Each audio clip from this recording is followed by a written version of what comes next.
Datanya publik. Mari saudara kita saksikan bersama rapat kerja terakhir Komisi 6 DPR RI terkait penyelesaian permasalahan lahan di Pulau Rempang. Selengkapnya untuk Anda. Yang merupakan investasi asing dari produsen kaca Sinsi Glass Holding Limited. Perusahaan tersebut berkomitmen untuk berinvestasi membangun pabrik kaca senilai 11,5 miliar di Pulau Rempang, Batam. Tentu saja berkolaborasi dengan pengusaha dalam negeri. Alokasi Rempang Eco City untuk investasi tersebut seluas 2.000 hektar dengan estimasi penyerapan tenaga kerja lokal dari Batam dan sekitarnya mencapai 30.000 tenaga kerja. Namun demikian, pembangunan pabrik tersebut memiliki dampak 700 kepala keluarga yang berasal dari 3 kampung adat di Pulau Rempang dan yang sudah lama menempati Pulau Rempang terkena dampak atas investasi tersebut. Menanggapi situasi tersebut, permasalahan yang terjadi di Pulau Rempang mendapat perhatian khusus dari Komisi 6 DPR RI dan dibahas pada rapat kerja dengan Menteri Investasi RI pada tanggal 13 September 2023 dan rapat dengan pendapat dengan Kepala Badan Pengusahaan Kawasan Perdagangan Bebas dan Pelabuhan Bebas Batam (BP Batam) pada tanggal 13 September 2023. Salah satu kesimpulan yang dihasilkan pada rapat kerja antara Komisi 6 DPR RI dengan Menteri Investasi RI berbunyi sebagai berikut. Komisi 6 DPR RI meminta Menteri Investasi, Badan Koordinasi Penanaman Modal BKPM RI untuk memberikan perhatian khusus terkait kasus lahan di Pulau Rempang, Batam, Kepulauan Riau dengan segera mengunjungi lokasi tersebut agar terjadi rekonsiliasi dan mengkomunikasikan kebijakan pemerintah dengan baik kepada semua pihak yang terkait. Sementara itu, salah satu kesimpulan yang dihasilkan pada saat rapat dengan pendapat antara Komisi 6 DPR RI dengan Kepala BP Batam berbunyi sebagai berikut. Komisi 6 DPR RI meminta Badan Pengusahaan Kawasan Perdagangan Bebas dan Pelabuhan Bebas Batam atau BP Batam bersama kementerian lembaga terkait untuk melanjutkan sosialisasi dan komunikasi serta memberikan perhatian kepada para korban terkait permasalahan di Pulau Rempang, Batam, Kepulauan Riau. Kami juga membaca berita Pak Menteri Investasi sudah berkunjung ke lokasi dan beberapa hari yang lalu Menko Perekonomian juga berkunjung di lokasi. Tentu kami berharap ada laporan perkembangan mengenai masalah di Pulau Rempang, Batam. Terkait dengan hal tersebut di atas, pada rapat kali ini, Komisi 6 DPR RI ingin mengetahui kondisi dan perkembangan terbaru terkait permasalahan yang terjadi di Pulau Rempang dari Menteri Investasi RI dan Kepala BP Batam sebagai tindak lanjut atas rapat kerja dan rapat dengan pendapat yang telah dilaksanakan pada tanggal 13 September 2023, termasuk sejauh mana pendekatan pemerintah terhadap masyarakat setempat dan bagaimana penanganan korban bentrokan yang terjadi. Kita semua berharap bahwa segala bentuk pelaksanaan proyek strategis nasional tidak berdampak negatif, justru memberikan dampak yang positif, terutama dengan meningkatkan kesejahteraan masyarakat setempat. Untuk mempersingkat waktu, kami persilahkan kepada Menteri Investasi, Kepala BKPM RI untuk menyampaikan paparan tentang kondisi terakhir masyarakat Pulau Rempang yang kemarin sempat dikunjungi oleh Pak Menteri. Kami persilakan. Terima kasih pimpinan. Yang saya hormati pimpinan Komisi 6, Pak Sarmuji dan seluruh anggota DPR Komisi 6, Kepala BP Batam dan hadirin semua yang saya hormati, yang mohon maaf saya tidak sebut satu persatu. Pertama, terima kasih pimpinan atas undangan rapatnya. Sesungguhnya pada jam yang sama kami diundang oleh Menteri Perhubungan untuk melakukan peresmian kereta cepat mendampingi Bapak Presiden. Tapi karena kami berpandangan undangan Komisi 6 ini sangat penting terkait dengan klarifikasi Rempang, maka kami mewakilkan undangan yang di peresmian kereta dan kami datang ke sini. Ini menunjukkan bahwa kami sangat serius dan menghargai Komisi 6 yang terhormat. Ibu Evita saya yakin lagi ceria karena memang baru selesai raker partainya yang begitu meriah dan melahirkan gagasan-gagasan bagus. Semoga di Rempang ini berdampak juga bagus. Pimpinan yang saya hormati, atas perintah pimpinan setelah kami melakukan rapat kerja di Komisi 6, waktu itu pimpinan memerintahkan saya kalau bisa besok pagi langsung turun. Tapi waktu itu saya katakan pimpinan kasih saya waktu 2-3 hari untuk melakukan konsolidasi. Maka apa yang saya lakukan pimpinan, langsung kami melakukan rapat saya langsung berangkat ke Batam bersama-sama dengan Menteri Dalam Negeri, Menteri ATR, Wakapolri untuk kami melakukan rapat di Batam dalam rangka konsolidasi belanja masalah dan sinkronisasi dengan Kepala BP Batam dan Pak Gubernur. Kepala BP Batam ini sekaligus menangkap wali kota juga, yang punya rakyat sebenarnya Pak Wali Kota ini, yang juga adalah Kepala BP Batam. Tapi pimpinan, sebelum itu saya akan menjelaskan dulu tentang Sinji ini. Soalnya banyak sekali sosmed-sosmed yang beredar, yang saya tidak tahu sumbernya dari mana, yang menurut saya ini penting untuk saya sampaikan kalau tidak terjadi distorsi pemikiran pimpinan. Kadang-kadang sosmed kita, rakyat kita ini lebih percaya sosmed daripada berita yang benar. Karena itu tanpa mengurangi rasa hormat saya, izinkan saya untuk menyampaikan.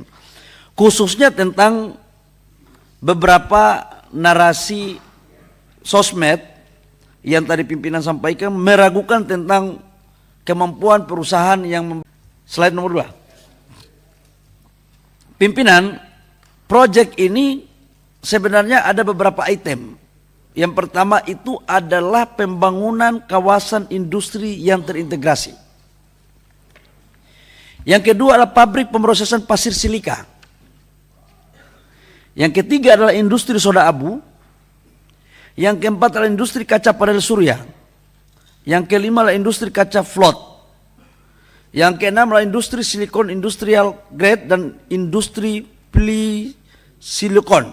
Wah, ini saya sendiri nggak ngerti nih, industri silikon. Yang berikut adalah industri pemrosesan kristal, yang berikut adalah industri sel dan modul surya dan infrastruktur pendukungnya. Jadi pimpinan, 11,6 miliar ini bukan hanya bikin pabrik kaca, tapi ini bagian yang akan kita bangun. Ini satu ekosistem besar. Dan perusahaan ini bukan hanya Sinji, tapi memang dia adalah yang di depan. Ada beberapa perusahaan yang lain. Jadi ini penting saya luruskan agar seolah-olah ada orang bilang saya bodoh katanya. Ada orang bilang ini Menteri Investasi ini bodoh atau bohong. Saya mau kasih tahu pimpinan, sejak saya jadi Menteri Investasi, mana pernah saya bohong publik atau bohong terhadap investasi yang saya sudah sampaikan kemudian tidak terrealisasi. Saya sekolah di kampung tapi nggak bodoh-bodoh banget lah gitu. Jadi saya pikir tolong yang memberikan komentar juga jangan terlalu kelebihan pintar gitu. Itu pimpinan, satu. Yang kedua pimpinan, saya mau jelaskan tentang kawasan Rempang dikembangkan oleh BP Batam. Jadi total areal ini pimpinan, ini kan banyak distorsi juga. Seolah-olah ini kawasan 40.000 lah, 30.000 lah, ini gambar petanya nih. Total arealnya itu kurang lebih sekitar 17.000 lebih. Ini kawasan Rempang ini. 17.000 lebih itu 10.000 lebih itulah hutang lindung. Selebihnya baru HPK.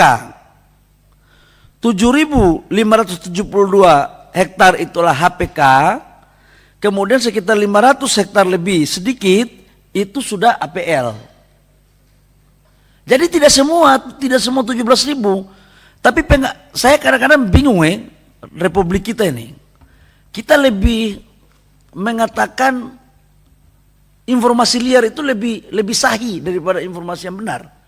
Jadi saya mohon di parlemen ini supaya tidak ada urusan antara kita harus membangun sebuah kesepahaman dalam kerangka penilaian secara objektif untuk menemukan satu data yang benar. Yang kedua, areal ini, HPK ini, proses untuk menurunkan statusnya dari kehutanan sudah berproses, sudah hampir selesai. Nanti diserahkan kepada ATR, baru kemudian ATR akan mengeluarkan sertifikat dan lain-lainnya, gitu. Nah, berikut adalah dari total 7.000 lebih pimpinan yang kita pakai itu tahap pertama itu adalah 2.300 hektar. Jadi kita tidak juga pakai yang 8.000 ini, tidak. Tahap pertama 2.300 hektar. Nah, kemudian apa temuan kita di lapangan? Slide nomor 5. Temuan-temuan kita di lapangan pimpinan, kami akui bahwa memang dalam proses komunikasi awal terjadi miskomunikasi. Jujurlah kita harus berani berjiwa besar untuk mengatakan kalau itu ada kekeliruan. Namun kekeliruan itu juga bukan tanpa alasan pimpinan. Saya sampaikan dulu Pak ya, nanti baru saya akan jelaskan. Jadi missnya itu adalah pertama, saudara-saudara kita dari Kementerian Teknis itu ingin melakukan pematokan, pengukuran mana areal yang kita mau turunkan status itu. Ketika terjadi proses tim mau masuk untuk pematokan, informasi yang beredar sudah seolah-olah ini mau direlokasi. Lalu kemudian saudara-saudara saya di sana tidak salah juga, karena dengan informasinya mungkin merisaukan mereka, kemudian mereka memalang jalan dengan pohon ya Pak Rudi ya, dengan pohon waktu itu ya, dengan pohon yang ditumbangkan. Sementara arus jalan itu tidak hanya untuk Kampung Rempang, tapi arus jalan utama. Itu ceritanya, ini cikal bakalnya kira-kira begitu. Kemudian karena sudah beberapa hari jalan ini ditutup, aparat membuka. Pada saat membuka, kemudian saudara-saudara saya di sana, ya biasa kita aktiviskan begitu. Ada sedikit melakukan gerakan-gerakan untuk agar ini tidak terbuka. Jadi ini sebenarnya missnya di situ, awal mulanya itu. Ditambah lagi dengan informasi-informasi yang keluar yang belum tentu itu benar. Lahirlah itu gas air mata. Itu kira-kira Pak Prof. Oke, saya lanjut lagi. Namun setelah kita mengecek apa masalahnya, jadi saya datang setelah rapat resmi, saya datang ke kampung Rempang langsung atas perintah Komisi 6. Tepatnya jam 6:40 saya tiba malam. Karena kami tiba siang di Batam, kami rapat dengan Pak Rudi semua, dengan Pak Gubernur, Forkopimda, Menteri ATR, Mendagri, Wakapolri. Setelah itu saya menuju ke Rempang. Konon cerita, katanya agak ngeri-ngeri sedap. Tapi saya datang tidak membawa pejabat siapapun, termasuk BP Batam. Saya datang sendiri, pimpinan. Saya memakai mobil Avanza, dan saya datang sebagai cara-cara kita waktu kita di kampung dulu. Saya tanya sama mereka, saya sholat maghrib di sana. Untung aja bacaan saya juga masih cukup ingat, ya waktu itu, karena saya disuruh jadi imam di situ Pak Sarmuji. Ya ayatnya agak panjang dikit, tapi rakaat kedua tetap ayat pendek, gitu. Mempersempit waktu kan kira-kira begitu. Qul huwallahu ahad rakaat kedua. Tapi rakaat pertama alif lam mim lah kira-kira, supaya agak sedikit dianggap Islamnya masih bagus gitu kira-kira.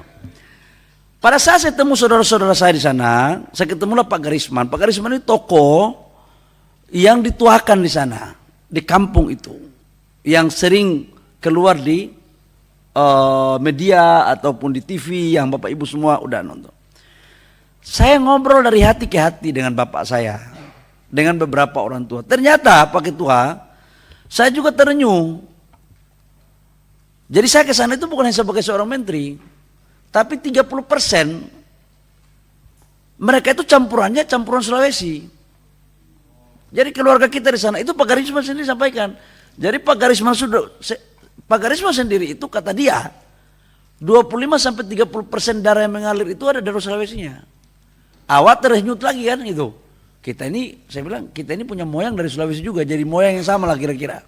Dan saya bilang begitu beliau mengatakan secara kekeluargaan, saya bilang Pak Garisman, malam ini saya datang bukan sebagai seorang menteri, tapi saya datang sebagai seorang anak kepada orang tua. Saya mohon untuk ceritakan apa yang sesungguhnya terjadi dan apa yang menjadi aspirasi bapak-bapak. Diskusi saya berlanjut dari jam 7 sampai dengan jam setengah 11 malam. Apa permintaan mereka Ketua, Bapak Ibu semua? Yang pertama, mereka tidak menolak investasi. Mereka sampai mengatakan kiamat 5 kali pun Rempang ini nggak jalan kalau tidak ada investasi. Jadi mereka welcome dan saya bangga dengan mereka. Saya senang mendengar itu. Yang kedua, tapi juga hargai kami masyarakat Melayu, kampung ini, karena kami sudah turun-temurun. Benar juga mereka ini, nggak ada yang salahnya di situ ngomongnya. Yang ketiga, pimpinan, mereka nggak pingin untuk direlokasi ke Galang. Mereka maunya waktu itu adalah kalau bisa di kampung yang masih di Rempang, karena kami bukan orang Galang, kami orang Rempang. Yang keempat, hak-hak ini seperti apa? Ini permintaan mereka. Yang kelima adalah investasi ini jangan hanya rakyat yang jadi pekerja, tapi juga ikut mengambil bagian sebagai objek dan subjek daripada investasi itu. Jadi mungkin mereka bisa menjadi pengusahanya, kontraktornya, suppliernya. Yang berikut, mereka kalau digeser tidak boleh menghilangkan mata pencarian mereka karena mereka nelayan. Dan yang keenam adalah mereka pingin untuk kuburan-kuburan, kampung-kampung tua itu jangan diapa-apain. Itulah aspirasi itu yang terjadi malam itu. Kemudian saya karena ditunjuk oleh Bapak Presiden untuk menyelesaikan, ya saya ambil jalan tengah Ketua. Saya ambil jalan tengah dan BP Batam habis itu baru saya laporkan setelah jalan tengah. Yang pertama udah kita putuskan tidak ke Galang. Kita ikuti aspirasi. Kita geser ke kampung Tanjung Banon. Itu di laut yang sama. Ini sekaligus untuk menjawab tentang mata pencarian mereka. Di laut yang sama, yang jaraknya tidak lebih dari 1 kilo. Jadi pantainya masih pantai yang sama ini barang. Kalau lewat darat, Ketua, itu kurang lebih sekitar 3 kilo. Ya Pak Wali ya. Ya Pak Wali ya. Kurang lebih sekitar 3 kilo. Nah, kemudian kuburan-kuburan dato-dato, tua-tua agama, tokoh-tokoh, jangan kita sentuh. Bila perlu kita pagar. Kita bikin gapura supaya apa? Malam Jumat sholat di sana, malam Jumat orang mau yasinan, mau ziarah, mau bulan puasa, mau hari raya datang. Karena kita kan tradisinya begitu Ketua. Apalagi kita ini kan Islam kampung kan. Saya pikir Pasar Muji juga merasakan hal itu. Kita boleh nggak punya duit, boleh nggak punya jabatan, tapi kuburan orang tua kita harus kita jaga. Jadi suasana kebatinan itu juga yang muncul saya sebagai anak kampung Ketua. Yang berikut tentang hak-hak mereka. Jadi Ketua awalnya ini kita kasih konsep 200 meter per rumah. Ya begitu Pak Rudi ya. Pak Rudi nanti kalau saya salah tolong dibenarkan. Awalnya ini sebenarnya relokasi ini mau ditaruh di bukit yang pernah kita jalan itu. Galang Dapur 3. Itu agak bukit. Saya jalan kaki. Naik ke atas. Saya sengaja memang turun jalan kaki. Supaya kepala BP Batam juga ikut jalan kaki. Supaya saya mau kasih tahu bahwa apakah fair kita ini mau geser saudara-saudara kita di tempat ini sementara mereka nelayan. Naik di bukit udah pada capek semua. Dan saya bilang, coba kita pikir kalau kita yang digeser ke sini kira-kira bagaimana? Jadi dan tanah 200 meter awalnya.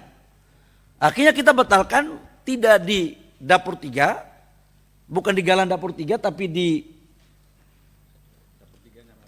bukan yang di Tanjung Banon, tanahnya dari 200 menjadi 500. Sertifikat hak milik, Ketua. Yang dulunya saudara-saudara saya ini, mohon maaf sekali, saudara-saudara kita ini, mereka betul sebagian turun-temurun di sana. Tetapi belum ada sertifikatnya alas haknya sama sekali. Ini fair. Saya juga sedih juga. Tapi bahwa mereka sebagian sudah turun-temurun, iya betul. Tapi tidak semuanya. Makanya dalam penjelasan saya, berikanlah hak kesulungan itu yang berhak untuk mendapatkan kesulungan itu. Jangan yang tidak berhak untuk mendapatkan kesulungan tapi merasa lebih berhak daripada kesulungan. Itu. Nah kemudian rumah mereka tipe 45. Kita kasih Ketua. Tipe 45 itu kurang lebih dengan 120 juta.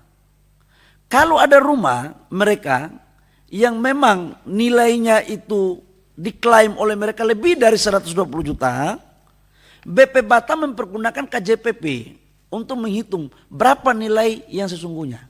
Contoh, contoh diklaim 500 juta rumahnya. Kemudian KJPP juga menghitung betul 500 juta. Ya udah, selisihnya itu akan diselesaikan oleh negara lewat BP Batam. Tanam tumbuh itu juga dihitung, Ketua. Termasuk di dalamnya adalah mereka akan jadi investasi masuk, seluruh hasil mereka khususnya dari perikanan, saya sudah komunikasi dengan pengusahanya untuk mereka menjadi off taker, baik terhadap perikanan maupun dari hasil sayur mayur mereka. Dan mereka juga dilibatkan dalam subjek maupun objek dari investasi itu. Setelah itu Ketua, malam saya selesai sampai 10:30, besoknya, satu lagi mereka minta. Mereka minta itu kalau bisa digeser itu jangan lagi aparat yang datang. Jadi mereka mau bikin pergeseran sukarela. Jadi mereka yang mendata, jangan ada aparat. Saya yakin juga, yang penting tertib saya bilang. Saya yakin juga Ketua. Besoknya, hari Senin pagi, saya datang, slide nomor apa ya? Slide nomor 7. Besoknya saya datang Ketua, karena sudah malam saya pulang, pagi. Saya datang ke sekolah-sekolah yang kena terdampak. Saya datang ke SD, saya datang ke SMP.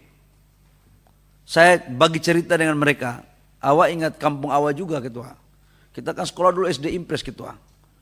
SD Impres itu yang pagi SD, siang SMA, kadang-kadang siang SMP, malam SMA kadang-kadang kita buat. Jadi saya ke sana duduk cerita sama guru-guru, sama siswa. Habis dari situ saya ke SMP yang kena terdampak gas air mata itu. Saya sempat memberikan tali asi juga. Jadi apa yang saya mau sampaikan, ini perintah Presiden untuk kita turun langsung ke rakyat. Jadi sudah saya menjalankan apa yang diperintahkan oleh Bapak Presiden. Nah setelah itu saya datang ketemu dengan rakyat. Ada juga yang mengatakan, saya kemarin di Rosi, saya ditanya sama Rosi waktu dialog di TV. Pak Bahlil, ini yang Pak Bahlil temui rakyat ini kan kurang lebih sekitar 1.000 lebih. Itu kan disetting oleh Pak Bahlil. Saya mau sampaikan kepada pimpinan dalam forum yang sangat mulia ini, bahwa undangan untuk saudara-saudara saya datang ini, satu kertas pun tidak pernah dikeluarkan oleh Kementerian Investasi atau BP Batam. Jadi yang mengundang ini adalah tokoh-tokoh sendiri. Saya itu hanya datang. Dan mana ada sejarah kita itu penakut. Jadi ini kondisi objektifnya. Yang mengundang siapa? Tokoh-tokoh di sana. Jadi saya datang itu untuk apa datang? Mensosialisasikan apa yang menjadi keputusan yang tadi saya jelaskan malam hari kepada rakyat. Setelah itu Ketua, supaya kita fair nih, kita lagi minta utusan. Ya setelah mereka bahkan beberapa item yang saya bilang tepuk tangan mereka, ada videonya Ketua. Tepuk tangan. Tapi ada juga yang tidak setuju, itu benar. Ya namanya kita bangun masjid aja kadang-kadang tanah kita masih bermasalah juga Ketua. Ya kan? Bangun gereja kadang-kadang juga begitu. Tidak semuanya ya, ada 1-2 lah kira-kira begitu. Kalau tidak ada masalah, kalau tanah tidak ada masalah kita mati aja semua baru cek di sana ada masalah di surga tidak atau tidak kira-kira. Kemudian setelah dari situ sosialisasi, kita bikinlah setengah kamar perwakilan. Datanglah ketua-ketua RT ya Pak Heldi. Hari yang kita makan itu ketua RT ya, yang tanda tangan itu. Ya, tokoh masyarakat RT RW. Slide nomor 9. Slide nomor 9. 9 dulu, 9. Ini kan kita hanya kepada Tuhan kita percaya, manusia butuh data. Jadi saya harus ngomong ini semua harus ada foto bukti. Kalau DPR ini kan kalau kita ngomong cuma lisan aja, ini tukang olah semua ini kan kita aktivis soalnya. Jadi tahulah semua. Pak Prof, jadi setelah itu perwakilan-perwakilan dari kampung-kampung yang kena dampak itu kemudian kita duduk makan sambil cerita keluarga. Saya jelaskan kepada mereka, ini bagaimana? Mereka suruh saya buka peta. Jadi petanya kita buka, Ketua. Mana master plan-nya, mana kampungnya. Oke, saya bukain. Itu ada itu. Kemudian mereka buka peta halaman nomor 10. Nah, itu petanya. Saya sampaikan kepada mereka, kalau Tanjung Banong itu Galang itu adalah yang di merah Ketua. Bisa enggak? Galang itu yang merah. Ada PowerPoint enggak? Ada apa namanya itu? Pointer. Jadi Galang itu yang merah Ketua. Jadi memang dia pulau tersendiri. Nah, lokasi untuk kawasan industri itu yang di pinggir pantai 1, 2, 3. Oh kecil sekali, enggak, sorry. Nah akhirnya kita putuskan di Tanjung Banun. Tanjung Banun itu yang kuning bawah itu, nomor 4 itu. Ya, ya. Begitu kita clear Ketua, kita teken. Siapa yang teken? Adalah tokoh-tokoh sebagian perwakilan dari kampung-kampung yang kena dampak itu dan tokoh-tokohnya yang ada. Jadi ini bukan asal bicara Ketua. Alhamdulillah Ketua, sebenarnya itu komunikasi aja kok. Kalau kita bicara baik-baik, insya Allah baik semuanya. Yang penting dengan niat yang baik, jangan ada niat yang aneh-aneh.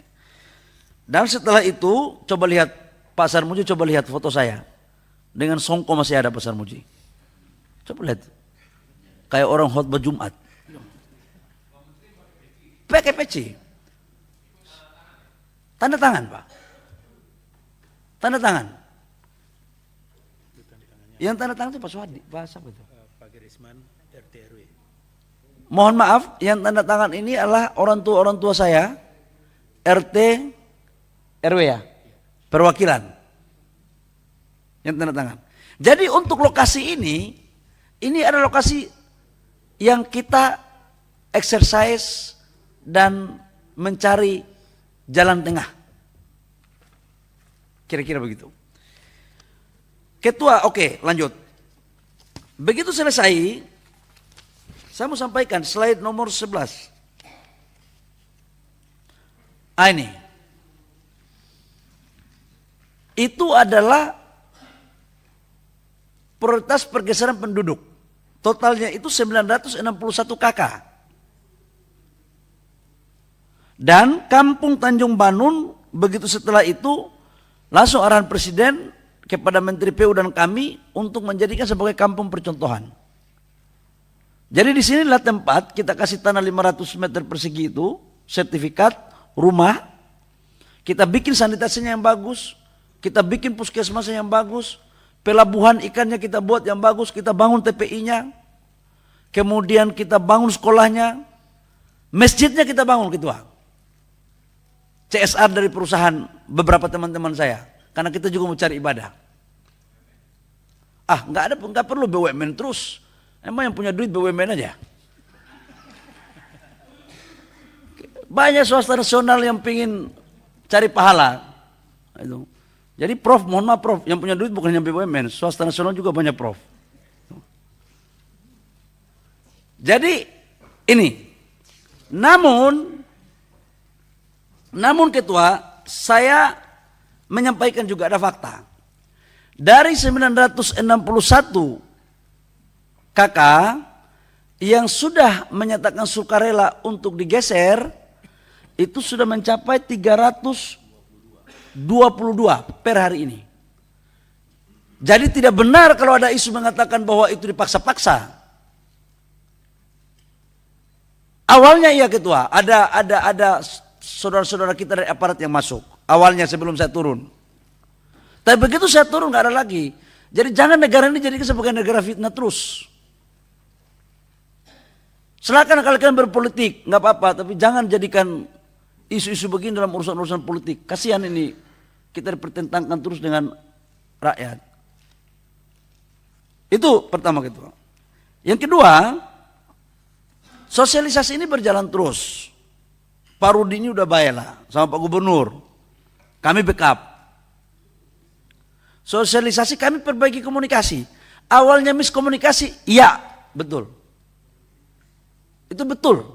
Dan untuk anak-anak Rempang, dari kejadian tanggal 7 September ya Pak Rudi ya? 7 atau 12 Pak Rudi? 7 ya? Yang Rempang? Iya tanggal 7 ya? Anak-anak Rempang tanggal 7 kejadian yang 8 orang ditahan, 8 orang kan? 8. Itu alhamdulillah begitu kami turun, karena tugas saya pertama adalah mengkelirkan anak-anak di Rempang yang ditahan. Sudah keluar gitu. Jadi sudah kita keluarkan. Itu pun karena perintah dari rapat terdahulu dari Komisi 6 ini. Jadi banyak kali memang tugas di Komisi 6 kepada saya hari itu. Udah saya selesaikan itu dengan baik. Dan proses negosiasi secara hukum untuk diterjemahkan dalam konteks tidak ada hukum, tidak ada tindakan hukum lagi, insya Allah akan selesai gitu. Namun bagi saudara-saudara kita juga yang melakukan aksi dengan cara yang tidak lazim kita lakukan waktu zaman aktivis, mohon maaf Ketua, jangan terlalu mereka atau negara juga, biarlah hukumnya berproses. Masa orang sudah begini udah mau mati masih dipakai batu itu gimana Ketua? Jadi saya mohon maaf Ketua, kalau Ketua mau bebaskan Ketua aja, kalau saya nggak bisa melakukan itu Ketua. Karena waktu pengalaman saya waktu demo dulu, kita berhadapan sama aparat pun, begitu baik kita sudah begini, aparat tidak melakukan apa-apa. Begitupun kita, ketika kita serbu aparat sudah begini, tidak kita lakukan apa-apa. Tapi ini teori baru yang saya tidak pernah belajar itu Ketua, waktu kita zaman aktivis. Jadi mohon maaf Ketua, kalau itu Ketua minta, saya tidak bisa melakukan karena saya juga harus punya kata batin, karena aparat itu juga punya anak, punya istri juga yang kita harus jaga perasaan mereka juga. Jadi semuanya ini harus kita adil. Nah, apa yang terjadi Ketua? Di luar sana seolah-olah bahwa kita ini tidak mengurus dengan baik. Nah, saya mohon agar ini betul-betul menjadi materi untuk kita. Bahkan ada lembaga negara yang membuat statement yang menurut saya itu tidak pas. Jadi maksud saya kita sesama pemerintah, sesama lembaga negara, kalau ada apa-apa kita koordinasi. Tujuan kita kan baik. Dan saya yakinkan kepada pimpinan bahwa kehadiran investasi ini kebaikan untuk negara, kebaikan untuk rakyat, kebaikan untuk daerah. Karena APBD Provinsi Kepri ternyata Ketua, saya baru tahu 4,1 triliun. Jadi kalau tidak 4,1 triliun sekian. Jadi kalau cuma mau harap begini terus, saya nggak tahu apa yang akan terjadi ke depan. Catatan lain, temuan saya Ketua, yang bermain ini bukan hanya persoalan masyarakat kita. Kalau masyarakat kita ini insya Allah bisa kita komunikasikan yang baik-baik. Saran saya Ketua juga lewat Komisi 6 membuat tim untuk menganalisa kenapa Batam ini, BP Batam ini sejak 2004 membangun investasi yang gede. Selalu ada dinamika. 2010 begitu juga. Akhirnya batal terus. Sekarang 2023 juga mau dibuat batal. Ada apa gerangan yang terjadi? Ini menjadi perenungan bagi yang Kristen, menjadi pergumulan. Tapi yang Islam itu adalah renung. Kita semoga sholat tahajud dan pergumulan kita mendapatkan hikmah bijaksana dari Allah Subhanahu wa taala, Tuhan yang Maha Kuasa. Saya tutup pimpinan, kalau ada pertanyaan saya persilakan, tapi kalau tidak ada saya pikir sangat jelas dan detail. Terima kasih. Assalamualaikum warahmatullahi wabarakatuh. Baik, terima kasih Pak Menteri. Selanjutnya kami persilakan Kepala BP Batam kalau ada yang mau ditambahkan atau dikurangkan dari Pak Menteri.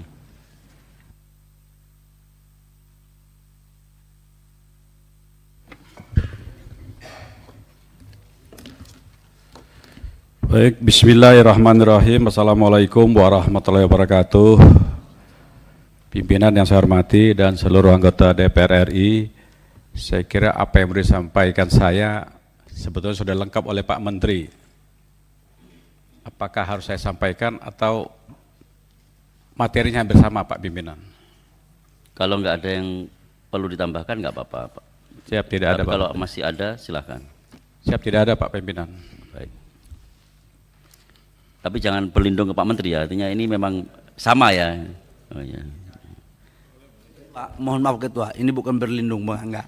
Kami punya data sama, karena kami punya tim, saya blending, tim saya gabung dengan mereka. Jadi kami mensupport BP Batam. Cuma persoalannya Ketua menanyakan saya duluan.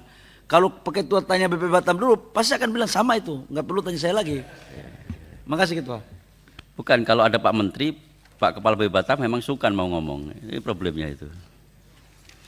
Baik Bapak Ibu yang saya hormati, penjelasan dari Menteri Investasi Kepala BKPM dan Kepala BP Batam kita anggap sama karena konfirmasi dari Kepala BP Batam mengatakan materinya sama. Selanjutnya kami persilahkan kalau ada yang mau mendalami dari anggota.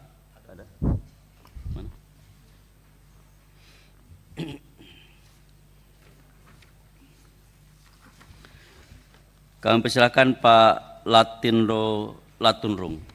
Terima kasih banyak pimpinan, Bapak pimpinan yang saya hormati, teman-teman anggota Komisi 6 yang saya hormati, Pak Menteri Investasi BKPM dan Kepala BP Batam beserta seluruh jajaran yang saya hormati.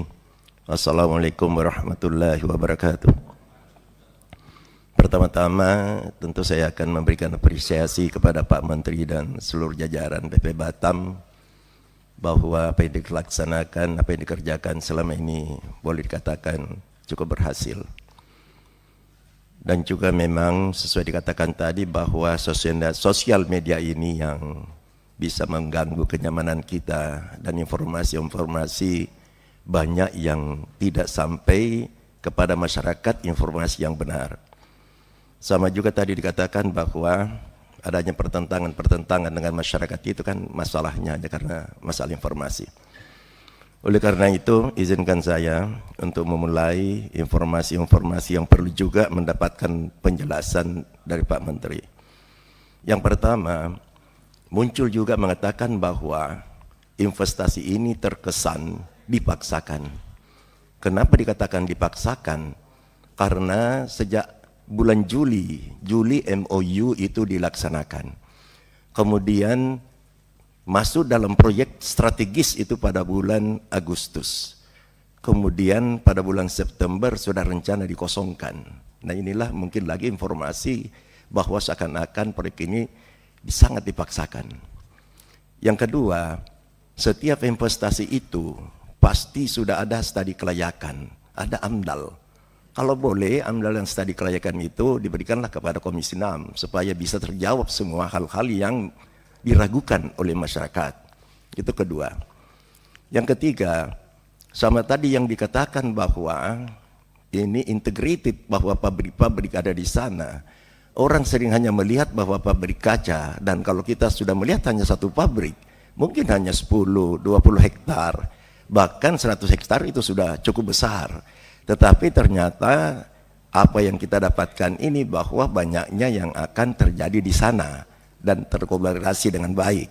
Itu kita bisa pahami saat ini, dan inilah informasi-informasi yang penting untuk diketahui. Kemudian yang keempat adalah masalah kepemilikan, karena orang yang tahu bahwa hak itu awalnya dari anak perusahaan Artagraha kalau nggak salah. Nah, bagaimana hubungan-hubungan Senji Group, kalau saya katakan grup, dengan Artagraha ini? Karena ini juga nanti bisa penjelasan-penjelasan yang seleweran di luar yang tidak menentu bisa dengan jelas dapat disampaikan kepada masyarakat. Yang kelima, juga terdengar bahwa masalah permodalan Senji yang hanya 400 juta US dollar, sedangkan investasi itu kurang lebih 174 triliun. Ini juga berseliweran data-data ini. Dan memang secara logika, kalau dengan modal 400 juta US dollar akan membangun investasi sampai 1,2 miliar dolar, ini kan impossible, yang tidak masuk akal. Tetapi saya sudah tadi mendengarkan bahwa ada beberapa grup-grup yang lain yang masuk ke sana. Nah, kenapa tidak ada penjelasan bahwa Senji yang akan masuk, perusahaan ini akan masuk, perusahaan ini akan masuk, sehingga bisa terbantahkan apa yang dikatakan data-data yang ada bahwa hanya seakan-akan Senji yang akan masuk di situ. Kemudian yang keenam, sesuai dengan informasi juga kepada Kepala BP Batam, adanya dana APBN yang digunakan untuk investasi ini. Ini kan perlu penjelasan agar supaya benar-benar kita bisa mengetahui dan rakyat, masyarakat bisa paham bahwa dana APBN itu digunakan untuk apa dan bukan untuk membantu investasi itu. Karena pengertian orang semua dengan adanya investasi-investasi yang ada tetap menjadi tanggung jawab investornya. Kemudian mungkin yang ketujuh, saya juga perlu menyampaikan bahwa ada juga investasi di daerah saya. Dan walaupun investasinya kecil, tapi boleh saya katakan sangat berhasil. Pendekatan-pendekatan kemasyarakatannya sangat bagus. Ganti rugi, bukan ganti rugi, tapi ganti untung, bahkan sampai 30-35 kali dari NJOP. Orang sangat senang. Dan perusahaan itu memperkerjakan sampai kepada tenaga ahlinya yang diajar, semua orang-orang di dalam kampung itu. Tidak ada 1% pun orang-orang luar yang bekerja di sana. Ini kan berarti keinginan-keinginan kita yang dikatakan investasi itu sangat berhasil dengan baik. Dan ini juga bisa menjadi contoh bahwa dia bisa memperkerjakan orang sampai tenaga ahlinya pun disuruh belajar, disuruh apa yang dalam daerah itu. Jadi investasi ganti untungnya sangat besar, kemudian tenaga kerjanya juga dipekerjakan dan lain-lain.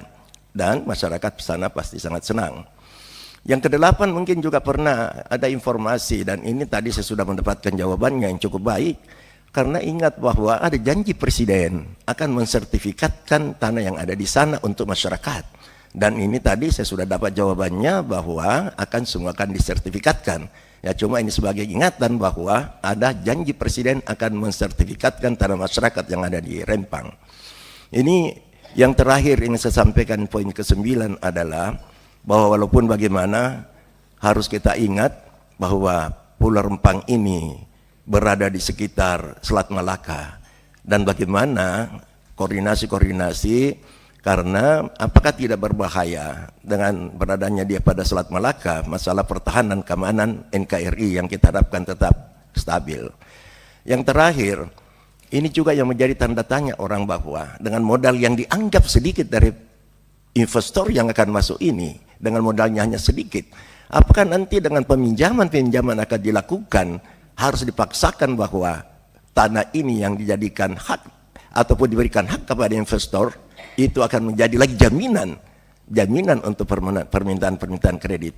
Inilah mungkin poin-poin yang perlu memberikan lagi kami informasi-informasi, sehingga tentu juga kami bisa menyampaikan informasi yang benar ini kepada masyarakat sehingga tidak timbul hal-hal yang kita tidak inginkan, utamanya masalah geopolitik negara kita. Terima kasih pimpinan. Assalamualaikum warahmatullahi wabarakatuh.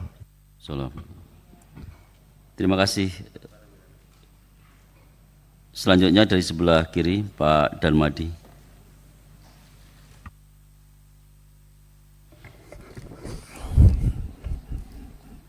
Terima kasih pimpinan, Pak Menteri dan jajarannya. presentasi Pak Menteri ini jelas sekali Pak, clear, bagus dan menggambarkan tugas seorang menteri yang mau turun ke bawah, membumi, down to earth. Ya, bagus sekali dan jarang menteri seperti ini. Ya. Jadi sebenarnya Bapak layak jadi ketua umum nanti partai politik.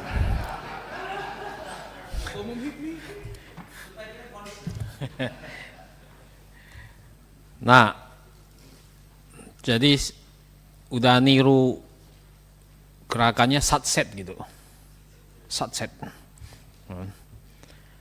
Jadi kita apresiasi ya, semoga masyarakat dan pihak-pihak lain dan pihak-pihak oposisi Bapak bisa lebih jelas, ya, sehingga tidak menyerang-nyerang terus pemerintah, begitu kan?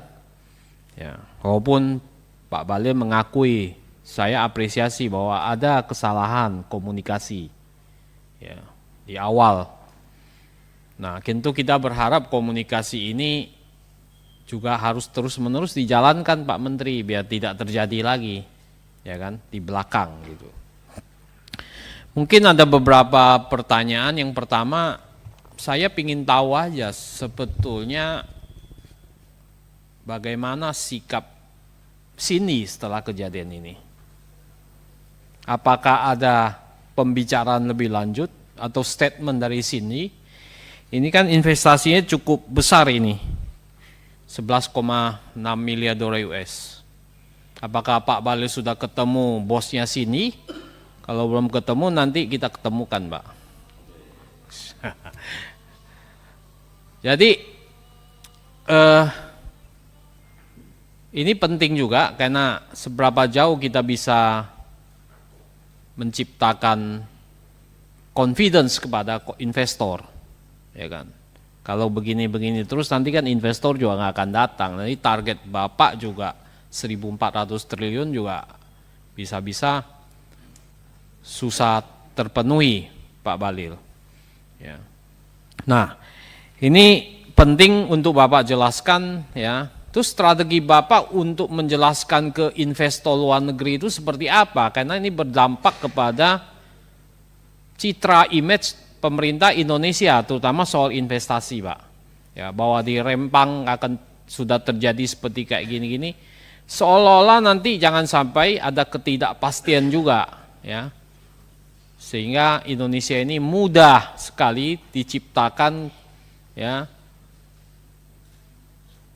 hal-hal yang destruktif yang bisa merusak confidence daripada investor. Nah, strategi dari Kementerian Investasi seperti apa untuk memulihkan, ya, terutama persepsi publik, persepsi investor terhadap kondisi iklim investasi di Indonesia. Ini mungkin nanti bisa dijelaskan. Yang kedua, saya mendengar bahwa tadi presentasi sudah dibangun, dikasih tanah 500 meter di Tanjung Banon ya, dan dibangun 45 meter gitu. Nah, berarti 120 juta kira-kira harganya. Di samping itu apakah ada hal-hal lain yang diberikan kepada masyarakat Rempang begitu Pak? Jadi apakah ada biaya perpindahan atau pergeseran dan sebagainya? Mohon nanti juga bisa dijelaskan gitu, supaya tidak simpang siur saja. Ya.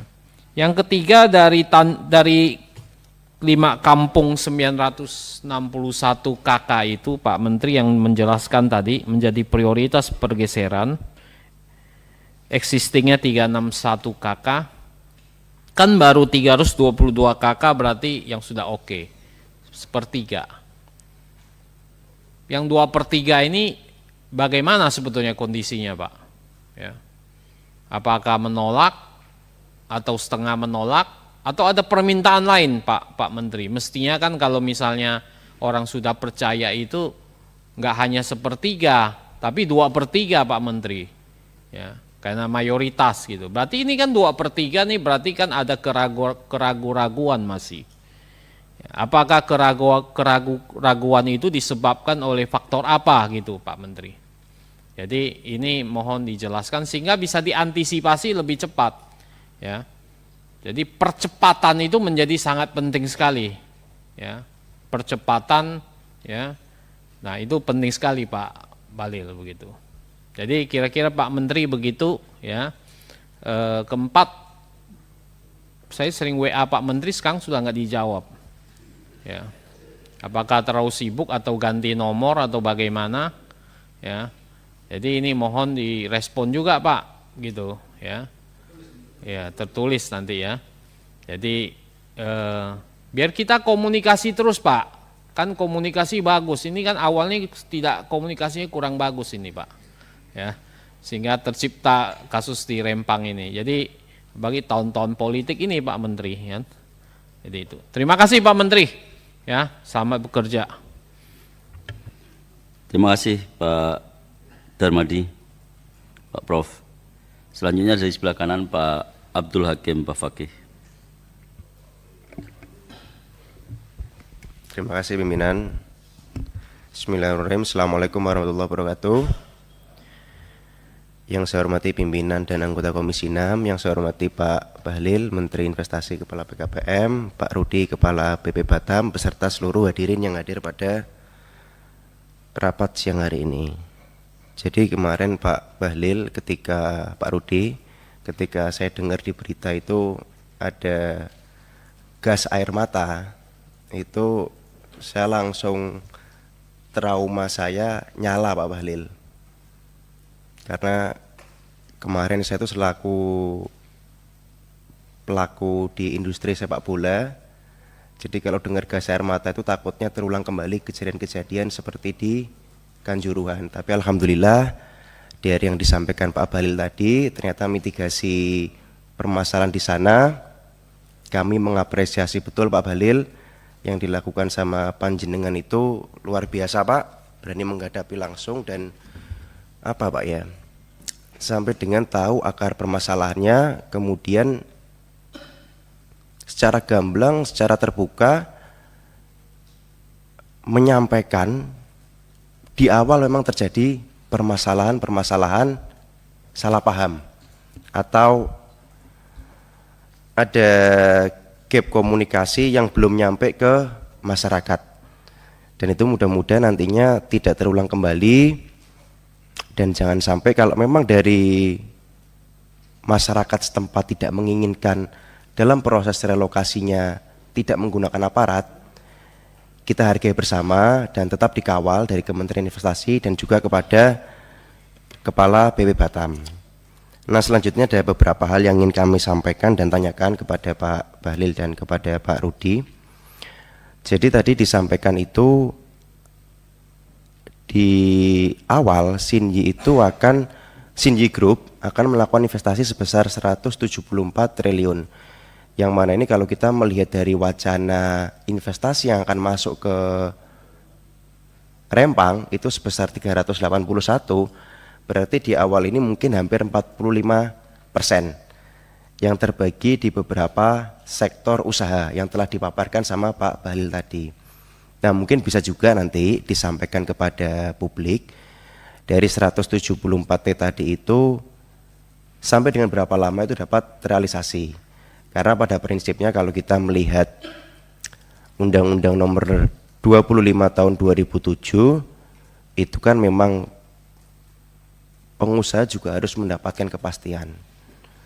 Pak Bahlil dengan tegas menyampaikan di sini ya kita harus berpihak kepada masyarakat, tapi juga jangan sampai investasi yang bakal meningkatkan perekonomian kita ini tiba-tiba menjadi ragu. Nah, harapan kami dapat disampaikan itu sampai dengan berapa lama dan di tiap sektornya nanti itu berapa besar. Kan gelondongannya total semuanya 174 triliun terbagi di pabrik kaca, kemudian beberapa pabrik-pabrik yang lain. Nah mungkin bisa disampaikan juga kepada kami atau kepada publik, oh yang ini sekian besar dan targetnya adalah yang ini mungkin sekian tahun sampai dengan sekian tahun. Karena di awal-awal saja udah hampir 50% dari total investasi yang diharapkan di Rempang tersebut. Itu yang pertama Pak Bahlil. Jadi Dari masyarakat enak, kemudian dari pengusahanya juga mendapatkan kepastian. Kan amanah undang-undang pengusaha juga harus mendapatkan kepastian, mendapatkan perlakuan yang sama. Itu yang pertama. Kemudian yang kedua, saya ingin mendalami lebih lanjut, Pak Bahlil, Pak Rudi, tadi disampaikan beberapa titik tengah yang saya tadi mendengarkan itu salut Pak. Semula mereka benar-benar tidak mau, kemudian jenengan ngecek langsung, naik ke bukit, itu top Pak. Jadi biar jajaran-jajaran di bawah bisa merasakan betul, oh ya nggak mungkin pekerjaan nelayan suruh pindahnya di gunung, nggak ketemu pikirnya Pak, kalau katanya orang Jawa seperti itu. Tapi berkat dialog yang dilakukan, ketemulah akhirnya di Tanjung Banong Pak ya. Di Tanjung Banong, 500 meter persegi, tipe 45. Nah, yang ingin saya tanyakan, garansi kepada mereka itu bentuknya seperti apa Pak ya? Apakah ini proyek dari PUPR melalui pendanaannya dari Kepala PP Batam, mekanisme seperti apa, itu kami ingin tahu Pak. Syukur-syukur kalau memang ternyata bisa diberikan bank garansi kepada mereka, supaya mereka lebih yakin. Kan sekarang ini kan baru 322 KK dari 961 KK. Nah mudah-mudahan dengan adanya kepastian yang lebih konkret, itu bisa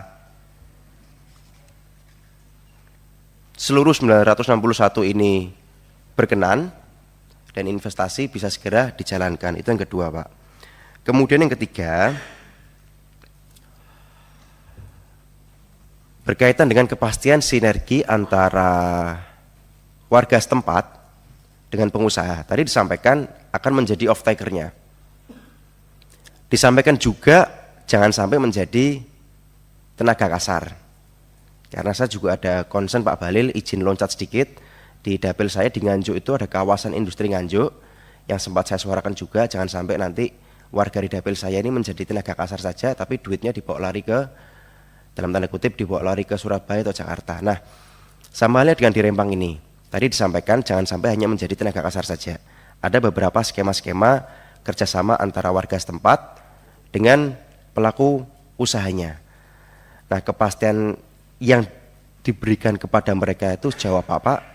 Yang pertama berkaitan dengan dari aspek ekonomi, kalau memang bisa menjadi off-taker itu cukup bagus, karena dari harapan kami dengan hadirnya investasi yang begitu besarnya di Rempang itu, misal dalam satu hari nelayan itu mungkin bisa mendapatkan ikan 1 ton, dengan hadirnya investasi ini difasilitasi dengan sentuhan dari pengusahanya bisa menjadi 1,5, syukur-syukur bisa jadi 2 ton. Kemudian dari aspek pendidikan dan aspek kesehatan, saya ingin juga meningkat di situ Pak. Kan dengan investasi begitu besar, harapannya juga taraf hidupnya mereka juga meningkat. Karena ya kita belajar dari Freeport lah Pak. Dan saya percaya kepada panjenengan, saya percaya pada Pak Rudi. Dan yang terakhir, yang keempat, masukan kepada kami, masukan dari kami.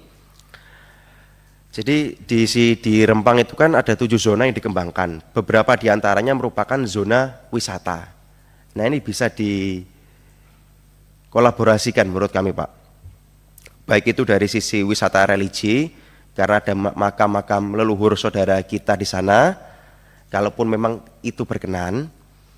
Dan juga bisa dikolaborasikan kalau memang itu wisata alam, kayaknya cukup menarik kalau memang ada wisata yang atraktif, gandeng dengan nelayannya atau dengan warga-warga di sana.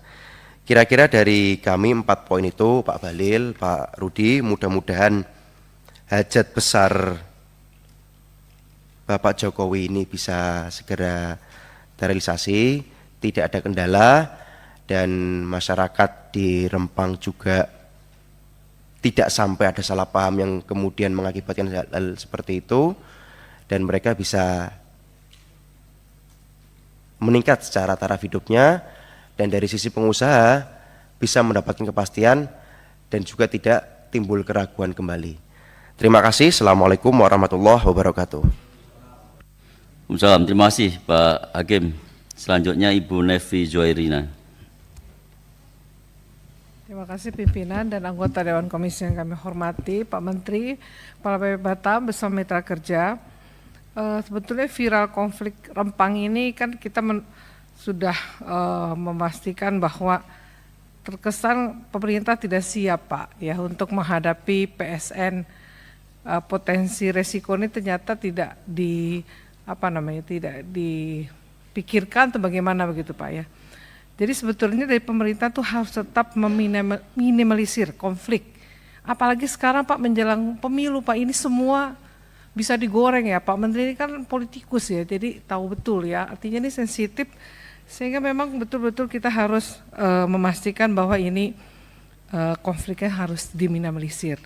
Dan tentu kita yakin dan percaya baik Kementerian Investasi dan Pak Rudi BP Batam pasti sudah mempunyai ya, mekanisme yang yang sudah dimiliki sebelumnya untuk terkait perencanaan investasi. Nah, kenapa rempang ini bisa terjadi? Yaitu yang pertama Pak. Terus yang kedua ialah pastikan Pak Menteri bahwa Cincy Group ini tidak akan menggunakan dana APBN untuk investasi, karena kan kita sudah tahu kereta cepat yang sekarang diresmikan Bapak Presiden ternyata menggunakan APBN. Ini sensitif juga nih Pak, gitu. Artinya pastikan Pak bahwa kita tidak menggunakan dana APBN untuk investasi ini. Dan terus serapan tenaga kerja lokal ini betul-betul harus kita utamakan, terutama Pak, kan ini kan dari ini Pak ya, dari Cincy Group dari Cina Pak. Itu memang boleh kita menggunakan bahasa apa saja, tapi tentu kalau kita lihat bahasa Inggris, bahasa Indonesia, itu kan yang biasa kita pakai Pak ya untuk kita ada investasi di luar negeri. Tapi kalau bahasa Cina untuk rekrutmen pegawai susah juga Pak ya. Jadi masyarakat kita belum terbiasa untuk menggunakan bahasa Cina, itu diperhatikan juga Pak. Lalu terus Pak yang keempat ialah AMDAL tadi disampaikan oleh Pak Latindo harus pastikan selesai. Lalu ini Pak, temuan solidaritas nasional untuk Rempang menunjukkan fakta ternyata masih ada di 5 kampung Melayu tua masih konsisten. Nah ini kami butuh penjelasan Pak. Tadi kan Pak Menteri kan sudah mengatakan bahwa sebagian mereka sudah setuju dengan investasi ini. Lalu terakhir Pak, pada pemerintahan BP Batam serta aparat penegak hukum yang terkait agar para pendemo yang ditangkap saat melakukan unjuk rasa agar segera dibebaskan. Bagaimanapun ini kalau menurut kami di Komisi 6 ini kita punya kesalahan Pak untuk sosialisasi atau mungkin juga komunikasi atau apalah Pak bahasanya, sehingga mereka sebaiknya dibebaskan. Terima kasih Pak Menteri, itu saja. Izin pimpinan, Ya, silakan. dengan tidak mengurangi rasa hormat saya kepada Ibu Nevi, boleh saya Silakan. berdialog sedikit? Silakan. Mohon maaf Bu ya. Yang lainnya oke, saya akan jawab nanti habis ini, tapi untuk urusan tukang demo Bu, pertama yang saya turun ke Rempang, yang saya lakukan adalah bicara sama Kapolda, sama Wakapolda. Untuk saudara-saudara kita yang ditahan 8 orang, kejadian tanggal 7, sudah dikeluarkan semua Bu. Udah keluar, masyarakat Rempang ya Bu ya. Tapi kejadian tanggal 12 ya Pak Rudi? Hah? Kejadian tanggal 11 Bu, kalau Ibu bisa lihat gambarnya, saya tidak tahu lagi itu demo seperti apa itu. Jadi saya tidak bermaksud mengatakan mereka gimana-gimana Bu. Ada yang penting kita pertimbangkan untuk diberikan afirmatif kebaikan, tapi ada yang menurut saya diproses secara hukum. Saya tegas aja Bu. Karena kalau begitu terus kita lakukan, saya tadi cerita sama Pak Sarmuji dulu waktu kami sama-sama jadi aktivis. Kalau kita dikepung sama aparat, sudah angkat tangan, aparat nggak apa-apain kita. Itu etika demo dulu. Begitupun sebaliknya, kalau kita serang aparat sudah angkat tangan, itu tidak juga kita buat apa-apa. Tapi video kemarin itu ada beberapa oknum, tidak semuanya ya Bu ya, ada beberapa oknum yang menurut saya tidak bijak juga kalau kita lepas semua Bu. Saya nggak bermaksud mengatakan itu. Tulis aja wartawan, mungkin itu Ibu Nevi punya pandangan nggak apa-apa. Tapi saya anggap saya sebagai mantan orang yang ikut berproses jadi aktivis itu, aduh saya lihat. Jadi ada yang harus kita bantu, setuju Bu. Bahkan 8 sudah kita bantu. Tapi ada yang menurut saya Bu, yang tidak patut untuk kita lanjutkan bantuan itu Bu. Karena dia harus mempertanggungjawabkan dong Bu, apa yang dilakukan. Kalau itu kita lakukan, negara kita ini jadi preman semua. Nggak mau saya negara kita dibuat begitu. Ya Bu ya, mohon maaf Bu ya. Makasih. Baik. Kita lanjut ke Pak Nusron.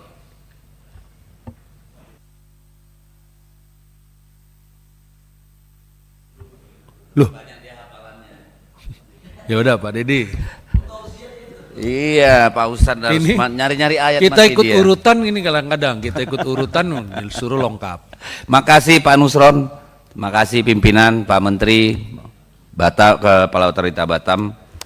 Saya hanya ingin mengatakan bahwa kita harus belajar banyak dari Pulau Rempang, ya. Dan ini kan bukan sesuatu yang baru, selalu terjadi dimanapun investasi masuk, selalu ada perlawanan, selalu ada penolakan, selalu ada konflik.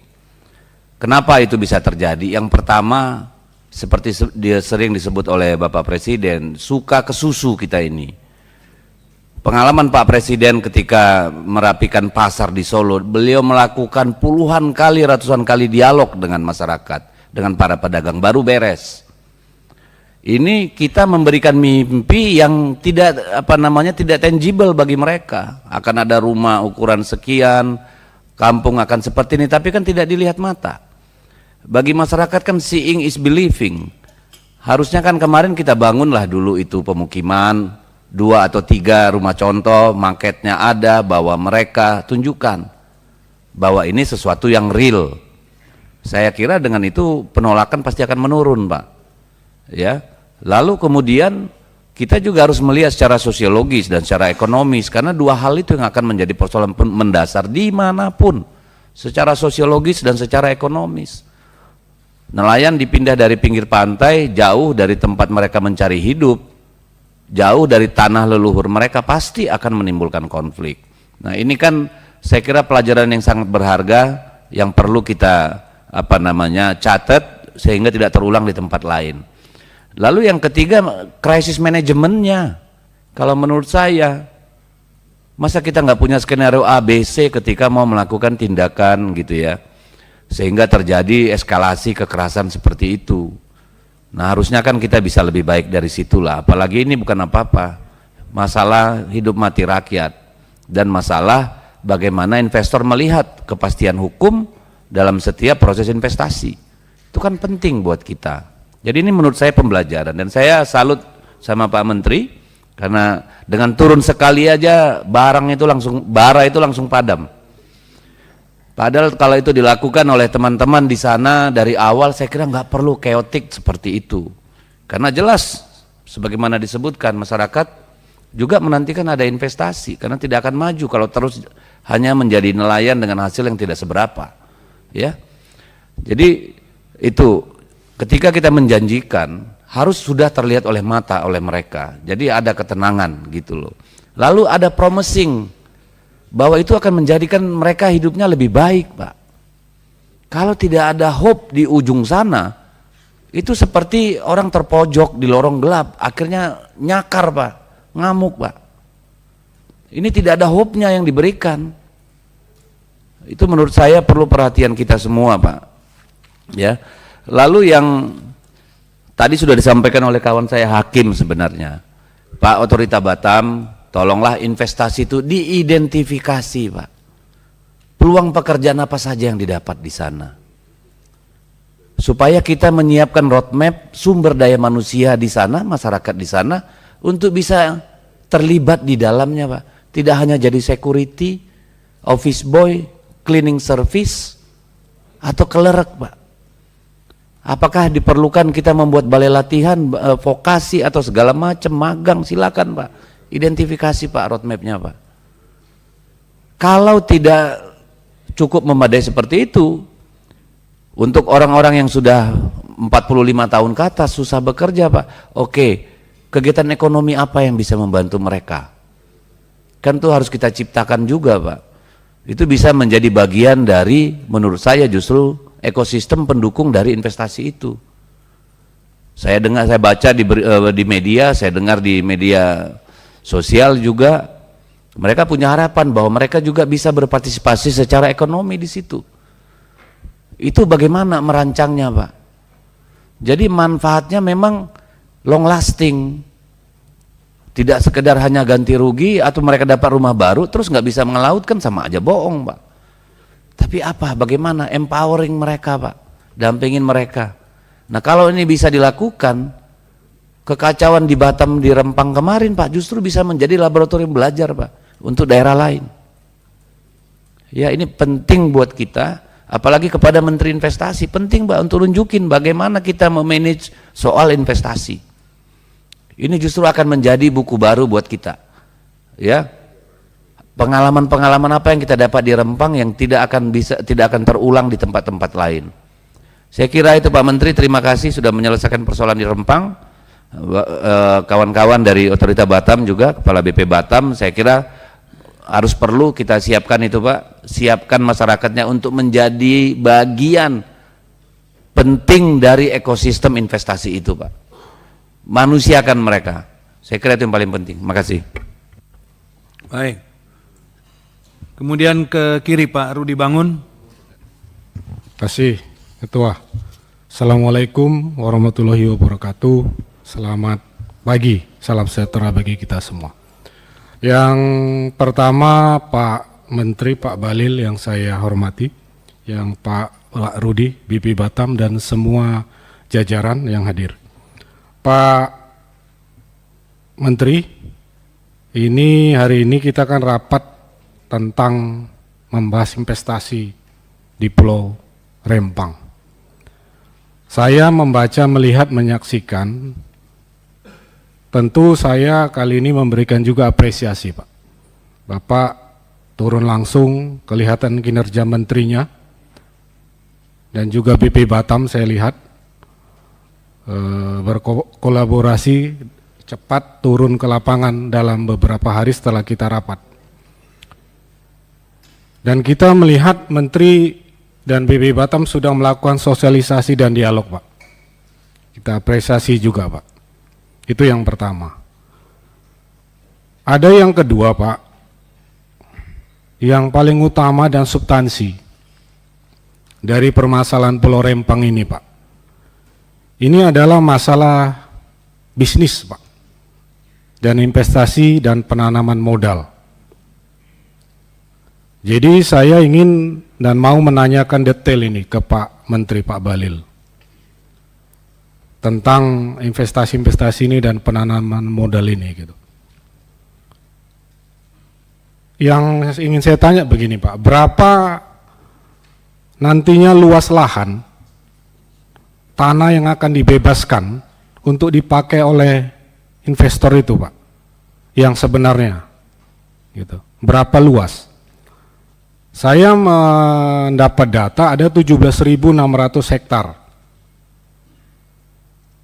Jika 17.000 itu, Pak, itu sangat luas, Pak Balil. Kalau hanya untuk satu investor yang perusahaan kaca Bapak itu, perusahaan kaca yang Bapak sampaikan itu, 17.000 sangat luas, Pak. Kalau dibuat kebun sawit atau kebun karet ini ada bisa 3 PKS, Pak, gitu, 3 pabrik. Iya, itu dia, Pak. Ya. Jadi saya ingin penjelasan detail, Pak. Apakah 17.000 ini seluruhnya akan dibuka, diinvestasikan dan diberikan oleh satu perusahaan itu, gitu. Kemudian Pak Balil, Pak Rudi, saya juga ingin bertanya ini, mendetail jawab juga ya. Berapa besar modal atau uang yang akan diinvest mereka ke Batam? Kalau tadi saya dengar dari Bapak dan teman ini hanya satu kan, masih dari perusahaan kaca.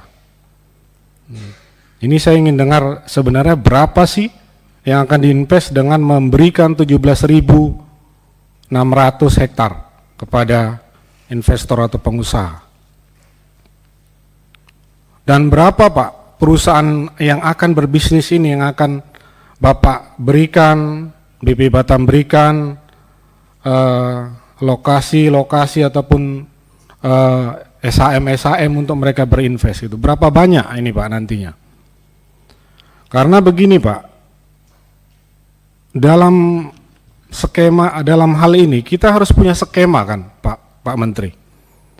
apa yang didapat oleh negara ini gitu. Kita sudah bersusah payah, Bapak dalam hal ini sudah dan Pak BP Batam sudah turun, tapi apakah ada skema dalam hal ini ke depan negara dapat apa, Pak? Batam, Kepri dapat apa? Masyarakat lokal dapat apa, Pak? Tenaga kerja lokal apakah akan bisa diserap dan berapa ribu? Apakah sudah ada skemanya, Pak? Nah, ini kan harus jelas, Pak. Nah, jadi jangan nanti kita ngorbankan rakyat, ngorbankan bangsa ini, ngorbankan rakyat di daerah, tapi hanya pengusaha yang mendapat dividen dan keuntungan yang besar gitu. Sementara rakyat, bangsa dan Bapak sendiri berhenti nanti tidak lagi di situ kan, Pak. Tentu tidak mendapat untung juga kan, Pak. Jadi makanya dibuat roadmap dan skemanya yang jelas ini, Pak. Nah, saya dalam hal ini tetap pasti mendukung seperti yang ada beberapa teman tentang investasi. Karena tentunya dengan invest ini Batam dan Rempang dan sekitarnya ini akan kena dampak, Pak, dengan uang triliunan itu kan. Ada yang buka toko, ada yang buka grosir, ada yang buka jualan makanan segala macamnya kan, Pak. Tapi skema ini harus jelas gitu, Pak. Dengan 17.000 hektar kita berikan ke siapa, negara dapat apa, berapa pajak yang diberikan ke negara, dividennya harus jelas, Pak. Itu yang ingin saya sampaikan ke Pak Bahlil dan BP Batam. Mohon bisa memberikan jawaban. Terima kasih. Wassalamualaikum warahmatullahi wabarakatuh.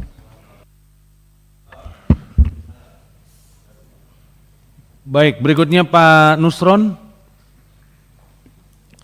Terima kasih Pak Martin Manurung.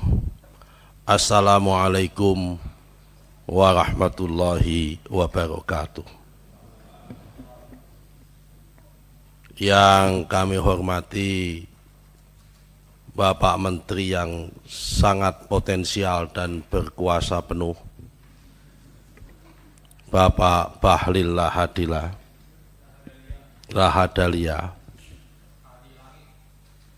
Pak Kepala BP Batam, Bapak Muhammad Rudi yang mulia. Pertama-tama saya mohon izin agak panjang dan mungkin nanti ada beberapa interaktifnya. Mohon diizinkan kali ini karena memang ini masalah politik yang memang dialognya harus didialogkan secara politik supaya publik tahu tentang apa yang dilakukan oleh anggota DPR dan juga apa yang dilakukan oleh pemerintah, dalam hal ini Menteri BKPM dan juga Kepala BP Batam. Nyambung apa yang disampaikan oleh Pak Rudi Bangun, bahwa Komisi 6 sebagai partnernya Menteri BKPM tidak mungkin tidak mendukung investasi. Karena yang namanya investasi adalah engine of economic, pasti didukung. Tetapi kalau investasi itu menimbulkan ekses yang lebih buruk, tentunya investasinya itu perlu dikritisi. Karena watak dan sikapnya Pak Jokowi itu sejak menjadi wali kota di Solo, sebagaimana tadi disampaikan oleh Pak Deddy Sitorus, yang mendukung Pak Jokowi dari tahun 2014, bahkan dari tahun 2012 menjadi Gubernur DKI Jakarta. Sama kayak saya, berbeda dengan Pak Bahlil yang menjadi pendukung Pak Jokowi baru pada tahun 2019, lebih paham bahwa investasi di Solo itu tidak boleh mencederai yang disebut dengan nilai-nilai kemanusiaan. Bukan begitu Pak Deddy Sitorus? sampai bahkan menataan PKL saja itu melakukan dialog berkepanjangan sampai tengah malam dilakukan. Dan rupa-rupanya langkah itu sudah mulai dilakukan oleh Menteri Bahlil. Meskipun baru sekali, tapi sosmednya diputar berkali-kali.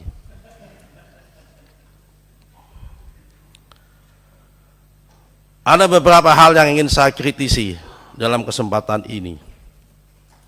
Sebelum saya sampai ke pokok persoalan Rempang, saya akan memberikan dua ilustrasi dulu. Satu kejadian yang terjadi pada masa Orde Baru, satu kejadian yang terjadi pada masa reformasi. Sudah mulai dilakukan oleh Menteri Bahlil. Tentunya Pak Bahlil kalau mengaku dirinya aktivis, tapi sosmednya diputar berkali-kali.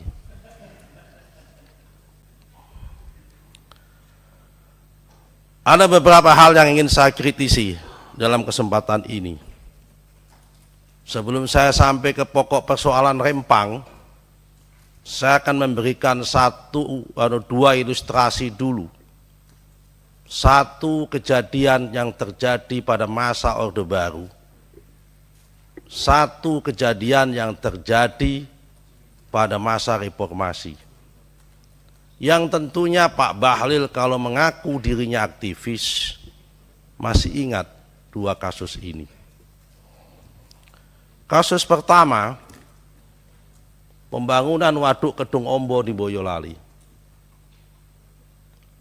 5 desa di Boyolali digusur, diminta oleh pemerintah Pak Harto pada saat itu untuk transmigrasi.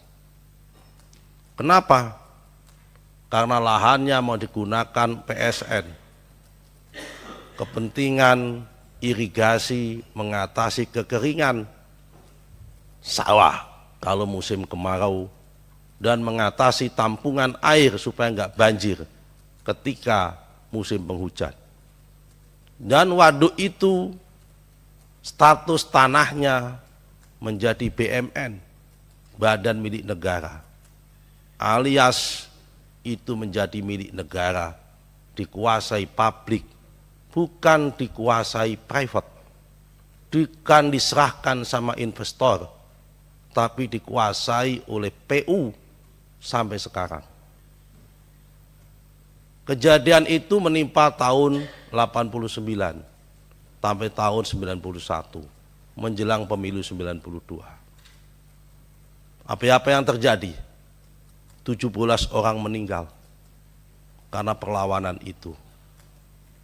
Itu tanah rakyat, penduduk diusir untuk kepentingan publik, yaitu kepentingan Waduk Kedung Ombo, bukan untuk kepentingan investor, tapi untuk kepentingan negara. Yang saya tidak mengatakan kalau investasi itu tidak untuk kepentingan negara, sama-sama kepentingan negara. Tapi kalau kepentingan investasi ini, saya belum mendapatkan penjelasan. Nanti tanah 17.600 hektar itu HPL-nya di tangan siapa? Dan diperuntukkan untuk siapa? Kok sampai harus mengusir dan menggusur orang? Itu case pertama. Case kedua, karena kecelakaan dan musibah. 9 desa di kawasan Porong, Sidoarjo, Jawa Timur, juga mau tidak mau harus pindah karena lumpur lapindo. Kuburan hilang. Semua orang setiap bulan puasa menjelang Lebaran, menjelang puasa nyekar tidak bisa nyekar. Yang dia datangi lumpur dan sebagainya, menimbulkan luka sampai sekarang yang masyarakat itu sampai hari ini tidak bisa diobati dan tidak bisa direlokasi. Nah, berangkat dari itu, saya ingin memperdalam masalah ini, soal Rempang. Saya mendapat informasi kanan kiri dari berbagai masyarakat. Satu hari sebelum Pak Bahlil ke sana, saya pun berkunjung ke sana. Saya diam-diam saya berdialog dengan masyarakat di sana. Pertama, saya ingin tanya sama Pak Rudi. Di informasi dari 17.600 hektar itu di Pulau Rempang, yang katanya 600 hektar itu sudah ada HPL atas nama BP Batam. Saya minta tolong dibuktikan dalam rapat ini surat HPL-nya itu ada di mana. Karena informasi yang kami terima dari masyarakat belum ada yang namanya HPL di Pulau Rempang. Yang nomor dua, Pulau Rempang dan seisinya ini itu sudah ada sebelum ada Indonesia merdeka. Sudah ada sebelum ada Pemko Batam. Sudah ada sebelum ada BP Batam. Jadi ini kalau dalam doa bagian dari anta khalaqas samawati wal ardi wa ma fihinna. Ini adalah bagian dari ciptaan Tuhan di dalam langit dan bumi dan seisinya. Ini sudah ada sejak dulu. Terus pertanyaan saya, lantas bagaimana orang yang sudah ada di situ, nenek moyangnya ada di situ, sejak sebelum merdeka, bahkan dia ikhlas menyerahkan tanahnya itu, mengikuti kedaulatan negara Indonesia, kok tiba-tiba hari ini diminta pindah? Secara HPL diserahkan sama sebuah PT yang bernama MEG, yang kemudian PT itu kemudian menjual kepada tenan. Terus pertanyaannya, selain hanya mendapatkan tenaga kerja dan pajak, negara mendapatkan apa? Kok sampai negara meminta rakyatnya pindah demi investasi? Apa tidak ada tempat lain untuk kepentingan investasi? Saya tidak membayangkan seandainya demi PSN, rumahnya saudara menteri maupun rumahnya saudara kepala BP Batam Pak Rudi, entah di kampung sana, diminta investor, diminta pindah. Saya kira mereka juga perasaan yang sama, pasti akan melakukan proses penolakan yang sama. Nah, karena itu Bapak-Bapak sekalian, saya bergembira penjelasan Pak Menteri Bahlil, hasil ratas dengan Menteri, dengan Bapak Presiden yang meminta entah benar apa tidak relokasi itu dihentikan. Saya setuju kalau relokasi dihentikan. Saya mohon maaf, saya sebetulnya hari ini tuh masih di opnam di rumah sakit. Tapi saya paksa keluar sini hanya karena saya ingin mengikuti rapat ini. Karena saya anggap ini rapat penting bagi saya. Nah, karena itu Bapak-Bapak sekalian, Pak Menteri, saya meminta ada kebijakan dan kearifan lokal. Yang tadi saudara katakan di penjelasan di sini, bahwa rumah penduduk tidak jadi direlokasi. Tolonglah carikan relokasi yang lain yang tidak mengganggu rumah tangga orang. Kalau toh memang terpaksa harus dipindah, pertanyaan saya, kenapa mereka harus diminta indekos? Kenapa enggak rumahnya itu dibuatkan dulu? Baru mereka diminta untuk pindah. Kalau toh kepaksa itu pun.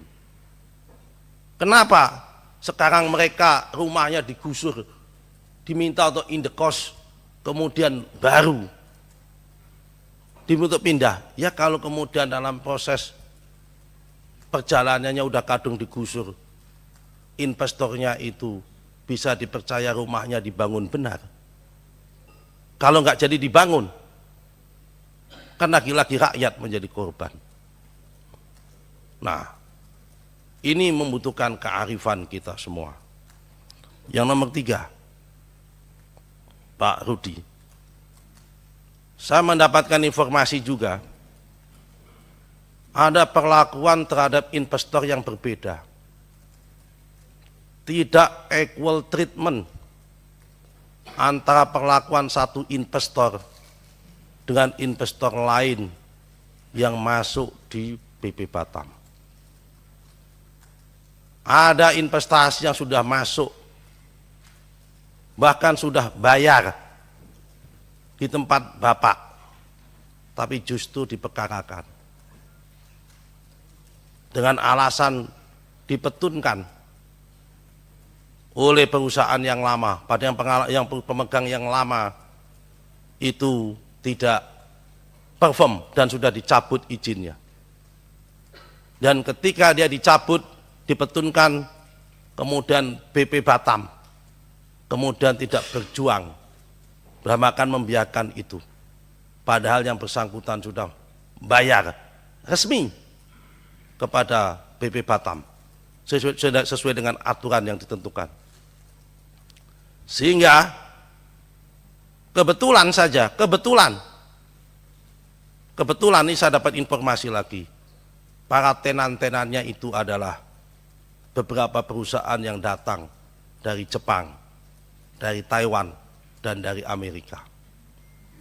Sehingga ada benarnya juga, kalau lihat dari fakta-fakta ini, kemudian muncul rumor di masyarakat bahwa seakan-akan BP Batam, Menteri BKPM, pemerintah, dan sebagainya, itu dianggap terlalu menganak-emaskan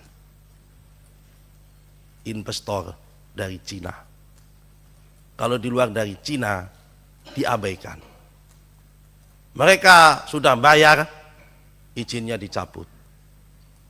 Kenapa? Karena pemegang yang lama membenturkan, ya kan, BP Batam, dan BP Batam tidak fight untuk itu dan tidak melakukan proses intermediasi. Harusnya kalau memang BP Batam sebagai kepanjangan pemerintah ingin mendongkrak investasi di situ, melakukan proses intermediasi satu sama lain sehingga tidak terjadi hal-hal semacam ini. Sehingga wajar kalau kemudian isu itu pating seliwer, isu itu kemudian berseliweran, yang mengatakan bahwa proses Rempang ini adalah karpet merah buat investor Cina. Kemudian yang lain itu dihambat. Yang keempat, sebelum ada proses pengajuan Rempang, ada beberapa pengusaha juga kebetulan bukan dari Cina, sudah mengajukan hal yang sama, membangun kawasan industri di Pulau Galang. Yang Pulau Galang itu tidak ada penduduknya, tidak se-complicated yang ada di Rempang. Tapi lagi-lagi tidak direspon sama Pak Rudi. Pertanyaan saya, apakah ini semua karena tidak ada orang kuat dari Jakarta yang mendorong itu? Atau karena tidak punya hubungan baik? Nah, sehingga isu ini kemudian berkeliaran di mana-mana menjadi wajar. Karena akibat-akibat ini semua. Yang nomor 6, saya catat semua suara-suara di sana, Pak. Saya 4 hari 3 malam. Saya keliling, saya diam-diam. Gaya aktivis saya pakai lagi. Ada satu lagi rumor yang saya mohon maaf, terpaksa saya ingin tabayun dengan Pak Rudi di sini. Sekali lagi Pak, tabayun. Saya orang NU Pak. Orang NU kalau mendapatkan masalah saya harus tabayun. Tapi karena ini masalah politik, saya tabayunkan secara politik. Salah satu sebab yang membuat semua investasi di sana ini menjadi nggak dilayani, karena ada permintaan, Pak, dari oknum-oknum yang mengatasnamakan Bapak. Per meter katanya minta 6 sampai 10 dolar, di luar ongkos resmi. Kalau memang itu betul, Pak, tolong tertibkan. Kalau memang ada seperti itu, supaya masalah ini nggak sampai ke aparat hukum dan sebagainya, karena ini menjadi sensitif di mana-mana, sehingga nanti orang jangan sampai salah lagi menafsirkan. Jangan-jangan Rempang didahulukan 17.600 karena ada 6 sampai 10 dolar per meter kali 17.600 hektar. Wih, berapa itu, Bos? Yang lain sementara itu tidak diurus. Ini hal-hal yang perlu rumor yang kami temukan di lapangan, yang kami butuh kejelasan dan butuh penjelasan di sini. Kami tidak menuduh, Pak. Kami mendapatkan informasi seperti itu dan kami sampaikan di forum-forum politik ini. Mohon dijawab dan mohon diklarifikasi kalau memang itu tidak betul. Nah, yang terakhir pada Pak Bahlil. Ini kan proses Rempang ini belum ada HPL-nya. Karena BP Batam yang ternyata saya dulu menduga 600 hektar itu sudah ada HPL-nya. Ternyata waktu saya ke sana pun ternyata tidak ada HPL-nya menurut masyarakat. Karena itu supaya nggak jadi simpang siur, kami mohon yang 600 hektar penjelasan Menteri ATR itu ada HPL-nya, ditunjukkan kepada kita bahwa di Pulau Rempang yang 600 hektar itu ada HPL-nya. Itu yang pertama. Yang kedua, nanti 17.600 itu pemegang HPL-nya siapa? Ini BP Batam kah atau MEG kah? Kalau BP Batam, oke, kita menerima. Kalau BP Batam, ya kan? Kenapa? Karena BP Batam masihlah kepanjangan pemerintah. Sepanjang yang diambil HPL-nya bukan HPL yang diambil yang di lokasi penduduk tadi itu. Mau yang diambil di bukit, di gunung, di hutan, mau diambil alih di konversi hutannya, itu urusan pemerintah dengan pemerintah, karena hutan pun itu punya pemerintah. Ketika Pak Bahlil melakukan konversi dari HGU PTPN 9 di Batang 600 hektar yang kemudian akan dinaikkan menjadi 4.000 hektar, betul Pak Bahlil? Itu dulunya HGU hanya 80 tahun, kemudian dialihkan menjadi HPL kepada PTPN yang diinbrengkan menjadi saham PT Kawasan KITB, PT Kawasan Industri Terpadu Bahlil, ya kan, bukan Batang tapi Bahlil itu kan. Dipersingkat Pak Nusron. Saya tadi udah minta izin agak panjang memang Pak Samuji soal ini, ya kan. Karena itu sekali lagi kita masih diam Pak. Tapi kalau nanti, ya kan, HPL-nya 17.600 hektar diserahkan bukan kepada BP Batam, ya kan, tapi pada PT MEG, wassalam. Saya menganggap itu kebijakan yang memperkaya orang lain, bukan memperkaya diri sendiri, memperkaya orang lain. Karena negara tidak ada rentang kendali yang seperti itu. Yang terakhir, saya mengusulkan kepada Komisi 6 supaya kirim surat kepada Bapak Presiden untuk mengevaluasi tentang konsepsi ex officio kepala BP Batam, dirangkap langsung oleh wali kota.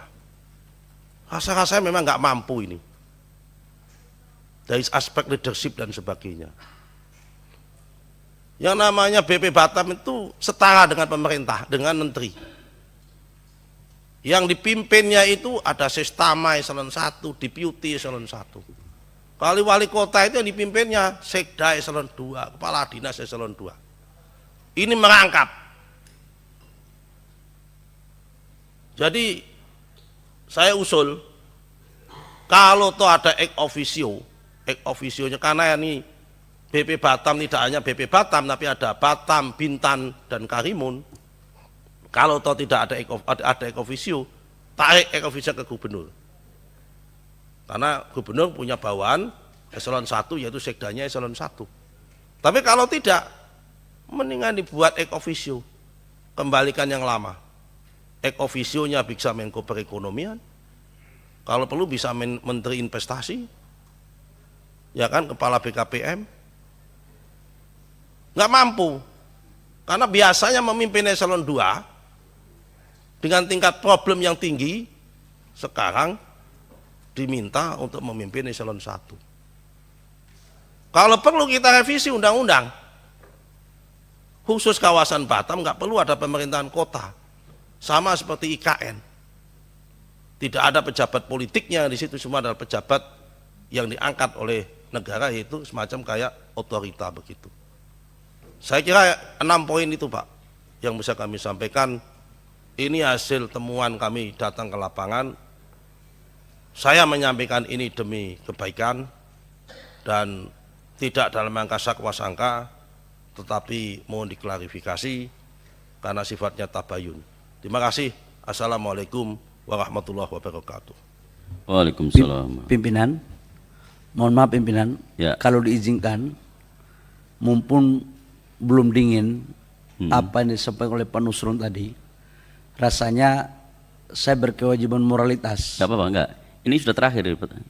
Ini Ya, sudah terakhir, Pak Bahlil. Ya, saya khusus untuk Pak Nusron dulu, setelah itu baru saya jelaskan yang lain. Boleh pimpinan? Oke, Saya silakan. izin. Pak Nusron yang saya hormati, yang saya muliakan. Yang pertama, karakter saya kan Pak Nusron tahu dari dulu lah. Coba tunjukkan kepada saya, pengusaha siapa yang bisa main-main saya?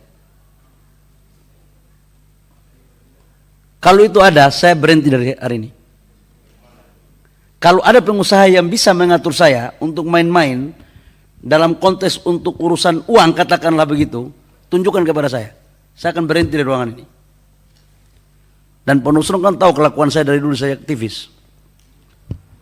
Yang kedua, saya ingin menyampaikan, tidak ada negara ini kita memberikan negara. Satu hal Pak Nusron, 17.000 lebih hektar itu, 10.000 lebih itu hutang lindung. Sekali lagi, tadi saya sudah sampaikan, 10.000 lebih itu hutang lindung. Yang kedua adalah 7.000 lebih, 7.500 itu HPK, hutang konservasi, yang harus statusnya diturunkan menjadi APL. Ini prosesnya udah hampir selesai. 570 APL, SK-nya itu SK Menteri ATR nomor 51 dan 45 tahun 2023. Pak, sebentar Pak. Pertanyaan saya Pak, 570 hektar SKAPL tahun 2023. Sebelum tahun 2023 sudah ada manusia tinggal di sini Pak dalam APL. Nanti kita Kenapa bicara. negara kok bisa menyerahkan itu APL di tanah orang, yang di tanah yang diduduki orang? Ini kan persoalan Pak, Ya. tanpa sepengetahuan mereka. Pimpinan Padahal itu boleh, tanahnya tanah nenek moyang mereka Pak. pimpinan boleh saya lanjutkan dulu.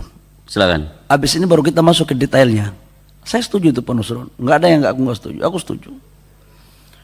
Yang kedua, menyangkut dengan, ini menyangkut status dulu ya Pak Nusron ya, bahwa ada plus minusnya kita atur.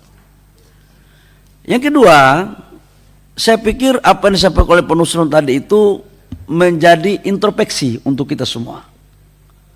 Sangat bagus sekali, tapi ada beberapa catatan Pak Nusron. Yang pertama, kalau urusan BP Batam tentang apa yang narasi terakhir nanti Pak BP Batam karena saya sama sekali tidak ikut. Tetapi jangan sampai ada persepsi bahwa seolah-olah untuk investasi Rempang ini perlakuannya khusus dengan yang lain. Dari Kementerian Investasi enggak seperti itu. Kenapa? Karena tim saya, perwakilan saya di China itu sudah melakukan pertemuan ini berbulan-bulan, berkali-kali, dan tim saya memberikan rekomendasi untuk mengecek ini perusahaannya, maka kemudian saya datang ke China. Ini sebenarnya adalah Pak Nusron, mohon maaf, ini adalah sebenarnya hilirisasi tahap kedua setelah nikel untuk pasir kuarsa dan pasir silika. Ini yang kita bangun di sana. Nah, setelah saya ke sana, ketemulah sama investor. Dan saya ketemu langsung perusahaannya dan saya datang ke pabriknya. Dan saya yang meminta mereka untuk datang. Nah, terkait dengan lokasi, jadi sekali lagi saya clearkan bahwa kami tidak pernah membeda-bedakan mana perusahaan mana itu Pak Nusron, insya Allah lah. Saya sangat kenal sekali sama senior saya Pak Nusron ini, dan Pak Nusron juga sangat kenal saya. Kalau persoalan integritas, insya Allah kita semua sama-sama tahu dan kita sama-sama senior junior lah. Nah, terkait dengan persoalan APL yang ada sekarang itu dan berapa areal yang dipakai, itu kan yang tadi Pak Nusron minta tadi.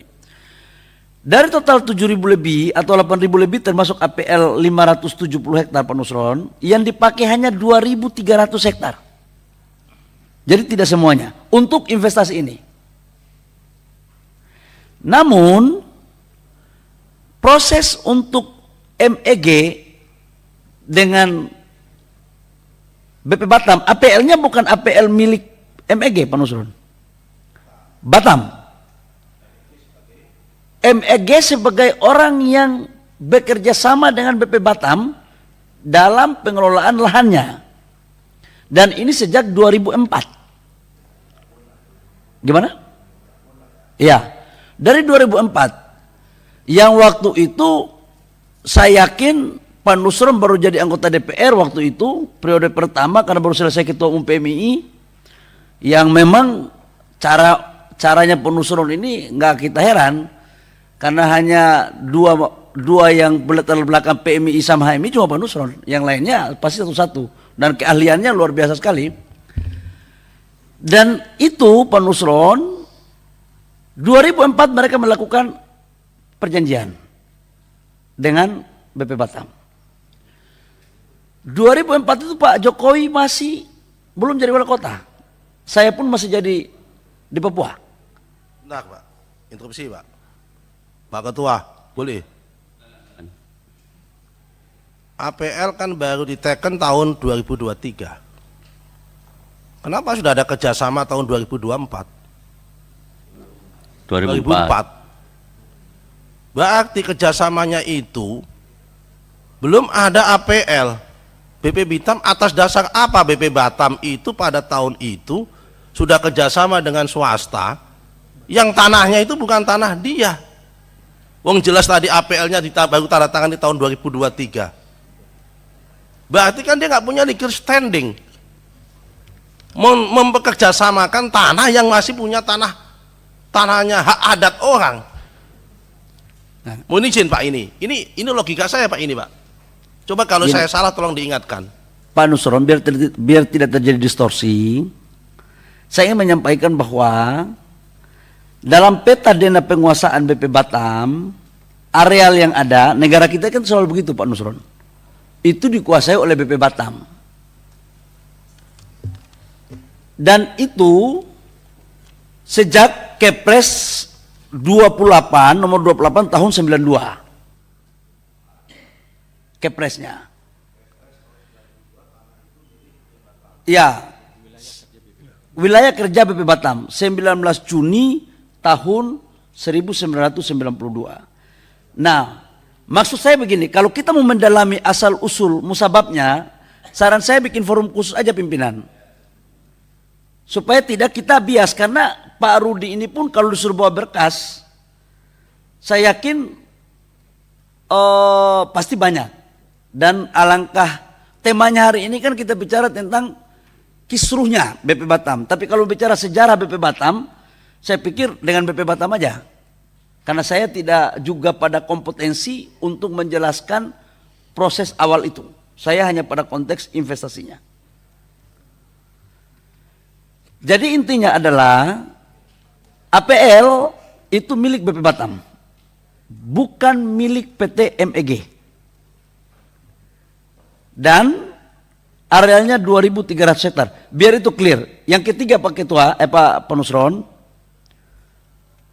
kalau ke yang lain boleh Penusron punya pandangan atau apa silakan. Tapi kalau kami dari Kementerian Investasi khususnya saya, kalau ada itu Penusron dapatkan, kasih tahu saya. Yang main-main. Dan kalau itu betul kepada saya akan mundur dari menteri. Kita ini kan udah biasa sepatu miring Penusron. Kita udah lama miskin, nggak mungkin di saat kita sudah begini masih juga main-main. Insya Allah lah kita sama-sama istiqomah untuk menjalankan kebaikan yang terbaik untuk pembangunan dan kesejahteraan rakyat bangsa dan negara. Makasih.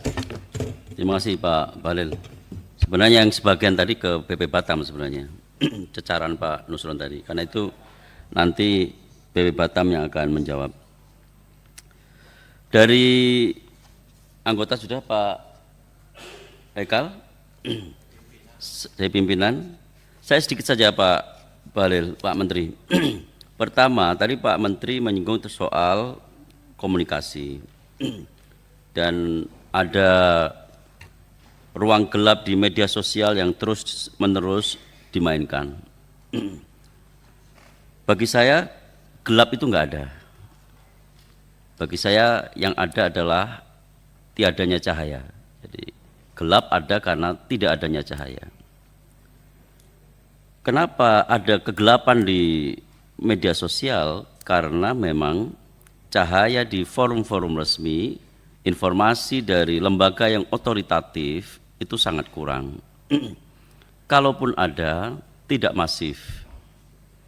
Saya meyakini negara ini pasti berdaya untuk memasifkan informasi dari lembaga-lembaga yang otoritatif. Jadi sikap kita seharusnya tidak selalu menyalahkan kegelapan di media sosial.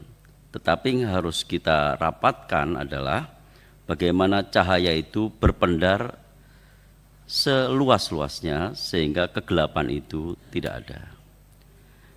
Karena itu penting bagi kami forum ini supaya punya kesempatan Pak Menteri untuk menyampaikan, untuk menebarkan cahaya supaya gelap itu tiada. Kira-kira itulah kita undang Pak Bahlil itu. Yang kedua, tadi Pak Menteri juga menyampaikan ada indikasi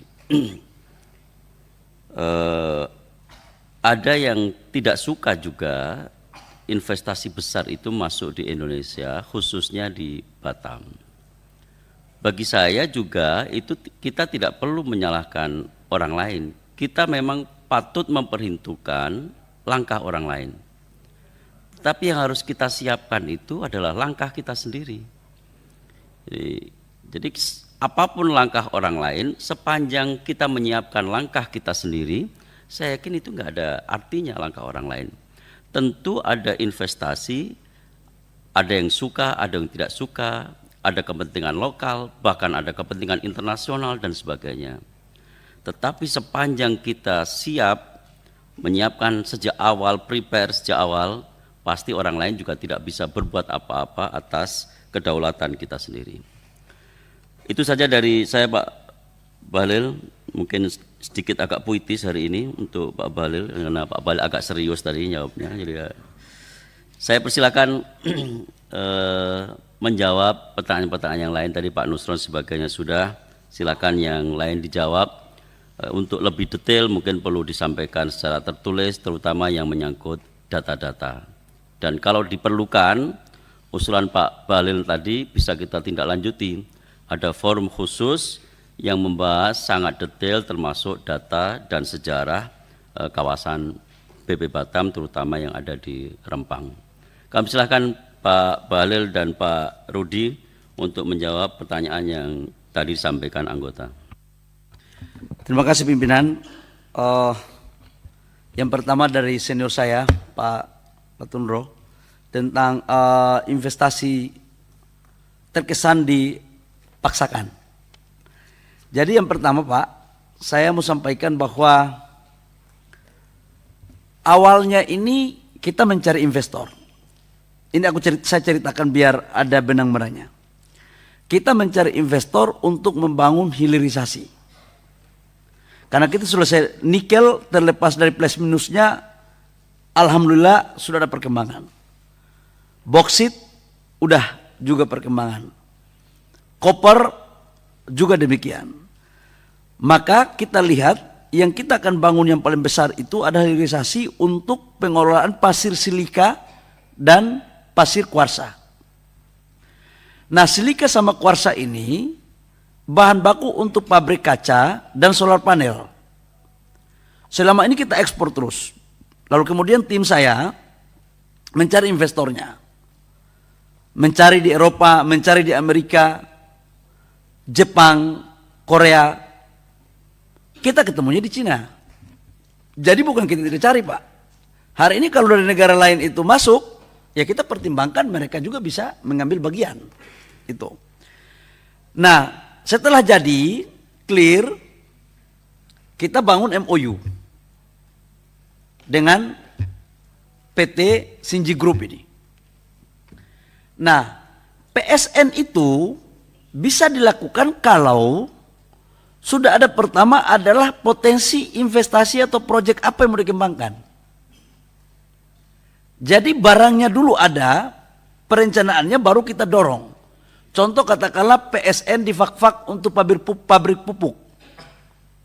Sekalipun gasnya ada di sana, tidak bisa kita tunjuk Fak-Fak sebagai PSN pupuk kalau belum ada investornya. Makanya investornya itu adalah pupuk Kaltim. Itu contohnya Pak. Jadi kita carikan investornya dulu. Baru setelah itu MOU, baru kemudian kita dorong ke PSN. Kenapa itu kita dorong di PSN? Karena tadi kan ada sekitar 8-9 item barang yang akan kita kerjakan di sana. Itu memang ke depan itu kita menjadikan Indonesia selain pabrik kaca adalah pusat industri untuk solar panel dalam rangka mendorong energi baru terbarukan. Ini Pak sebenarnya desainnya. Kalau Bapak tadi tanya tentang mana tadi perusahaan ini mampu nggak untuk tentang nilai aset perusahaan. Untuk jalan, perusahaan ini sebenarnya sudah bangun pabrik kacanya di Gresik 1, di JP. Total investasinya kurang lebih sekitar 600 sampai 700 juta US. Tanahnya baru dibeli dari JP ya, udah selesai. Tapi mereka mau bikin skala yang paling besar. Untuk Sinji, dia itu revenue pendapatannya itu 3,3 miliar. Asetnya itu 6,7 miliar. Tetapi ini kan ada beberapa perusahaan lain di selain daripada Sinji yang digrupkan. Cuman saya tanda tangannya dia mewakili yang lainnya. Kira-kira begitu Pak. Jadi bukan berarti kita tidak hitung. Kita sudah sangat hitung semuanya.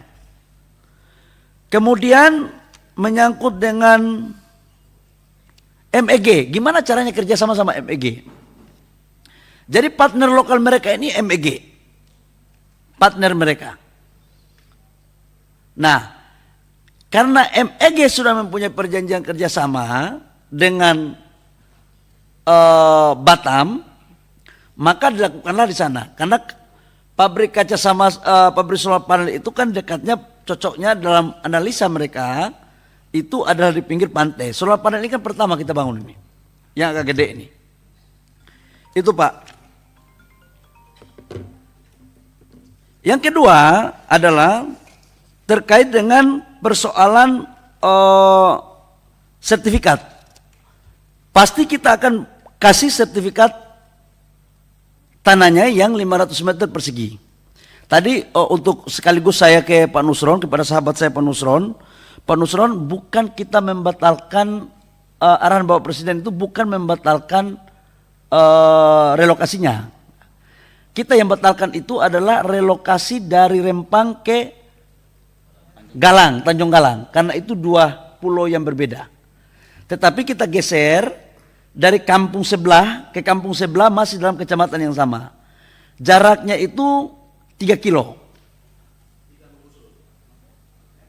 Kampungnya tetap, kita geser orang yang penduduk di situ, kita geser ke kampung sebelah, kita padatkan.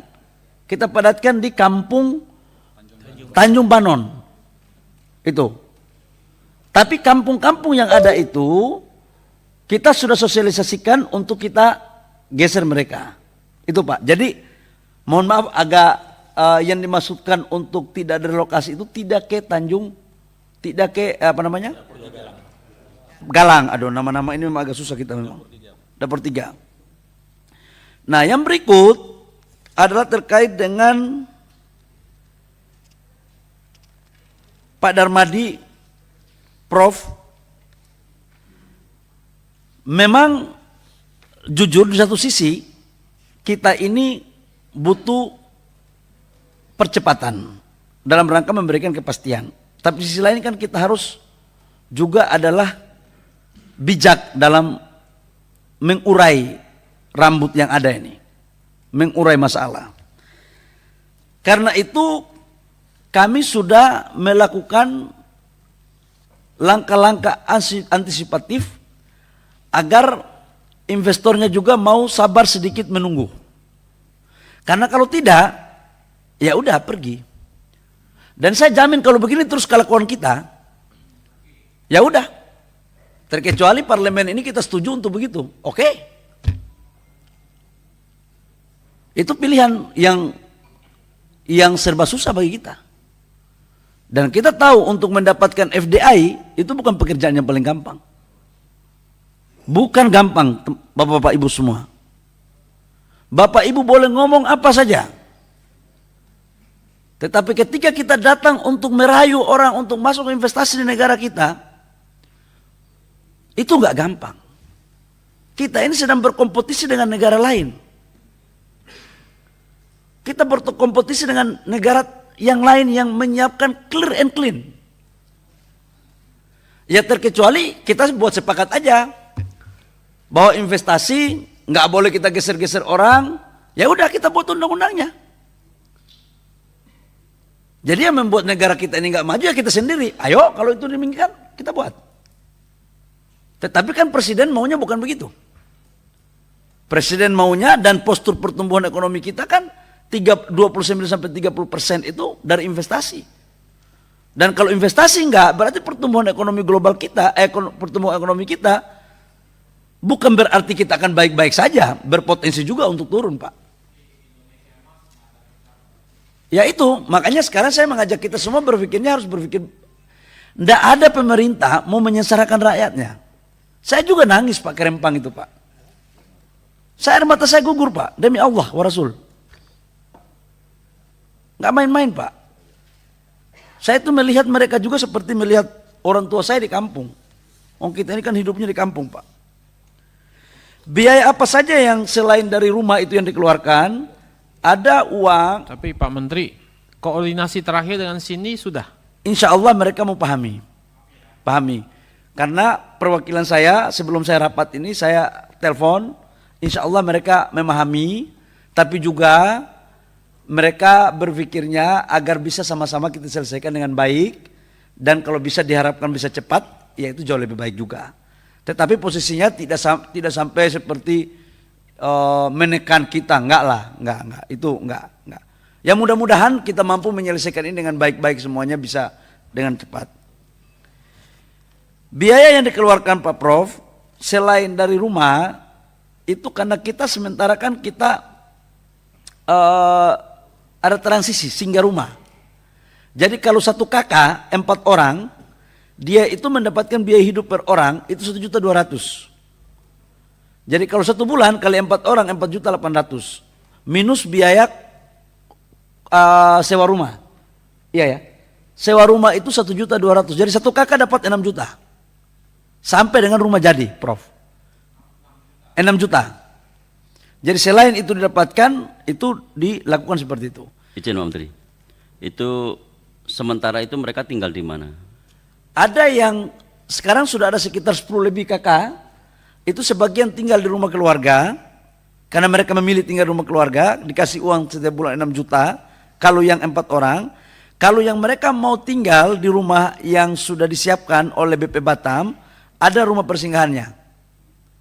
Sudah disiapkan juga.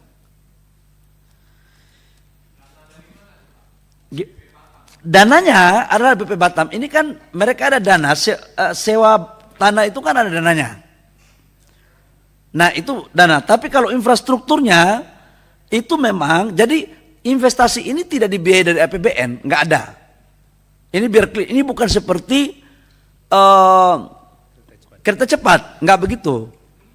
Ini adalah bisnis real yang dilakukan antara badan usaha swasta dengan badan usaha swasta internasional. Jadi tidak ada urusannya sama negara. Itu, Prof, biar clear. Menyangkut WA, habis ini kita ketemu. Selalu begitu, tapi hasilnya nggak pernah ketemu juga. Bang, lu kurang ajar. Aduh, batuk saya. Selalu bilangnya setengah kamar, tapi nggak pernah. Urusan itu sudah saya cek. Nanti habis ini kita ketemu lagi. Menyangkut dengan Pak Abdul Hakim tentang berapa lama realisasi investasi ini akan dilakukan. Jadi ada sekitar 9 item yang tadi saya sampaikan. Itu adalah pembangunan kawasan industri, pabrik pemrosesan pasir silika, soda abu, panel surya, ada sekitar 2, 4, 5, 6, 7, 8, 9, 10 item pada ekosistem ini, itu akan dibangun paralel. Makanya tanahnya itu sekitar 2.000, begitu selesai ini akan dibangun paralel. Dan sekedar informasi, investasi listriknya aja, ini 2.500 megawatt.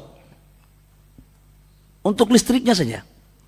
Jadi kalau rata-rata 1 megawatt itu 1 juta, berarti ada sekitar 2,5 miliar US dollar hanya untuk listriknya saja. Solar panel tidak, Bang. Ini kita akan blending antara batu bara dengan sebagiannya gas. Sekarang kita lagi cari. Dan ini jangan sampai dianggap bahwa ini untuk langsung ekspor, nggak ada, belum ada Bang. Ini hanya untuk, karena Pak Dedi tadi sudah ada komunikasi pribadi. Jujur ini kita membangun solar panelnya aja. Belum ada gerakan tambahan yang lainnya, belum ada. Pak Bahlil, tadi saya dengar, makanya saya lari buru-buru kemari. Saya paham, kan gini, kita sepakat bahwa investasi itu kan untuk mendorong pembangunan kita. Ya, modal dasar kita kan SDM kita dan SDA kita. Tapi kan saya sering melihat kenapa selalu kita menghadapi persoalan begini. Karena dari hulu sampai ke hilirnya nggak jelas itu Pak. Ya hulunya oke, kita panggil investor. Tapi kan kita tahu kemudian banyak yang tidak terrealisasi. Karena apa? Di tengahnya kacau Pak. Ya toh? Lalu di hilirnya juga kacau Pak. Jadi saya kira Pak Menteri nggak bisa kerja sendiri Pak. Kalau menurut saya ini memang harus terintegrasi. Ya. Jadi ketika Bapak merayu tanda kutip investor untuk datang di bidang apa, kemana, itu sudah harus satu tarikan nafas Pak. Jangan hanya undang mereka datang, kemudian ketemu regulasi yang carut marut, apakah itu di luar kawasan atau di dalam kawasan, karena dalam kawasan juga belum tentu ada jaminan mudah Pak. Lalu ke bawahnya, di hilirnya, terkait dengan masyarakat, terkait dengan partisipasi dan seterusnya. Ini menurut saya Pak Bahlil harus mulai ini. Siap. Ya, makasih. Makasih Pak Dedi. Waduh luar biasa sekali, berarti ada harapan masa depan kelihatannya. Kalau PDIP sudah mempunyai begini ya berarti ada harapan. Pak Prof, Profesor lagi baca sangat ini sekali. Jadi menyangkut dengan sinergi dengan pengusaha dalam negeri. Saya udah ngomong sama mereka bahwa jangan kalian jadikan orang itu hanya tenaga kerja. Saya tidak mau lagi. Makanya peraturan Menteri Investasi tentang kolaborasi dengan pengusaha daerah dan UMKM itu agar menjadikan orang daerah sebagai subjek dan objek. Jangan pengusahanya dari Jakarta semua. Masa kalau untuk catering-nya, urusan-urusan pekerjaan bisa dilakukan di lokal, diambil juga dari luar? Itu maksudnya, Pak. Jadi saya sangat setuju sama Pak Abdul Hakim untuk urusan ini kita lakukan. Ibu Nevi sudah pulang. Oh, Ibu, aduh, sorry. Ibu Nevi, mohon maaf, terkesan tidak siap. Yang memang awalnya Bu, mohon maaf Bu, saya sampaikan, saya tadi sudah akui bahwa proses awal itu yang kurang pas komunikasinya Bu. Tapi saya setuju sama Pak Sarmuji, jangan kita mencari kambing intap untuk orang yang lain. Tetapi memang ada faktanya Bu, informasi yang kita ke sana itu kan belum melakukan pergeseran, belum melakukan pemindahan. Tapi seolah-olah dianggap bahwa ini sudah pemindahan. Akhirnya saudara-saudara kita pasti merespon itu dengan cara itu. Dan saya tidak salahkan mereka kok. Itu mungkin akibat karena menerima informasi yang seperti itu. Dan sumbernya juga mohon maaf yang kita juga ragukan. Kemudian terjadilah feedback seperti itu. Jadi kalau ditanya anggap itu ada kekeliruan, siap, ada kekeliruan. Dan begitu keliru Bu, kami tahu, kami turun ke lapangan untuk insya Allah tidak lagi keliru. Dan sejak kami turun sampai sekarang kan alhamdulillah udah baik. Makasih banyak Bu. Menyangkut dengan investasi APBN, mohon maaf Bu, tidak ada sama sekali. Tidak ada. Cuman memang di kampung itu, karena itu saudara-saudara kita, untuk membangun puskesmas, fasum-fasumnya, air bersihnya, itu semuanya dipakai dari APBN. Tetapi sebenarnya kan BP Batam ini BLU, mereka juga dapat uang untuk itu juga. Negara juga ini. Kemudian dari saudara saya Pak Dedi, rumah contohnya setuju Pak, setuju itu. Bapak tadi sampaikan idealnya begitu. Kita harus bangun rumah contoh dulu, apa segala macam idealnya. Tapi sekarang tidak bermaksud membela diri, sudah kita bikin master plan-nya ya Pak Parudia. Master plan, contoh rumahnya, titik-titik koordinatnya. Jadi kalau saudara-saudara kita itu begitu masuk melihat bloknya mau ambil blok berapa, rumah contohnya seperti apa, itu sudah dilakukan. Izin Pak Menteri, harapan saya tokoh-tokoh masyarakat itu dilibatkan dalam pembuatan master plan itu, ya supaya mereka juga ada sense of belonging di situ. Termasuk desain dalamnya, dan saya kira tidak ada masalah untuk perumahan mereka. Iya, termasuk desain kampungnya itu kan. Ambil contoh misalnya dulu di Kalimantan itu resettlement dari kampung-kampung bikin satu desa. Itu masyarakat ikut terlibat di dalam, Pak. Pak Dedi, saya memang dalam rapat saya beberapa minggu lalu, saya minta kepada Pak Kepala BP Batam untuk melibatkan tokoh-tokoh di sana, dan alhamdulillah sudah melibatkan lembaga adat Melayu untuk ikut mengambil bagian dalam mendesain kampung dan rumah ini. Ini informasinya dari Pak Rudia. Itu di atas laut Pak ya? Tanahnya enggak di landed ya. Okay. Landed. Jadi laut itu adalah laut yang sama untuk dipakai nelayan mereka, tetapi di atasnya itu landed. Kemudian Pak Rudi, mana senior saya tadi? Pak Rudi, luas tanah yang dibebaskan tadi itu tadi saya sampaikan 2.300 hektar, dari 17.000 itu 2.300, kemudian investasinya ya tadi saya sudah jelaskan sekitar 11,5 miliar US dollar totalnya. Kemudian kepada senior saya, ini yang terakhir ini, senior saya kepada Pak Nusron, saya pikir ini pikiran-pikirannya bagus sekali.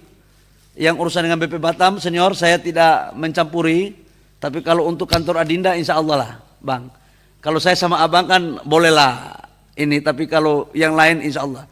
integritas kita. Jadi jangan sampai dikirain karena saya urusannya dengan MEG atau investor Cina, terus kita ini ada something.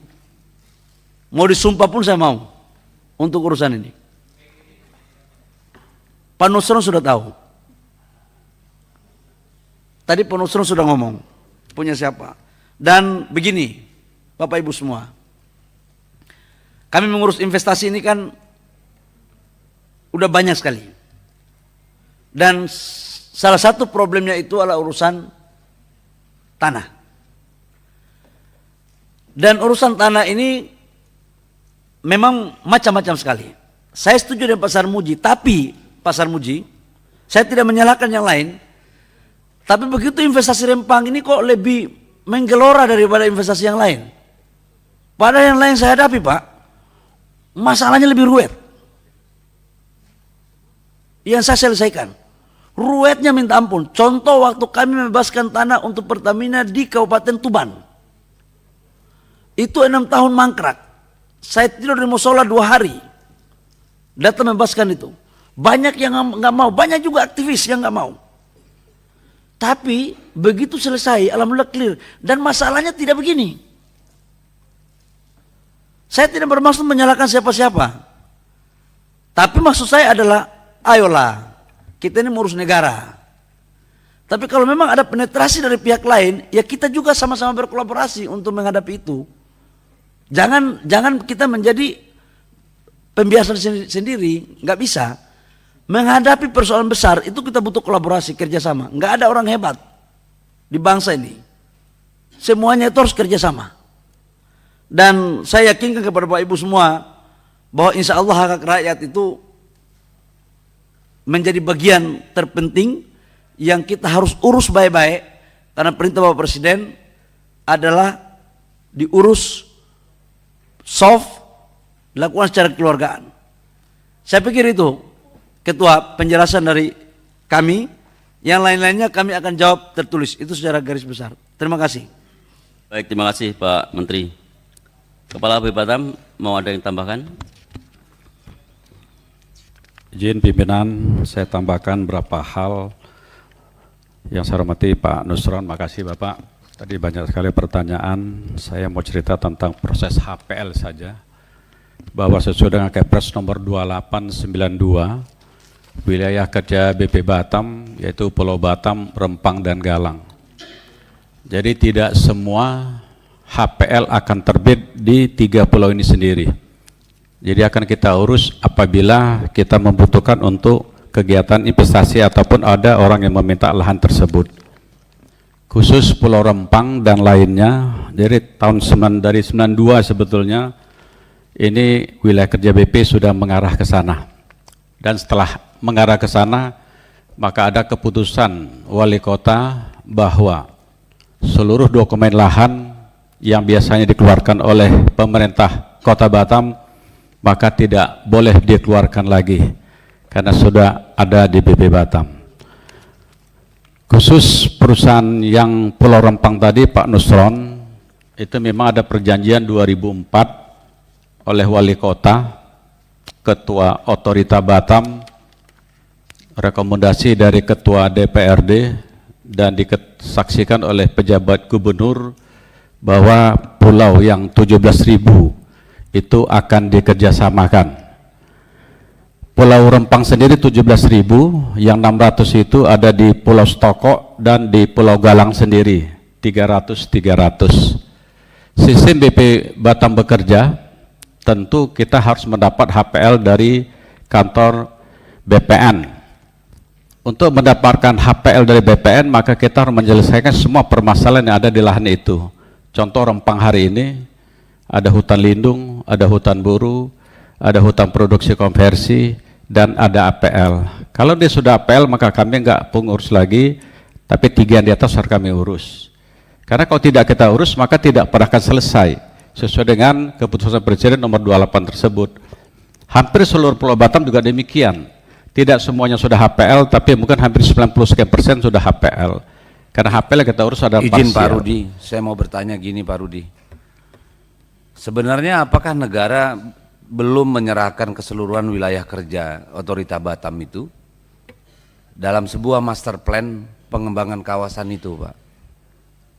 Saya akan sangat heran kalau kemudian ternyata setiap kali mau melakukan apapun masih lagi ada urusan dengan pusat, dengan ini, dengan itu. Apa tidak ada master plan yang utuh? Ya, berapa luas hutan yang harus dijaga, di mana yang bisa untuk industri, di mana yang pemukiman dan sebagainya. Apakah memang belum ada sama sekali, Pak? Sehingga setiap kali ada investor, kita harus mengulang semua proses itu sama saja seperti di luar kawasan otorita. Ini kita mohon pencerahannya Pak Rudi. Baik, khusus Kota Batam, Bapak izin Pak Dedi, makasih banyak. Kami sudah punya RDTR, tata ruang sudah ada, dan rencana detailnya sudah ada juga. Tentu itu sudah ada ruang masing-masing. Tapi khusus kalau investasi besar, maka tentu butuh lahan yang besar. Kalau butuh lahan besar, maka kami harus merubah tata ruang itu sendiri. Contoh Rempang sendiri. Rempang kalau kita ikuti tata ruang hari ini, kita hanya punya kira-kira 147 hektar saja boleh kita gunakan.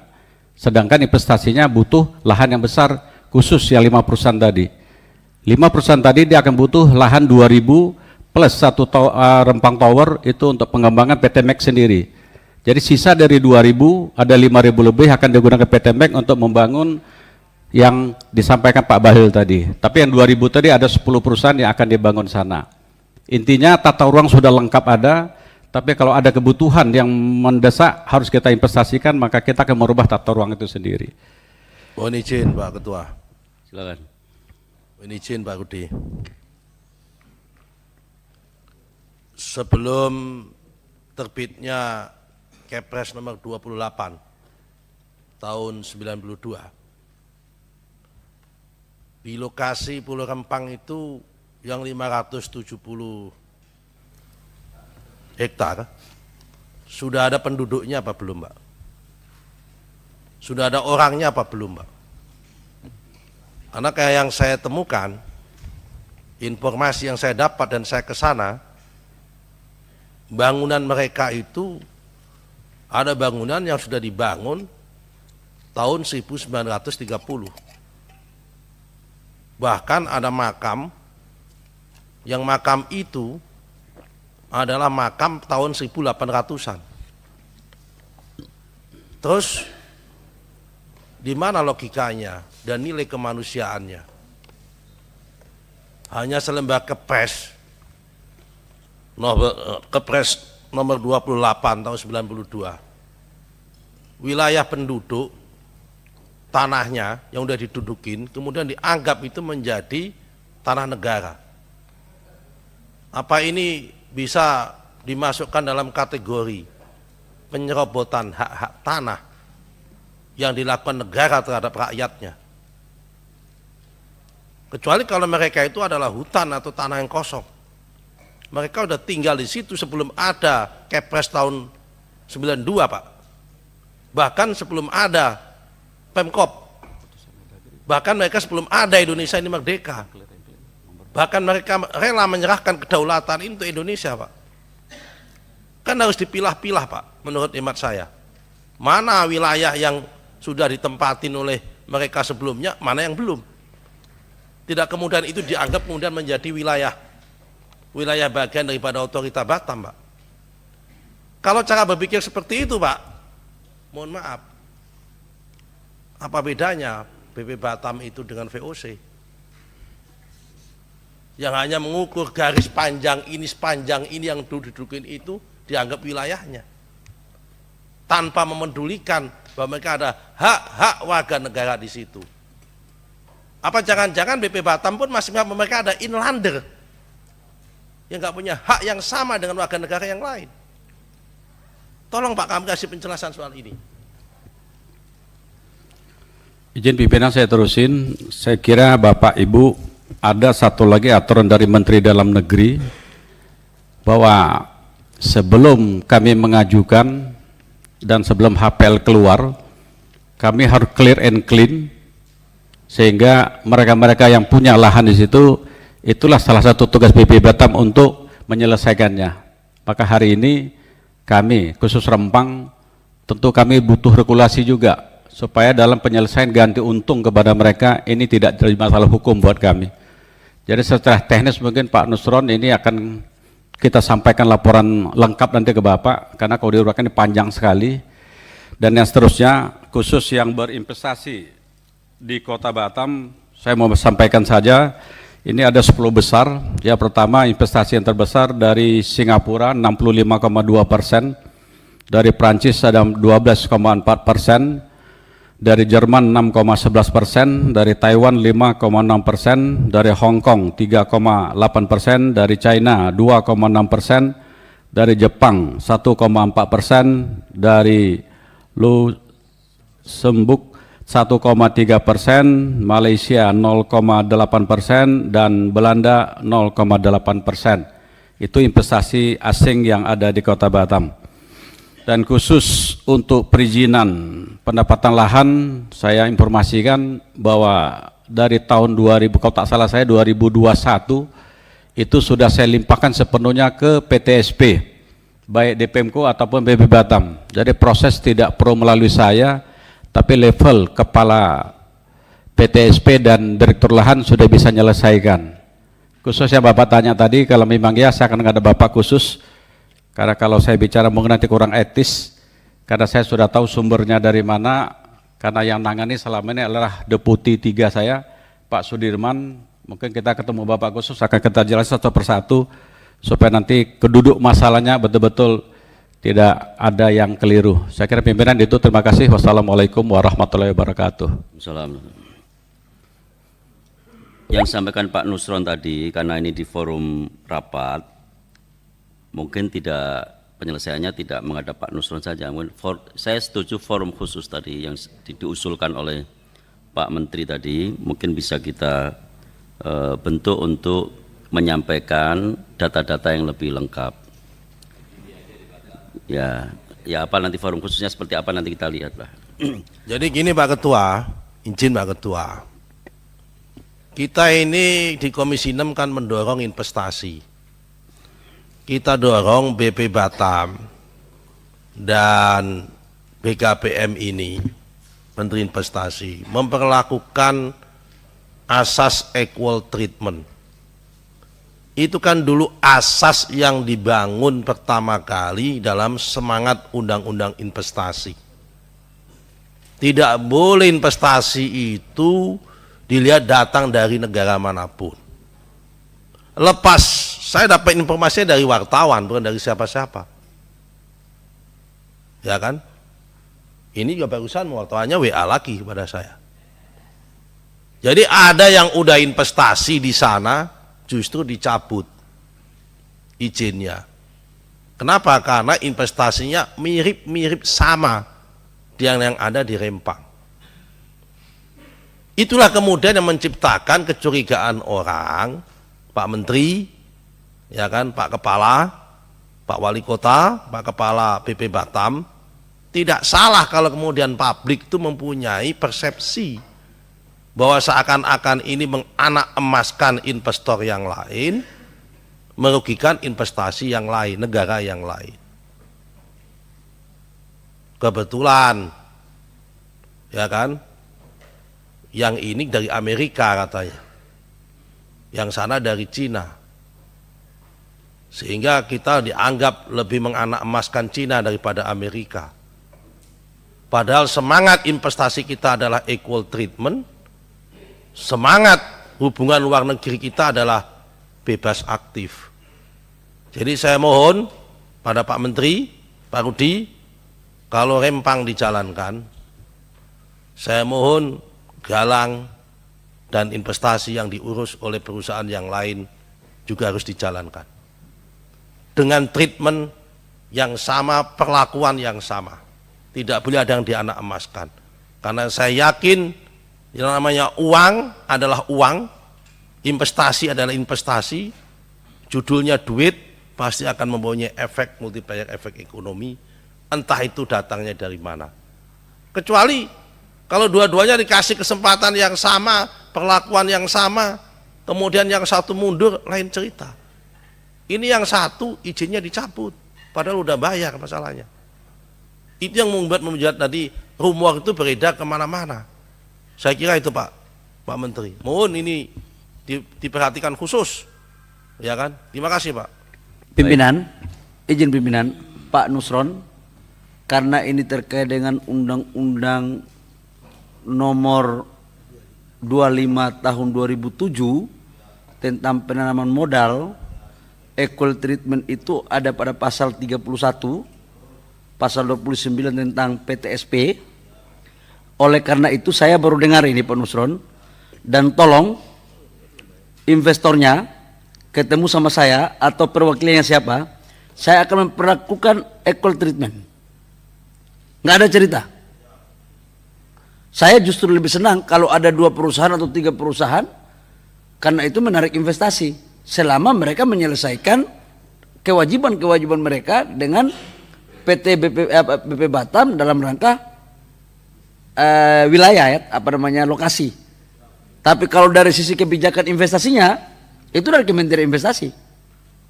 Saya akan siap melakukan. Saya kira teman-teman di lapangan udah tahu. Saya nggak usah sebut namanya. Cukup ya? Ya. Saya sedikit, Pak Sarmoji. Sedikit ya, Bang. Ya. Ini pesan-pesan aja, Bang. Ya, terima kasih. Sesinya Ketua. pendalaman sudah selesai. Terima kasih Ketua, seluruh anggota dan mitra kerja yang saya hormati. Dalam pandangan saya sebetulnya bukan persoalan investasi.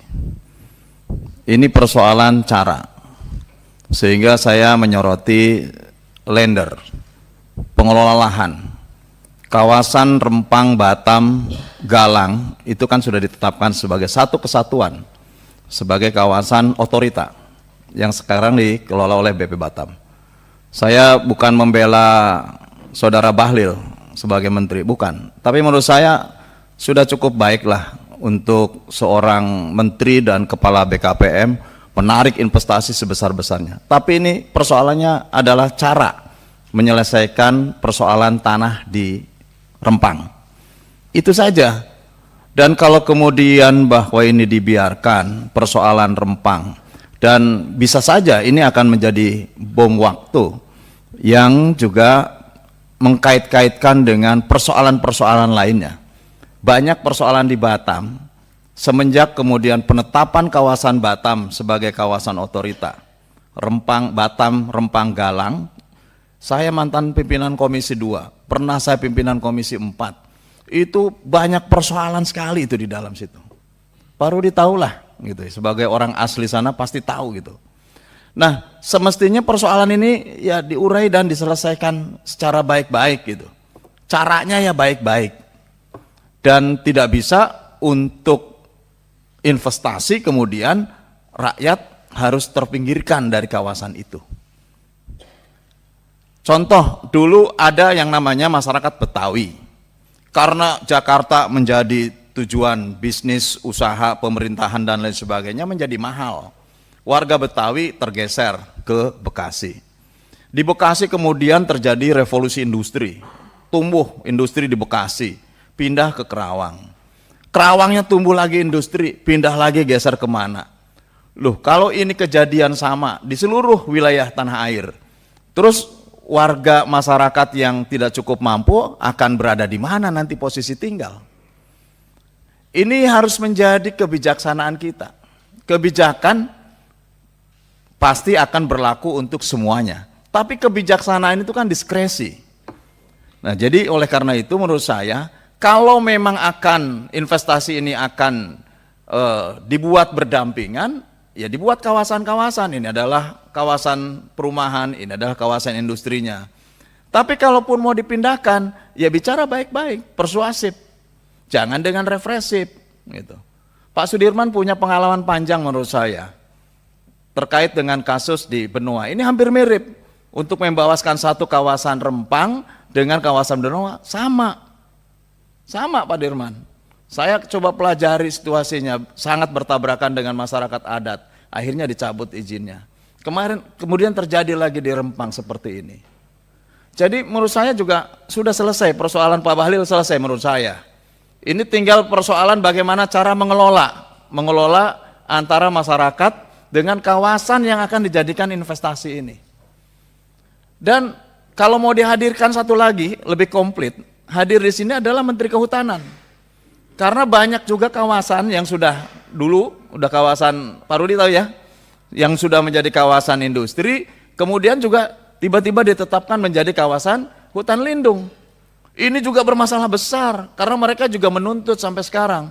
Bahkan mungkin minta lahan pengganti ke Pak Rudi. Jadi ini menyelesaikan persoalan Batam, ini harus diurai. Saya tidak tahu kalau nanti Pak Nusron memang ada persoalan persaingan investor di situ, saya tidak tahu ya. Tapi kalau melihat bagaimana terjadinya konflik masyarakat dengan pemerintah khususnya atas kepentingan pembangunan di sana, ya ini persoalan cara menyelesaikannya, ya kita agungkan dong masyarakat ini. Tidak ada negara Indonesia kalau tidak ada rakyatnya. Justru rakyat instrumen penting dalam sebuah negara. Karena pengakuan atas sebuah negara ada rakyatnya. Nah, pengakuan atas Batam ya ada rakyatnya. Jangan kemudian atas kepentingan tertentu rakyatnya disingkirkan, dipinggirkan dengan berbagai cara, ada dengan represif, ada dengan cara memahalkan iuran, apa disebutnya kalau iuran di sana itu? Ya uang pajak tahunan, kemudian ya seperti di Jakarta, tanahnya menjadi mahal, pajaknya menjadi mahal, jadi orang tidak mampu, akhirnya minggir gitu. Seperti saya yang tidak mampu di Jakarta, ya saya minggir ke Bekasi gitu. Nah, oleh karena itu menurut saya ini persoalan cara, tidak perlu ada yang disalahkan. Tapi bagaimana ayo menempatkan masyarakat di sana sebagai instrumen penting keberadaan Batam, Rempang, Galang saat ini. Sehingga kemudian ini bisa disusun sebuah roadmap, sebuah perencanaan pembangunan yang terintegrasi antara membangun industri di sana dengan komunitas dan masyarakat yang ada di sana. Saya kira itu aja, saya tidak perlu jawaban. Terima kasih. Assalamualaikum warahmatullahi wabarakatuh. Sudah benar pesan-pesan bijak dari Pak Herman Hairon. Baik, dengan seluruh pendalaman tadi kita sudah bisa mengambil kesimpulan rapat hari ini. Ada satu lagi Pak Menteri, tadi Pak Menteri sudah singgung tentang warga yang masih bermasalah secara hukum.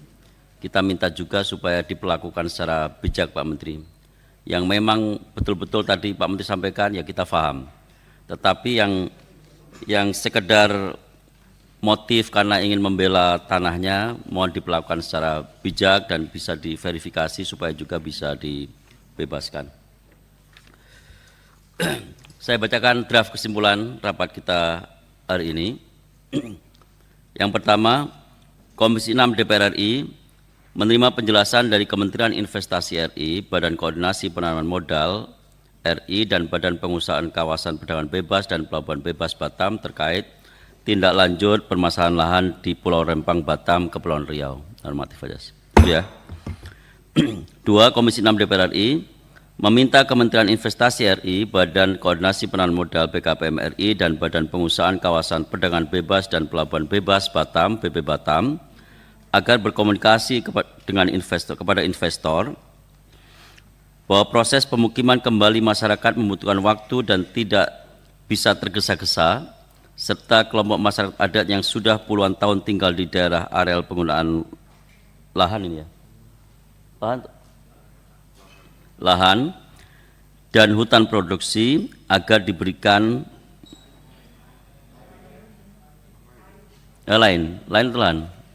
lain dan hutan produksi agar diberikan ganti rugi yang sama. Mungkin istilah ganti rugi ganti untung lah ya. Bukan Pak, itu kalau yang hutan produksi itu hubungannya bukan dengan masyarakat, hubungannya dengan Kementerian KLHK.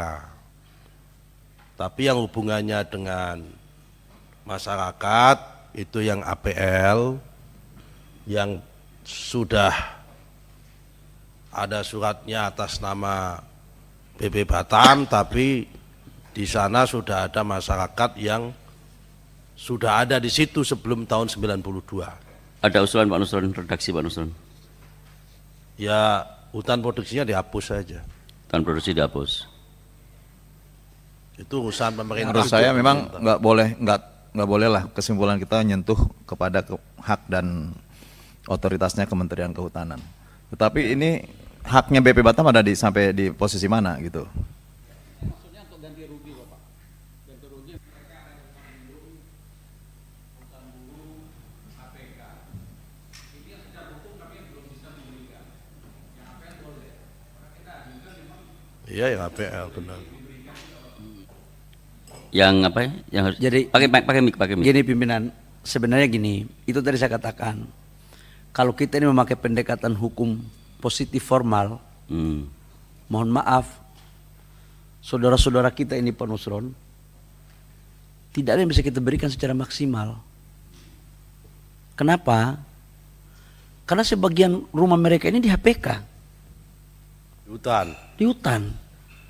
Ini kalau kita pakai hukum formal, aparat penegak hukum masuknya paling gampang. Kan pakai keterlanjuran, Pak. Undang-Undang Cipta Kerja. Ya, keterlanjuran itu di dalam Undang-Undang Cipta Kerja tentang pemanfaatan hutan untuk dipakai usaha. Tapi kalau untuk pemukiman tidak ada keterlanjuran di situ. Itu yang saya katakan. Oke. Menyelesaikan masalah Rempang ini harus ada dua perasaan. Satu perasaan kita sebagai anak kampung, yang kedua adalah perasaan sebagai seorang pemerintah. Jadi Pak Rudi ini juga bukan aku bela ya. Pak Rudi ini kalau mau hanya pakai aturan, ya pakai APL aja. Kalau nggak masuk penjara kawan ini. Kalau dia bayar di HPK, masuk penjara. Apa dasarnya? Ya, benar. Makanya tapi kan tidak bisa kita memakai begitu. Kalau nggak kita ganti yang punya rakyat. Rakyat ini kan saudara-saudara kita. Masalahnya sudah ada penduduknya terlebih dulu atau ada APL-nya dulu? Di HPK itu sudah ditentukan sejak tahun 84. Tahun 84. Jadi saya punya peta geospasial. Aku mau ceritain pimpinan. Kita itu bisa mendefinisikan tingkat kepadatan penduduk di tahun 90 ke bawah. Kemudian tingkat kepadatan penduduk 90 sampai 2000. Kemudian sampai dengan 2004 itu tingkat kepadatan penduduknya bagaimana di wilayah-wilayah itu. Dan ada yang awalnya belum ada kampung, itu tiba-tiba ada rumah. Ini di HPK. Itu maka saya katakan tidak bisa kita melihat Rempang, itu letterlek. Bapak Ibu semua. Maka izinkan kami untuk mencari formulasi yang tepat dan benar. Agar kebijaksanaan kita untuk mengakomodir saudara-saudara kita di rakyat yang areal rumahnya bukan di APL tetap mendapatkan kompensasi. Karena itu kita butuhkan landasan yuridisnya. Sekarang kita lagi urus. Tetapi kalau yang sudah APL, saya pikir Pak Rudi nggak ada persoalan gitu loh. Dan yakinlah kita akan memperlakukan itu baik. Makanya dimasukkan itu mungkin maksudnya Pak Rudi itu adalah supaya ada landasan aturan bagi Pak Rudi. Memperkuat aja, sebenarnya kita akan membuat perpres. Memperkuat dari hasil keputusan parlemen agar Pak Rudi besok-besok tidak dipanggil-panggil. Begitu Pak Rudi. Jadi ini Pak Menteri setuju ya ini ya. Ini justru untuk mengakomodir masyarakat yang selama ini tinggal tetapi di luar areal penggunaan lain itu. Kata tidak tergesa-gesa itu tidak usah Pak, saya keberatan Pak itu Pak. Itu nanti merembet Pak. Ya kalau hanya dipakai untuk masyarakat yang udah kadung tinggal keterlanjuran yang jumlahnya nggak seberapa. Kalau dimanfaatkan untuk kepentingan yang lain, siapa yang bisa kontrol di lapangan? Iya. Kalau gitu dipagari aja Pak Sarmoji. Jadi ketika itu masih menjadi pulau itu sudah banyak penduduk di sana. Sudah ada penghuni lah. Kemudian ditetapkan, bahkan tadi saya juga menyebutkan industri pun ada yang tergusur oleh penetapan oleh kawasan lindung kehutanan. Maka itu menurut saya memang pendekatan terhadap peta peruntukan ini menurut saya tidak tepat. Karena pasti tergusur semua, pasti masyarakat di sana tidak memiliki izin gitu. Betul nggak Pak Rudi? Karena masyarakat hanya boleh tinggal ada di tempat di APL, di areal penggunaan lainnya. Kawasan-kawasan lain itu ditetapkan oleh Kementerian Kehutanan dan kemudian kalau HPL kepada siapa sekarang? HPL-nya BP Batam. Seluruh kawasan Batam, Rempang, Galang itu di HPL kan nggak kepada BP Batam? Belum.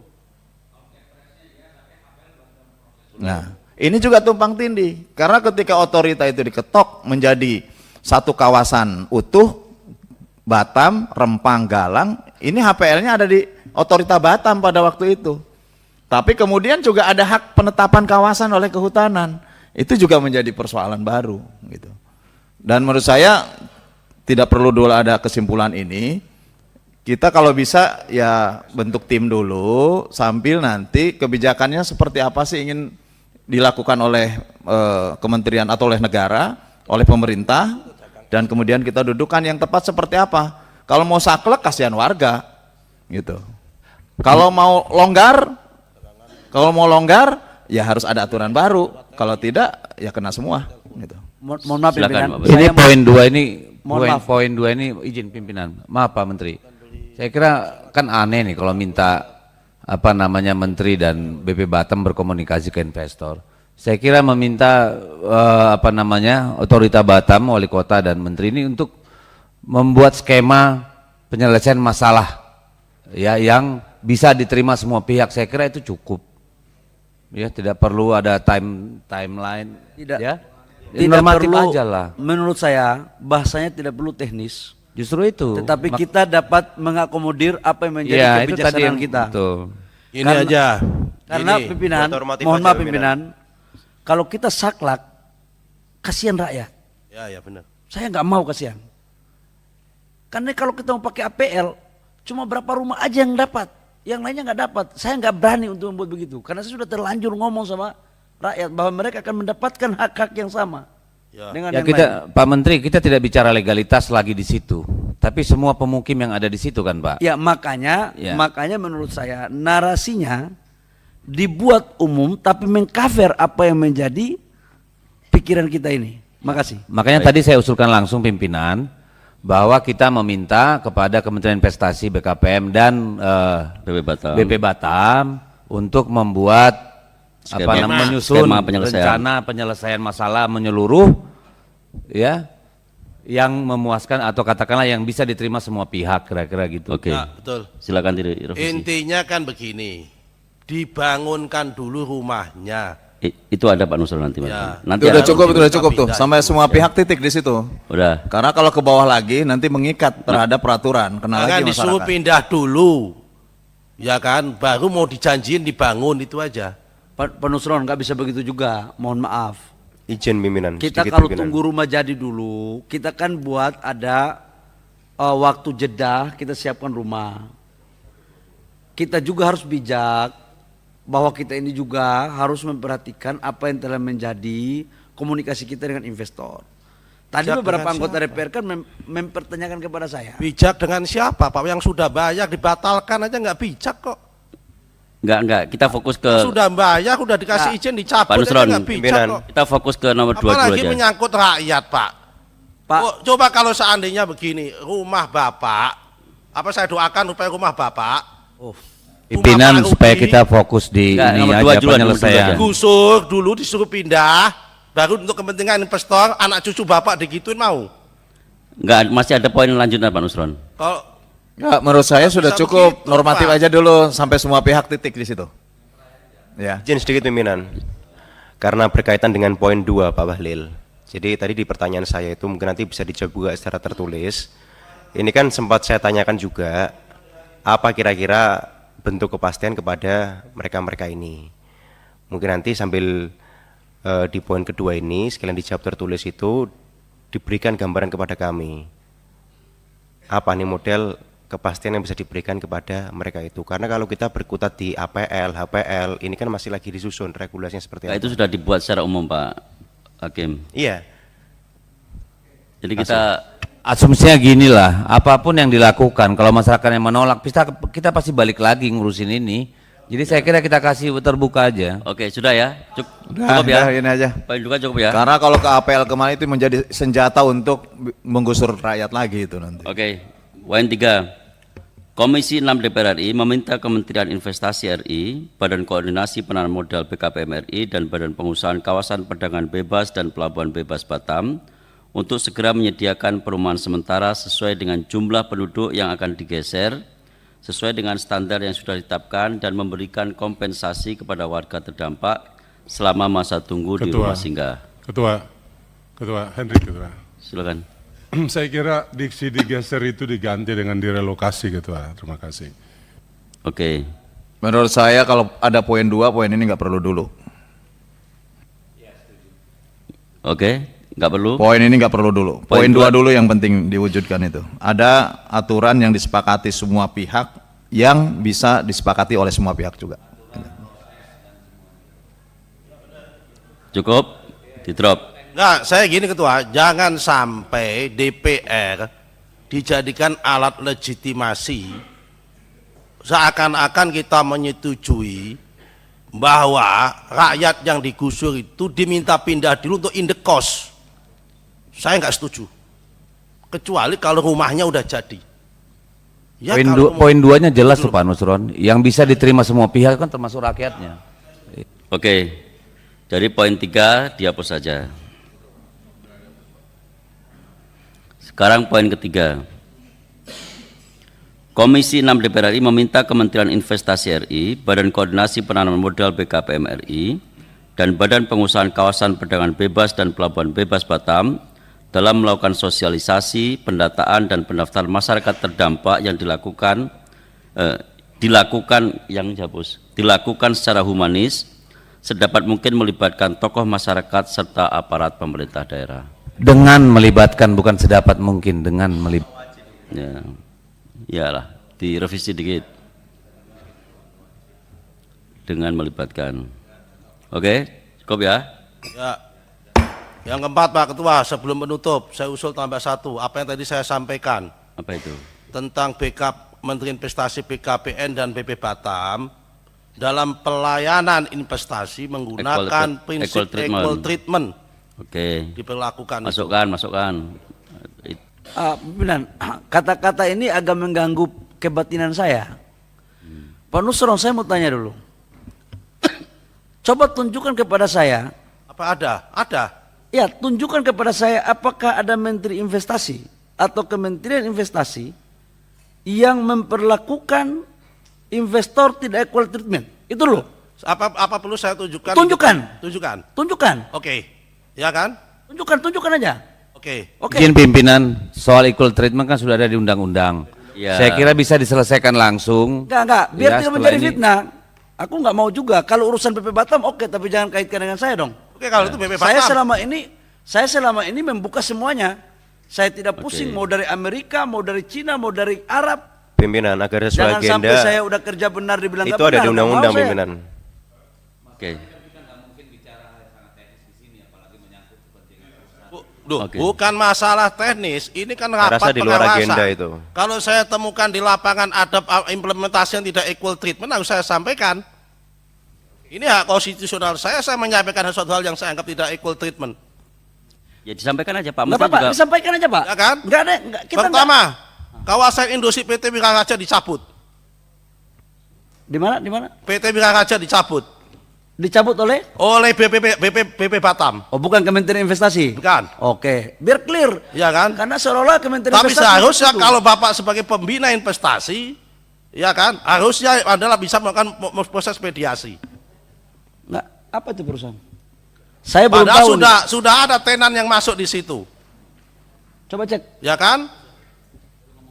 Ya, terus apa lagi? Yang Ya, kedua. makanya ini tolong saya nggak usah sebut satu-satu karena tadi Oke. udah sepakat. Oke. Yang penting ini tolong dimasukkan bahwa dalam pelaksanaannya tetap menggunakan proses equal treatment. Setuju. Belum tadi saya sebut satu-satu yang lain nanti, masih banyak lagi yang saya temukan ini.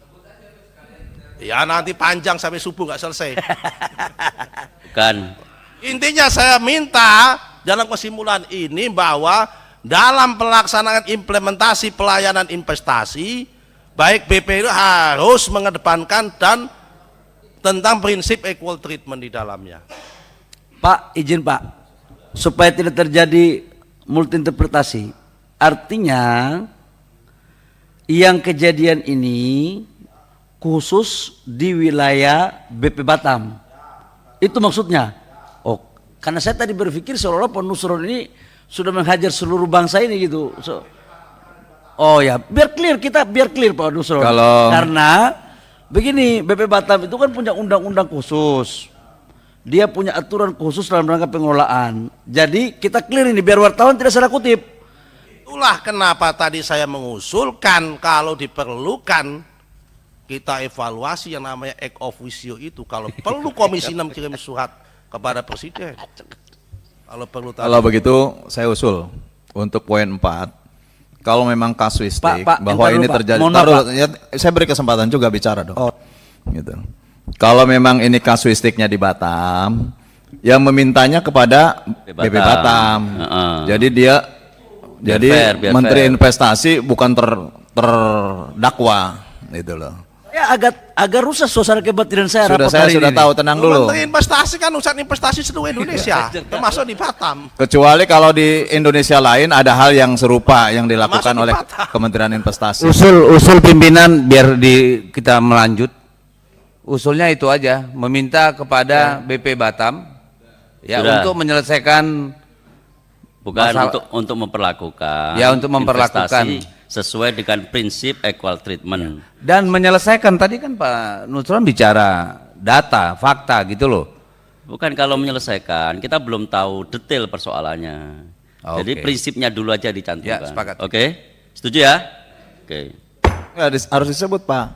BP Batam, ya, BP Batam pelaksanaan implementasi mengundang investor ke Indonesia menggunakan asas equal treatment, khususnya di Rempang gitu loh. Itu di Rempang kan kawasannya kan? Bukan. Di Batam dan di Galang, Pak. Ya, Batam dan Galang. Karena investasinya, makanya gini loh Pak, karena investasinya hampir sama. Ini sudah ngajuin izin di pending. Ini Rempang didahulukan. Itu yang membuat persepsi liar kemana-mana. Cukup lah. Begini aja, Pak, mohon maaf, Pak Nusron, suruh investornya ketemu sama saya. Tak selesaiin itu. Supaya nggak perlu lagi kalau hanya kesimpulan untuk mengakomodir satu perusahaan ini tanpa kesimpulan saya selesaikan. Bos, tugasnya menteri memanggil investor, bukan tugas anggota DPR. Anggota DPR bukan maklar. Cukup lah ya. Anggota DPR bukan maklar, Bos. belum tahu saya investor yang mana. Baik, Pak Menteri. Cukup. Biar selesai. Yang penting prinsipnya sudah dicantumkan. Toh prinsip ini ada dalam undang-undang. 5. Komisi 6 DPR RI memberikan waktu kepada Kementerian Investasi RI, Badan Koordinasi Penanaman Modal BKPM RI, dan Badan Pengusahaan Kawasan Perdagangan Bebas dan Pelabuhan Bebas Batam untuk memberikan jawaban tertulis dalam waktu paling lama 5 hari kerja atas pertanyaan anggota DPR RI. Setuju ya? Baik, Bapak-bapak, Ibu-ibu, Pak Menteri dan Kepala BPB Batam yang saya hormati, dengan dibacakan kesimpulan tadi, selesai sudah rapat kita pada hari ini. Pak Menteri mau ada closing statement? Pimpinan dan Bapak Ibu anggota Dewan yang saya hormati, khususnya Komisi 6, saya terima kasih pimpinan. Hari ini kita bisa berdiskusi secara detail dan saya yakin dan percaya bahwa niat kita semua sama. Tolong kita juga dibantu dalam menjelaskan tentang fakta data yang telah kita lakukan bersama-sama hari ini kita ketahui, karena masih ada yang menurut saya harus kita luruskan bersama-sama ketika ada informasi liar. Makasih pimpinan. Pak Nusron, saya terima kasih atas tausiahnya. Ternyata idealisme Pak Nusron sampai sekarang nggak ada berubah sedikit pun, terkecuali pada saat ketemu dengan saya pada minum kopi. Terima kasih. Baik, dengan mengucapkan alhamdulillahirobbilalamin, rapat kerja dan rapat dengan pendapat ini saya nyatakan ditutup. Assalamualaikum warahmatullahi wabarakatuh.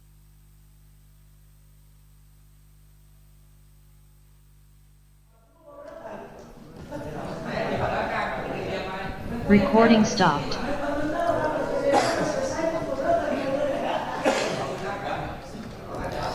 Ya, misalnya demikianlah tadi telah kita saksikan rapat kerja Komisi 6 DPR RI dengan Kementerian Investasi, BKPM, dan BP Batam. Adapun dalam rapat kali ini Komisi 6 DPR RI menyoroti tentang beberapa hal terkait penanganan persoalan lahan di Pulau Rempang. Seperti meminta agar Kementerian Investasi, BKPM untuk mengantisipasi misinformasi serta memperhatikan krisis manajemen dan cara menangani persoalan lahan dengan membuat skema penyelesaian masalah secara menyeluruh yang bisa diterima oleh semua pihak untuk menghindari konflik dan gesekan di masyarakat. Dan kemudian Komisi 6 juga meminta Kementerian Investasi untuk memperhatikan aspek sosiologis dan ekonomis dalam penanganan persoalan lahan di Pulau Rempang sehingga bisa memastikan bahwa pergeseran pemukiman masyarakat yang terkena proyek strategis nasional bisa hidup lebih baik dengan membuat. Terima kasih sudah nonton. Jangan lupa like, subscribe, dan share ya.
Selamat siang saudara, Anda sedang menyaksikan live event bersama saya Sandi Juwandita.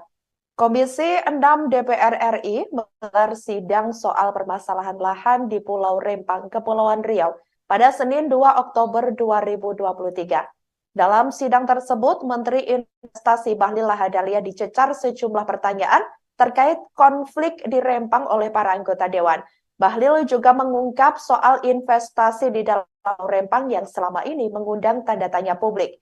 Mari saudara kita saksikan bersama rapat kerja atau raker Komisi 6 DPR RI terkait penyelesaian permasalahan lahan di Pulau Rempang selengkapnya untuk Anda.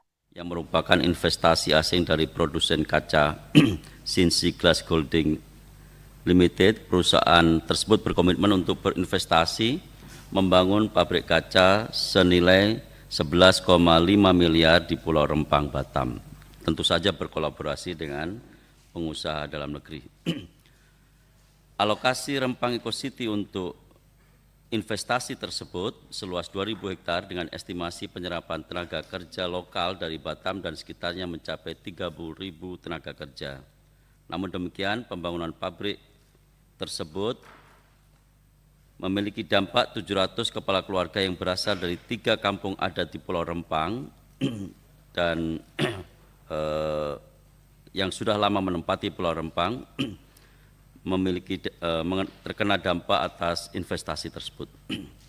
Menanggapi situasi tersebut, permasalahan yang terjadi di Pulau Rempang mendapat perhatian khusus dari Komisi 6 DPR RI dan dibahas pada rapat kerja dengan Menteri Investasi RI pada tanggal 13 September 2023 dan rapat dengan pendapat dengan Kepala Badan Pengusahaan Kawasan Perdagangan Bebas dan Pelabuhan Bebas Batam, BP Batam, pada tanggal 13 September 2023. Salah satu kesimpulan yang dihasilkan pada rapat kerja antara Komisi 6 DPR RI dengan Menteri Investasi RI berbunyi sebagai berikut. Komisi 6 DPR RI meminta Menteri Investasi Badan Koordinasi Penanaman Modal BKPM RI untuk memberikan perhatian khusus terkait kasus lahan di Pulau Rempang, Batam, Kepulauan Riau dengan segera mengunjungi lokasi tersebut agar terjadi rekonsiliasi dan mengkomunikasikan kebijakan pemerintah dengan baik kepada semua pihak yang terkait. Sementara itu, salah satu kesimpulan yang dihasilkan pada saat rapat dengan pendapat antara Komisi 6 DPR RI dengan Kepala BP Batam berbunyi sebagai berikut. Komisi 6 DPR RI meminta Badan Pengusahaan Kawasan Perdagangan Bebas dan Pelabuhan Bebas Batam atau BP Batam bersama kementerian lembaga terkait untuk melanjutkan sosialisasi dan komunikasi serta memberikan perhatian kepada para korban terkait permasalahan di Pulau Rempang, Batam, Kepulauan Riau. Kami juga membaca berita Pak Menteri Investasi sudah berkunjung ke lokasi dan beberapa hari yang lalu Menko Perekonomian juga berkunjung di lokasi. Tentu kami berharap ada laporan perkembangan mengenai masalah di Pulau Rempang, Batam. Terkait dengan hal tersebut di atas, pada rapat kali ini Komisi 6 DPR RI ingin mengetahui kondisi dan perkembangan terbaru terkait permasalahan yang terjadi di Pulau Rempang dari Menteri Investasi RI dan Kepala BP Batam sebagai tindak lanjut atas rapat kerja dan rapat dengan pendapat yang telah dilaksanakan pada tanggal 13 September 2023 termasuk sejauh mana pendekatan pemerintah terhadap masyarakat setempat dan bagaimana penanganan korban bentrokan yang terjadi. Kita semua berharap bahwa segala bentuk pelaksanaan proyek strategis nasional tidak berdampak negatif, justru memberikan dampak yang positif, terutama dengan meningkatkan kesejahteraan masyarakat setempat. Untuk mempersingkat waktu, kami persilahkan kepada Menteri Investasi, Kepala BKPM RI, untuk menyampaikan paparan tentang kondisi terakhir masyarakat Pulau Rempang yang kemarin sempat dikunjungi oleh Pak Menteri. Kami persilakan. Terima kasih pimpinan. Yang saya hormati pimpinan Komisi 6, Pak Sarmuji dan seluruh anggota DPR Komisi 6 Kepala BP Batam dan hadirin semua yang saya hormati, yang mohon maaf saya tidak sebut satu persatu. Pertama, terima kasih pimpinan atas undangan rapatnya. Sesungguhnya pada jam yang sama kami diundang oleh Menteri Perhubungan untuk melakukan peresmian kereta cepat mendampingi Bapak Presiden. Tapi karena kami berpandangan undangan Komisi 6 ini sangat penting terkait dengan klarifikasi Rempang, maka kami mewakilkan undangan yang di peresmian kereta dan kami datang ke sini. Ini menunjukkan bahwa kami sangat serius dan menghargai Komisi 6 yang terhormat.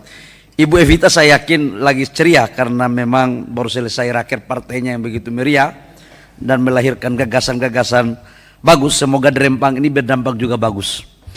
Pimpinan yang saya hormati, atas perintah pimpinan setelah kami melakukan rapat kerja di Komisi 6, waktu itu pimpinan memerintahkan saya kalau bisa besok pagi langsung turun.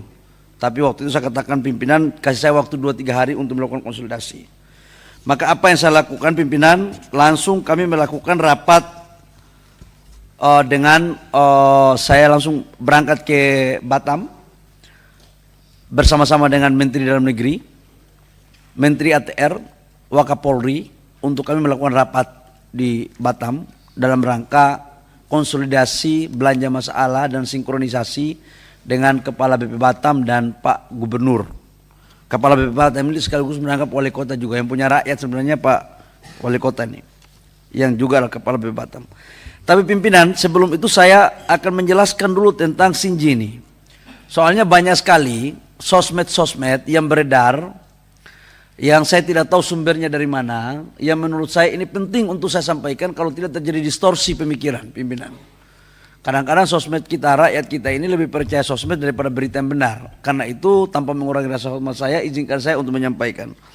Khususnya tentang beberapa narasi sosmed yang tadi pimpinan sampaikan meragukan tentang kemampuan perusahaan yang membangun 11,6 miliar. Slide nomor 2. Pimpinan, proyek ini sebenarnya ada beberapa item. Yang pertama itu adalah pembangunan kawasan industri yang terintegrasi. Yang kedua adalah pabrik pemrosesan pasir silika. Yang ketiga adalah industri soda abu. Yang keempat adalah industri kaca panel surya. Yang kelima adalah industri kaca float. Yang keenam adalah industri silikon industrial grade dan industri silikon. Wah, ini saya sendiri nggak ngerti nih, industri silikon. Yang berikut adalah industri pemrosesan kristal. Yang berikut adalah industri sel dan modul surya dan infrastruktur pendukungnya. Jadi pimpinan, 11,6 miliar ini bukan hanya bikin pabrik kaca, tapi ini bagian yang akan kita bangun. Ini satu ekosistem besar. Dan perusahaan ini bukan hanya Sinji, tapi memang dia adalah yang di depan. Ada beberapa perusahaan yang lain. Jadi ini penting saya luruskan, agar seolah-olah ada orang bilang saya bodoh katanya. Ada orang bilang ini Menteri Investasi ini bodoh atau bohong. Saya mau kasih tahu pimpinan, sejak saya jadi Menteri Investasi, mana pernah saya bohong publik atau bohong terhadap investasi yang saya sudah sampaikan kemudian tidak terrealisasi. Saya sekolah di kampung tapi nggak bodoh-bodoh banget lah gitu. Jadi saya pikir tolong yang memberikan komentar juga jangan terlalu kelebihan pintar gitu. Itu pimpinan, satu. Yang kedua pimpinan, saya mau jelaskan tentang kawasan Rempang dikembangkan oleh BP Batam. Jadi total areal ini pimpinan, ini kan banyak distorsi juga. Seolah-olah ini kawasan 40.000 lah, 30.000 lah, ini gambar petanya nih. Total arealnya ini kurang lebih sekitar 17.000 lebih. Ini kawasan Rempang ini. 17.000 lebih itu, 10.000 lebih itulah hutang lindung. Selebihnya baru HPK. 7.572 hektar itulah HPK, kemudian sekitar 500 hektar lebih sedikit itu sudah APL. Jadi tidak semua 17.000. Tapi saya kadang-kadang bingung Republik kita ini. Kita lebih mengatakan informasi liar itu lebih sahih daripada informasi yang benar. Jadi saya mohon di parlemen ini supaya tidak ada dusta antara kita harus membangun sebuah kesepahaman dalam kerangka penilaian secara objektif untuk menemukan satu data yang benar. Yang kedua, areal ini, HPK ini, proses untuk menurunkan statusnya dari kehutanan sudah berproses, sudah hampir selesai. Nanti diserahkan kepada ATR, baru kemudian ATR akan mengeluarkan sertifikat dan lain-lainnya, gitu. Nah, berikut adalah dari total 7.000 lebih pimpinan yang kita pakai itu tahap pertama itu adalah 2.300 hektar. Jadi kita tidak juga pakai yang 8.000 ini, tidak. Tahap pertama 2.300 hektar. Nah, kemudian apa temuan kita di lapangan? Slide nomor 5. Temuan-temuan kita di lapangan pimpinan, kami akui bahwa memang dalam proses komunikasi awal terjadi miskomunikasi. Jujurlah kita harus berani berjiwa besar untuk mengatakan kalau itu ada kekeliruan. Namun kekeliruan itu juga bukan tanpa alasan pimpinan. Saya sampaikan dulu Pak ya, nanti baru saya akan jelaskan. Jadi missnya itu adalah pertama, saudara-saudara kita dari Kementerian Teknis itu ingin melakukan pematokan, pengukuran mana areal yang kita mau turunkan status itu. Ketika terjadi proses tim mau masuk untuk pematokan, informasi yang beredar sudah seolah-olah ini mau direlokasi.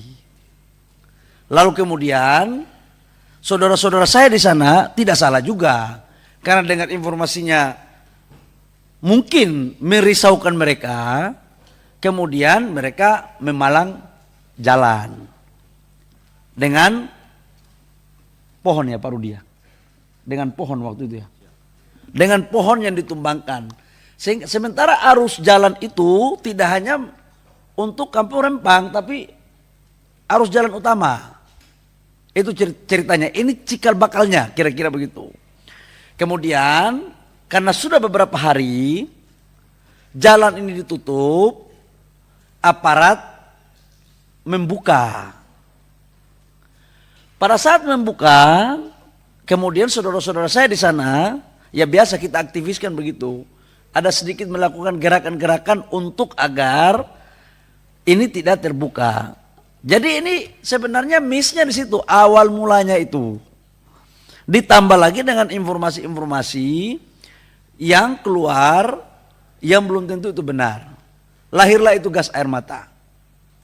Itu kira-kira Pak Prof. Oke, saya lanjut lagi. Namun setelah kita mengecek apa masalahnya, jadi saya datang setelah rapat resmi, saya datang ke kampung Rempang langsung atas perintah Komisi 6. Tepatnya jam 6:40 saya tiba malam. Karena kami tiba siang di Batam, kami rapat dengan Pak Rudi semua, dengan Pak Gubernur, Forkopimda, Menteri ATR, Mendagri, Wakapolri. Setelah itu saya menuju ke Rempang. Konon cerita, katanya agak ngeri-ngeri sedap. Tapi saya datang tidak membawa pejabat siapapun, termasuk BP Batam. Saya datang sendiri, pimpinan. Saya memakai mobil Avanza, dan saya datang sebagai cara-cara kita waktu kita di kampung dulu. Saya tanya sama mereka, saya sholat maghrib di sana. Untung aja bacaan saya juga masih cukup ingat ya waktu itu karena saya disuruh jadi imam di situ Pak Sarmuji. Ya ayatnya agak panjang dikit, tapi rakaat kedua tetap ayat pendek. Gitu. Mempersempit waktu kan kira-kira begitu. Qul huwallahu ahad rakaat kedua. Tapi rakaat pertama alif lam mim lah kira-kira supaya agak sedikit dianggap Islamnya masih bagus gitu kira-kira. Pada saat saya temu saudara-saudara saya di sana, saya ketemulah Pak Garisman. Pak Garisman ini tokoh yang dituakan di sana, di kampung itu, yang sering keluar di media ataupun di TV yang Bapak Ibu semua udah nonton. Saya ngobrol dari hati ke hati dengan bapak saya, dengan beberapa orang tua. Ternyata Pak Ketua, saya juga terenyuh. Jadi saya ke sana itu bukan hanya sebagai seorang menteri, tapi 30% mereka itu campuran Sulawesi. Jadi keluarga kita di sana itu Pak Garisman sendiri sampaikan. Jadi Pak Garisman sendiri itu kata dia 25-30% darah yang mengalir itu ada dari Sulawesinya. Awak terenyut lagi kan itu. Kita ini, saya bilang kita ini punya moyang dari Sulawesi juga, jadi moyang yang sama lah kira-kira. Dan saya bilang begitu beliau mengatakan secara kekeluargaan, saya bilang Pak Garisman, malam ini saya datang bukan sebagai seorang menteri, tapi saya datang sebagai seorang anak kepada orang tua. Saya mohon untuk ceritakan apa yang sesungguhnya terjadi dan apa yang menjadi aspirasi bapak-bapak.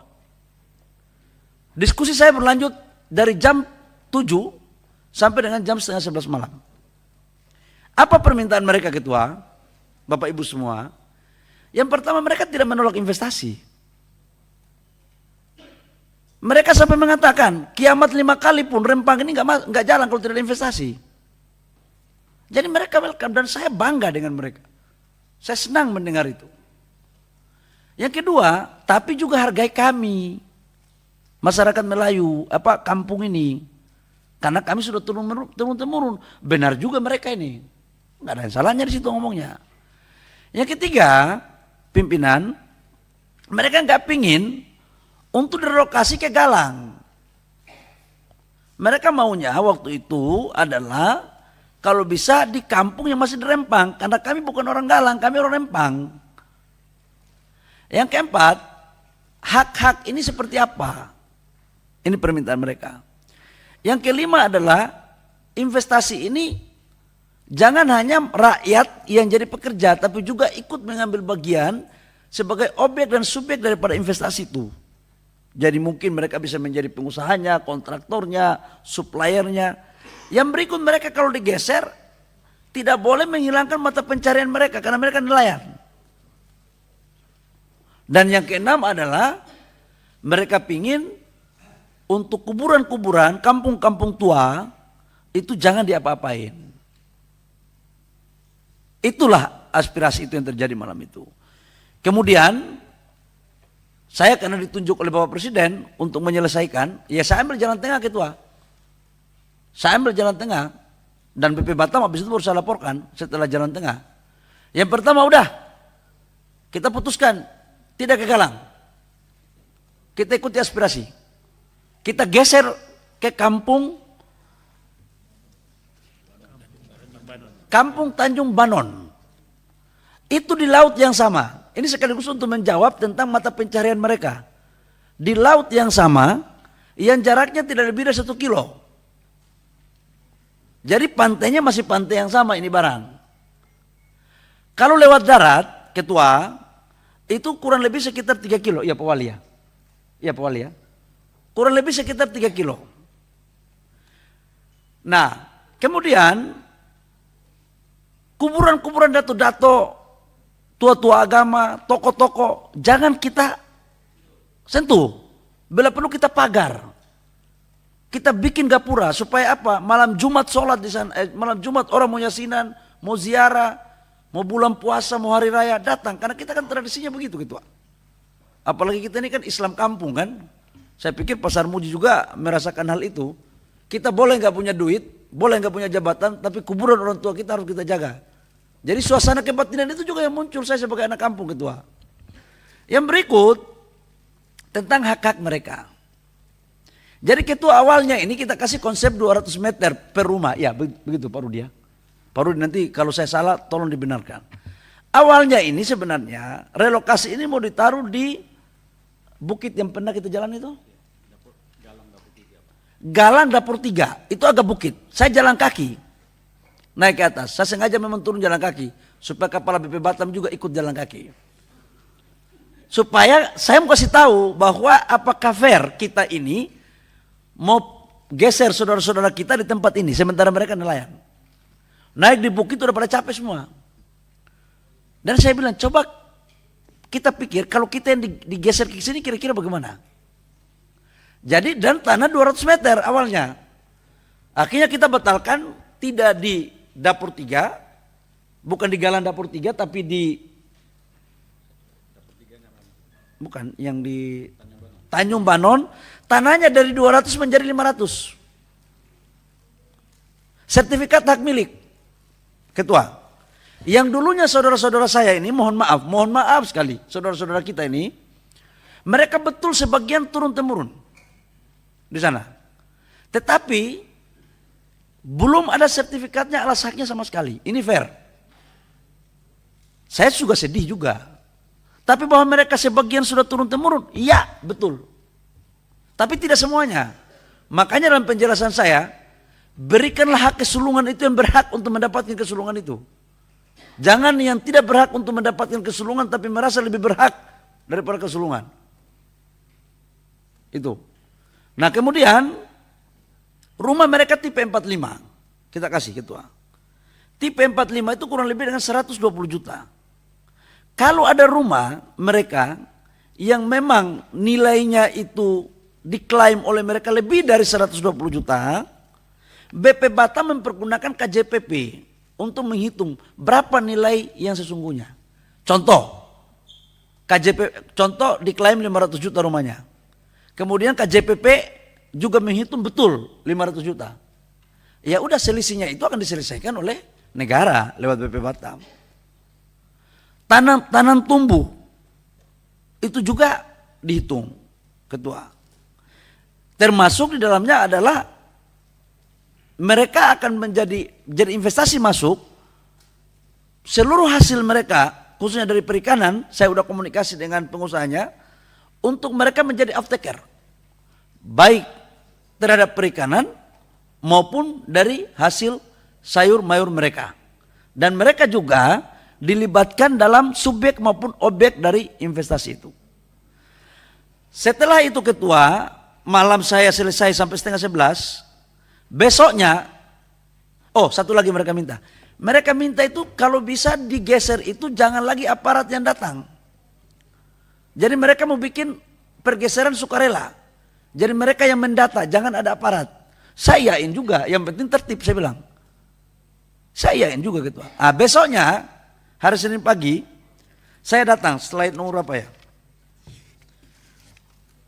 Slide nomor 7. Besoknya saya datang Ketua, karena sudah malam saya pulang, pagi, saya datang ke sekolah-sekolah yang kena terdampak. Saya datang ke SD, saya datang ke SMP. Saya bagi cerita dengan mereka. Awak ingat kampung awak juga Ketua. Kita kan sekolah dulu SD Impres Ketua. SD Impres itu yang pagi SD, siang SMA, kadang-kadang siang SMP, malam SMA kadang-kadang kita buat. Jadi saya ke sana dulu cerita sama guru-guru, sama siswa. Habis dari situ saya ke SMP yang kena terdampak gas air mata itu. Saya sempat memberikan tali asi juga. Jadi apa yang saya mau sampaikan, ini perintah Presiden untuk kita turun langsung ke rakyat. Jadi sudah saya menjalankan apa yang diperintahkan oleh Bapak Presiden. Nah setelah itu saya datang ketemu dengan rakyat. Ada juga yang mengatakan, saya kemarin di Rosi, saya ditanya sama Rosi waktu dialog di TV. Pak Bahlil, ini yang Pak Bahlil temui rakyat ini kan kurang lebih sekitar 1000 lebih. Itu kan disetting oleh Pak Bahlil. Saya mau sampaikan kepada pimpinan dalam forum yang sangat mulia ini, bahwa undangan untuk saudara-saudara saya datang ini, satu kertas pun tidak pernah dikeluarkan oleh Kementerian Investasi atau BP Batam. Jadi yang mengundang ini adalah tokoh-tokoh sendiri. Saya itu hanya datang. Dan mana ada sejarah kita itu penakut. Jadi ini kondisi, objektifnya. Yang mengundang siapa? Tokoh-tokoh di sana. Jadi saya datang itu untuk apa datang? Mensosialisasikan apa yang menjadi keputusan yang tadi saya jelaskan malam hari kepada rakyat. Setelah itu ketua, supaya kita fair nih, kita lagi minta utusan. Ya, setelah mereka bahkan beberapa item yang saya bilang tepuk tangan mereka, ada videonya ketua. Tepuk tangan. Tapi ada juga yang tidak setuju, itu benar. Ya namanya kita bangun masjid aja kadang-kadang tanah kita masih bermasalah juga ketua. Ya kan? Bangun gereja kadang-kadang juga begitu. Tidak semuanya ya, ada 1-2 lah kira-kira begitu. Kalau tidak ada masalah, kalau tanah tidak ada masalah kita mati aja semua baru cek di sana ada masalah di surga atau tidak kira-kira.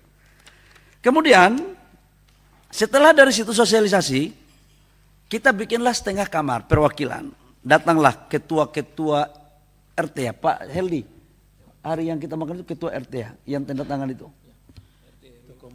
Ya, tokoh masyarakat RT RW. Slide nomor 9. Slide nomor 9. 9 dulu, 9. Ini kan kita hanya kepada Tuhan kita percaya, manusia butuh data. Jadi saya harus ngomong ini semua harus ada foto bukti. Kalau DPR ini kan kalau kita ngomong cuma lisan aja, ini tukang olah semua ini kan kita aktivis soalnya. Jadi tahulah semua. Pak Prof, jadi setelah itu perwakilan-perwakilan dari kampung-kampung yang kena dampak itu kemudian kita duduk makan sambil cerita keluarga. Saya jelaskan kepada mereka. Ini bagaimana? Mereka suruh saya buka peta. Jadi petanya kita buka. Ketua. Mana master plan-nya, mana kampungnya. Oke, saya bukain. Itu ada itu. Kemudian mereka buka peta halaman nomor 10. Nah, itu petanya. Saya sampaikan kepada mereka, kalau Tanjung Banong itu Galang itu adalah yang di merah ketua. Bisa enggak? Galang itu yang merah. Ada PowerPoint enggak? Ada apa namanya itu? Pointer. Jadi Galang itu yang merah ketua. Jadi memang dia pulau tersendiri. Nah, lokasi untuk kawasan industri itu yang di pinggir pantai. 1, 2, 3. Oh, kecil sekali. Enggak, sorry. Nah, akhirnya kita putuskan di Tanjung Banun. Tanjung Banun itu yang kuning bawah itu. Nomor 4 itu. Ya. Ya. Begitu kita clear ketua, kita teken. Siapa yang teken? Adalah tokoh-tokoh sebagian perwakilan dari kampung-kampung yang kena dampak itu dan tokoh-tokoh yang ada. Jadi ini bukan asal bicara ketua. Alhamdulillah ketua, sebenarnya itu komunikasi aja kok. Kalau kita bicara baik-baik, insya Allah baik semuanya. Yang penting dengan niat yang baik, jangan ada niat yang aneh-aneh. Dan setelah itu coba lihat Pak Sarmuji, coba lihat foto saya. Dengan songko masih ada Pak Sarmuji. Coba lihat. Kayak orang khutbah Jumat. Pakai peci. Tanda tangan Pak. Tanda tangan. Yang tanda tangan itu Pak Suhadi. Pak siapa itu? Pak Gerisman, RT RW. Mohon maaf, yang tanda tangan ini adalah orang tua saya. RT RW ya. Perwakilan. Yang tanda tangan. Jadi untuk lokasi ini adalah lokasi yang kita exercise dan mencari jalan tengah. Kira-kira begitu. Ketua, oke, lanjut. Begitu selesai, saya mau sampaikan slide nomor 11. Ini. Itu adalah prioritas pergeseran penduduk. Totalnya itu 961 KK. Dan Kampung Tanjung Banun begitu setelah itu langsung arahan Presiden kepada Menteri PU dan kami untuk menjadikan sebagai kampung percontohan. Jadi di sinilah tempat kita kasih tanah 500 meter persegi itu, sertifikat, rumah, kita bikin sanitasinya yang bagus, kita bikin puskesmasnya yang bagus, pelabuhan ikannya kita buat yang bagus, kita bangun TPI-nya, kemudian kita bangun sekolahnya, masjidnya kita bangun Ketua. CSR dari perusahaan beberapa teman-teman saya, karena kita juga mau cari ibadah. Nggak perlu BUMN terus. Emang yang punya duit BUMN aja. Banyak swasta nasional yang pingin cari pahala. Itu. Jadi Prof, mohon maaf Prof, yang punya duit bukan hanya BUMN, swasta nasional juga banyak Prof. Jadi ini, namun Ketua, saya menyampaikan juga ada fakta. Dari 961 kakak yang sudah menyatakan sukarela untuk digeser, itu sudah mencapai 322 per hari ini. Jadi tidak benar kalau ada isu mengatakan bahwa itu dipaksa-paksa. Awalnya iya Ketua, ada saudara-saudara kita dari aparat yang masuk. Awalnya sebelum saya turun. Tapi begitu saya turun nggak ada lagi. Jadi jangan negara ini jadikan sebagai negara fitnah terus. Silakan kalian berpolitik, nggak apa-apa, tapi jangan jadikan isu-isu begini dalam urusan-urusan politik. Kasihan ini kita dipertentangkan terus dengan rakyat. Itu pertama Ketua. Yang kedua, sosialisasi ini berjalan terus. Pak Rudi ini udah baiklah sama Pak Gubernur. Kami backup. Sosialisasi kami perbaiki komunikasi. Awalnya miskomunikasi, iya, betul. Itu betul. Dan untuk anak-anak Rempang, dari kejadian tanggal 7 September ya Pak Rudi ya? 7 atau 12 Pak Rudi? 7 ya? Yang Rempang? Iya tanggal 7 ya? Anak-anak Rempang tanggal 7 kejadian yang 8 orang ditahan, 8 orang kan? 8. Itu alhamdulillah begitu kami turun, karena tugas saya pertama adalah mengkelirkan anak-anak di Rempang yang ditahan. Sudah keluar gitu. Jadi sudah kita keluarkan. Itu pun karena perintah dari rapat terdahulu dari Komisi 6 ini. Jadi banyak kali memang tugas dari Komisi 6 kepada saya hari itu. Udah saya selesaikan itu dengan baik. Dan proses negosiasi secara hukum untuk diterjemahkan dalam konteks tidak ada hukum, tidak ada tindakan hukum lagi, insya Allah akan selesai gitu. Namun bagi saudara-saudara kita juga yang melakukan aksi dengan cara yang tidak lazim kita lakukan waktu zaman aktivis, mohon maaf Ketua, jangan terlalu mereka atau negara juga, biarlah hukumnya berproses. Masa orang sudah begini udah mau mati masih dipakai batu itu gimana Ketua? Jadi saya mohon maaf Ketua, kalau Ketua mau bebaskan Ketua aja, kalau saya nggak bisa melakukan itu Ketua. Karena waktu pengalaman saya waktu demo dulu, kita berhadapan sama aparat pun begitu baik kita sudah begini, aparat tidak melakukan apa-apa. Begitupun kita. Ketika kita serbu aparat sudah begini, tidak kita lakukan apa-apa. Tapi ini teori baru yang saya tidak pernah belajar itu Ketua waktu kita zaman aktivis. Jadi mohon maaf Ketua, kalau itu Ketua minta, saya tidak bisa melakukan karena saya juga harus punya kata batin. Karena aparat itu juga punya anak, punya istri juga yang kita harus jaga perasaan mereka juga. Jadi semuanya ini harus kita adil. Nah, apa yang terjadi Ketua? Di luar sana seolah-olah bahwa kita ini tidak mengurus dengan baik. Nah, saya mohon agar ini betul-betul menjadi materi untuk kita. Bahkan ada lembaga negara yang membuat statement yang menurut saya itu tidak pas. Jadi maksud saya kita sesama pemerintah, sesama lembaga negara, kalau ada apa-apa kita koordinasi. Tujuan kita kan baik. Dan saya yakinkan kepada pimpinan bahwa kehadiran investasi ini kebaikan untuk negara, kebaikan untuk rakyat, kebaikan untuk daerah. Karena APBD Provinsi Kepri ternyata Ketua, saya baru tahu 4,1 triliun. Jadi kalau tidak 4,1 triliun sekian.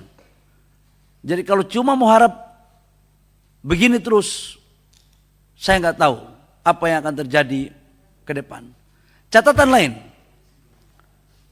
temuan saya Ketua, yang bermain ini bukan hanya persoalan masyarakat kita. Kalau masyarakat kita ini insya Allah bisa kita komunikasikan yang baik-baik.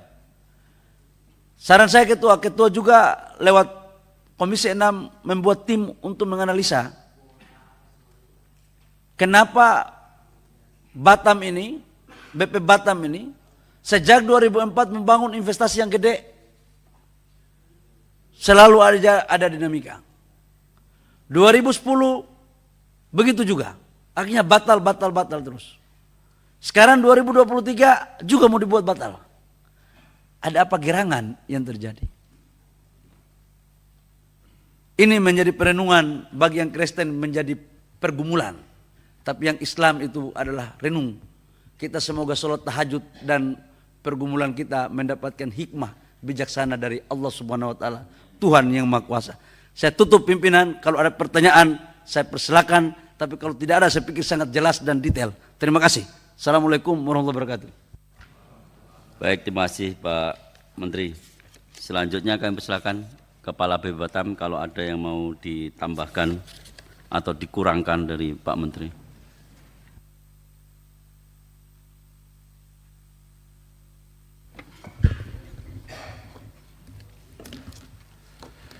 Baik, bismillahirrahmanirrahim. Assalamualaikum warahmatullahi wabarakatuh. Pimpinan yang saya hormati dan seluruh anggota DPR RI, saya kira apa yang disampaikan saya sebetulnya sudah lengkap oleh Pak Menteri. Apakah harus saya sampaikan atau materinya hampir sama Pak Pimpinan? Kalau nggak ada yang perlu ditambahkan nggak apa-apa Pak. Siap, tidak ada Pak. Kalau masih ada silakan. Siap, tidak ada Pak Pimpinan. Baik. Tapi jangan berlindung ke Pak Menteri ya, artinya ini memang sama ya. Oh, ya. Pak, mohon maaf Ketua, ini bukan berlindung Bang, enggak. Kami punya data sama, karena kami punya tim, saya blending, tim saya gabung dengan mereka. Jadi kami mensupport BP Batam. Cuma persoalannya Ketua menanyakan saya duluan. Kalau Ketua tanya BP Batam dulu, pasti akan bilang sama itu, nggak perlu tanya saya lagi. Makasih Ketua. Bukan, kalau ada Pak Menteri, Pak Kepala BP Batam memang suka mau ngomong, ini problemnya itu. Baik Bapak Ibu yang saya hormati, penjelasan dari Menteri Investasi Kepala BKPM dan Kepala BP Batam kita anggap sama karena konfirmasi dari Kepala BP Batam mengatakan materinya sama. Selanjutnya kami persilahkan kalau ada yang mau mendalami dari anggota.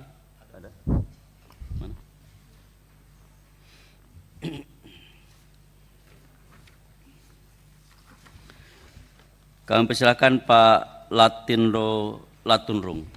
Terima kasih banyak pimpinan, Bapak pimpinan yang saya hormati, teman-teman anggota Komisi 6 yang saya hormati, Pak Menteri Investasi BKPM dan Kepala BP Batam beserta seluruh jajaran yang saya hormati. Wassalamualaikum warahmatullahi wabarakatuh. Pertama-tama tentu saya akan memberikan apresiasi kepada Pak Menteri dan seluruh jajaran BP Batam bahwa apa yang dilaksanakan, apa yang dikerjakan selama ini boleh dikatakan cukup berhasil. Dan juga memang sesuai dikatakan tadi bahwa sosial media ini yang bisa mengganggu kenyamanan kita dan informasi-informasi banyak yang tidak sampai kepada masyarakat informasi yang benar. Sama juga tadi dikatakan bahwa adanya pertentangan dengan masyarakat itu kan masalahnya hanya karena masalah informasi. Oleh karena itu izinkan saya untuk memulai informasi-informasi yang perlu juga mendapatkan penjelasan dari Pak Menteri. Yang pertama, muncul juga mengatakan bahwa investasi ini terkesan dipaksakan. Kenapa dikatakan dipaksakan? Karena sejak bulan Juli MOU itu dilaksanakan. Kemudian masuk dalam proyek strategis itu pada bulan Agustus. Kemudian pada bulan September sudah rencana dikosongkan. Nah inilah mungkin lagi informasi bahwa seakan-akan proyek ini sangat dipaksakan.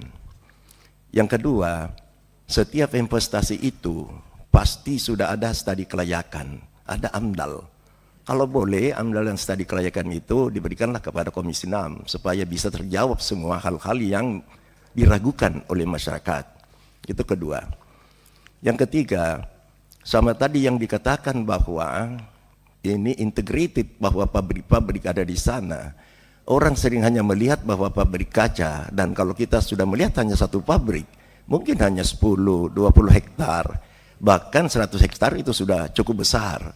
Tetapi ternyata apa yang kita dapatkan ini bahwa banyaknya yang akan terjadi di sana dan terkolaborasi dengan baik. Itu kita bisa pahami saat ini, dan inilah informasi-informasi yang penting untuk diketahui. Kemudian yang keempat adalah masalah kepemilikan, karena orang yang tahu bahwa hak itu awalnya dari anak perusahaan Artagraha kalau nggak salah. Nah, bagaimana hubungan-hubungan Senji Group, kalau saya katakan grup, dengan Artagraha ini? Karena ini juga nanti bisa penjelasan-penjelasan yang selewaran di luar yang tidak menentu bisa dengan jelas dapat disampaikan kepada masyarakat. Yang kelima, juga terdengar bahwa masalah permodalan Senji yang hanya 400 juta US dollar, sedangkan investasi itu kurang lebih 174 triliun. Ini juga berseliweran data-data ini. Dan memang secara logika, kalau dengan modal 400 juta US dollar akan membangun investasi sampai 1,2 miliar dolar, ini kan impossible, yang tidak masuk akal. Tetapi saya sudah tadi mendengarkan bahwa ada beberapa grup-grup yang lain yang masuk ke sana. Nah, kenapa tidak ada penjelasan bahwa Senji yang akan masuk, perusahaan ini akan masuk, perusahaan ini akan masuk, sehingga bisa terbantahkan apa yang dikatakan data-data yang ada bahwa hanya seakan-akan Senji yang akan masuk di situ. Kemudian yang keenam, sesuai dengan informasi juga kepada Kepala BP Batam, adanya dana APBN yang digunakan untuk investasi ini. Ini kan perlu penjelasan agar supaya benar-benar kita bisa mengetahui dan rakyat, masyarakat bisa paham bahwa dana APBN itu digunakan untuk apa dan bukan untuk membantu investasi itu. Karena pengertian orang semua dengan adanya investasi-investasi yang ada tetap menjadi tanggung jawab investornya. Kemudian mungkin yang ketujuh, saya juga perlu menyampaikan bahwa ada juga investasi di daerah saya. Dan walaupun investasinya kecil, tapi boleh saya katakan sangat berhasil. Pendekatan-pendekatan kemasyarakatan sangat bagus. Ganti rugi, bukan ganti rugi tapi ganti untung, bahkan sampai 30-35 kali dari NJOP. Orang sangat senang. Dan perusahaan itu memperkerjakan sampai kepada tenaga ahlinya yang diajar, semua orang-orang di dalam kampung itu. Tidak ada 1% pun orang-orang luar yang bekerja di sana. Ini kan berarti keinginan-keinginan kita yang dikatakan investasi itu sangat berhasil dengan baik. Dan ini juga bisa menjadi contoh bahwa dia bisa memperkerjakan orang sampai tenaga ahlinya pun disuruh belajar, disuruh apa yang dalam daerah itu. Jadi investasi ganti untungnya sangat besar, kemudian tenaga kerjanya juga dipekerjakan dan lain-lain. Dan masyarakat di sana pasti sangat senang. Yang kedelapan mungkin juga pernah ada informasi, dan ini tadi saya sudah mendapatkan jawabannya yang cukup baik, karena ingat bahwa ada janji Presiden akan mensertifikatkan tanah yang ada di sana untuk masyarakat. Dan ini tadi saya sudah dapat jawabannya bahwa semua akan disertifikatkan. Ya, cuma ini sebagai ingatan bahwa ada janji Presiden akan mensertifikatkan tanah masyarakat yang ada di Rempang. Ini yang terakhir ini saya sampaikan, poin ke-9 adalah bahwa walaupun bagaimana harus kita ingat bahwa Pulau Rempang ini berada di sekitar Selat Malaka, dan bagaimana koordinasi karena apakah tidak berbahaya dengan beradanya dia pada Selat Malaka masalah pertahanan keamanan NKRI yang kita harapkan tetap stabil. Yang terakhir, ini juga yang menjadi tanda tanya orang bahwa dengan modal yang dianggap sedikit dari investor yang akan masuk ini, dengan modalnya hanya sedikit, apakah nanti dengan peminjaman-peminjaman akan dilakukan harus dipaksakan bahwa tanah ini yang dijadikan hak ataupun diberikan hak kepada investor itu akan menjadi lagi jaminan untuk permintaan kredit. Inilah mungkin poin-poin yang perlu memberikan lagi kami informasi-informasi sehingga tentu juga kami bisa menyampaikan informasi yang benar ini kepada masyarakat sehingga tidak timbul hal-hal yang kita tidak inginkan, utamanya masalah geopolitik negara kita. Terima kasih pimpinan. Assalamualaikum warahmatullahi wabarakatuh. Salam. Terima kasih. Selanjutnya dari sebelah kiri Pak Darmadi.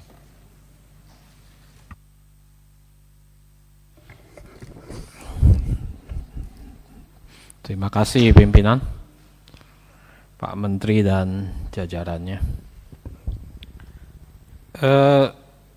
Presentasi Pak Menteri ini jelas sekali Pak, clear, bagus dan menggambarkan tugas seorang menteri yang mau turun ke bawah, membumi, down to earth. Bagus sekali dan jarang menteri seperti ini. Jadi sebenarnya Bapak layak jadi ketua umum nanti partai politik.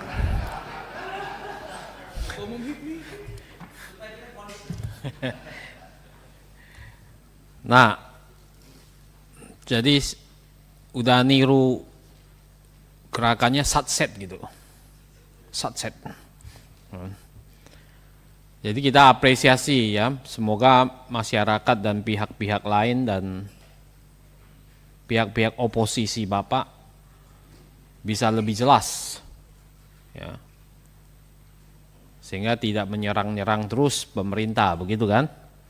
Ya, walaupun Pak Bahlil mengakui, saya apresiasi bahwa ada kesalahan komunikasi ya di awal. Nah, tentu kita berharap komunikasi ini juga harus terus-menerus dijalankan Pak Menteri biar tidak terjadi lagi, ya kan, di belakang gitu. Mungkin ada beberapa pertanyaan. Yang pertama, saya ingin tahu aja sebetulnya bagaimana sikap Sini setelah kejadian ini. Apakah ada pembicaraan lebih lanjut atau statement dari Sini? Ini kan investasinya cukup besar ini, 11,6 miliar dolar US. Apakah Pak Bahlil sudah ketemu bosnya Sini? Kalau belum ketemu nanti kita ketemukan, Pak. Jadi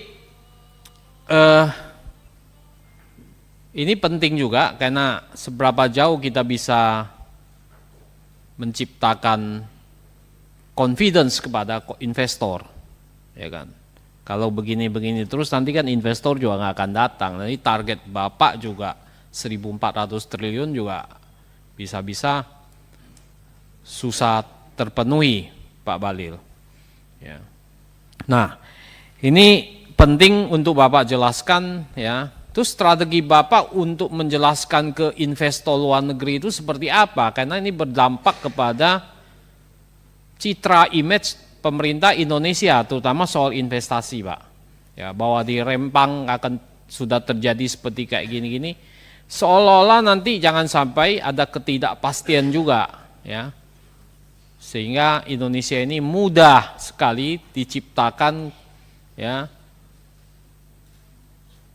hal-hal yang destruktif yang bisa merusak confidence daripada investor. Nah, strategi dari Kementerian Investasi seperti apa untuk memulihkan ya, terutama persepsi publik, persepsi investor terhadap kondisi iklim investasi di Indonesia.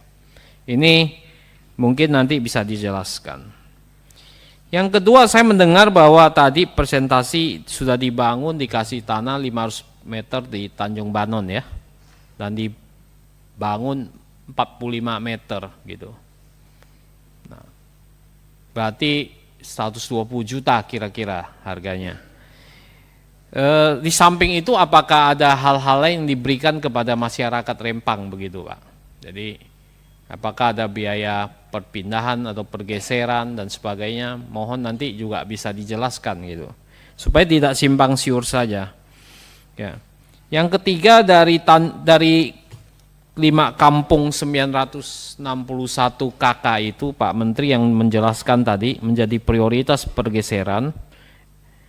existingnya 361 KK, kan baru 322 KK berarti yang sudah oke, sepertiga. Yang 2/3 ini bagaimana sebetulnya kondisinya Pak? Ya. Apakah menolak atau setengah menolak atau ada permintaan lain Pak Menteri? Mestinya kan kalau misalnya orang sudah percaya itu nggak hanya 1/3 tapi 2/3 Pak Menteri, ya karena mayoritas gitu. Berarti ini kan 2/3 nih, berarti kan ada keraguan masih. Apakah keraguan itu disebabkan oleh faktor apa gitu Pak Menteri? Jadi ini mohon dijelaskan sehingga bisa diantisipasi lebih cepat, ya. Jadi percepatan itu menjadi sangat penting sekali, ya. Percepatan, ya. Nah itu penting sekali Pak Bahlil begitu. Jadi kira-kira Pak Menteri begitu, ya. Keempat, saya sering WA Pak Menteri sekarang sudah nggak dijawab, ya. Apakah terlalu sibuk atau ganti nomor atau bagaimana, ya. Jadi ini mohon direspon juga Pak, gitu, ya. Ya tertulis nanti ya. Jadi biar kita komunikasi terus Pak. Kan komunikasi bagus, ini kan awalnya tidak komunikasinya kurang bagus ini Pak, ya sehingga tercipta kasus di Rempang ini. Jadi bagi tahun-tahun politik ini Pak Menteri, ya. Jadi itu. Terima kasih Pak Menteri, ya selamat bekerja. Terima kasih Pak Darmadi, Pak Prof. Selanjutnya dari sebelah kanan Pak Abdul Hakim Pak Fakih. Terima kasih pimpinan. Bismillahirrahmanirrahim. Assalamualaikum warahmatullahi wabarakatuh. Yang saya hormati pimpinan dan anggota Komisi 6, yang saya hormati Pak Bahlil, Menteri Investasi Kepala BKPM, Pak Rudi, Kepala BP Batam, beserta seluruh hadirin yang hadir pada rapat siang hari ini. Jadi kemarin Pak Bahlil, Pak Rudi, ketika saya dengar di berita itu ada gas air mata, itu saya langsung trauma saya nyala Pak Bahlil. Karena kemarin saya itu selaku pelaku di industri sepak bola, jadi kalau dengar gas air mata itu takutnya terulang kembali kejadian-kejadian seperti di Kanjuruhan. Tapi alhamdulillah dari yang disampaikan Pak Bahlil tadi, ternyata mitigasi permasalahan di sana, kami mengapresiasi betul Pak Bahlil. Yang dilakukan sama panjenengan itu luar biasa Pak, berani menghadapi langsung dan apa Pak ya, sampai dengan tahu akar permasalahannya, kemudian secara gamblang, secara terbuka menyampaikan di awal memang terjadi permasalahan salah paham atau ada gap komunikasi yang belum nyampe ke masyarakat, dan itu mudah-mudahan nantinya tidak terulang kembali. Dan jangan sampai kalau memang dari masyarakat setempat tidak menginginkan dalam proses relokasinya tidak menggunakan aparat, kita hargai bersama dan tetap dikawal dari Kementerian Investasi dan juga kepada Kepala BP Batam. Nah selanjutnya ada beberapa hal yang ingin kami sampaikan dan tanyakan kepada Pak Bahlil dan kepada Pak Rudi. Jadi tadi disampaikan itu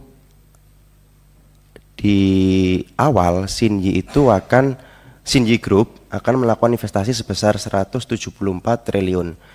Yang mana ini kalau kita melihat dari wacana investasi yang akan masuk ke Rempang itu sebesar 381, berarti di awal ini mungkin hampir 45% yang terbagi di beberapa sektor usaha yang telah dipaparkan sama Pak Bahlil tadi. Nah mungkin bisa juga nanti disampaikan kepada publik dari 174T tadi itu sampai dengan berapa lama itu dapat terrealisasi. Karena pada prinsipnya kalau kita melihat Undang-Undang nomor 25 tahun 2007 itu kan memang pengusaha juga harus mendapatkan kepastian. Pak Bahlil dengan tegas menyampaikan di sini ya kita harus berpihak kepada masyarakat, tapi juga jangan sampai investasi yang bakal meningkatkan perekonomian kita ini tiba-tiba menjadi ragu.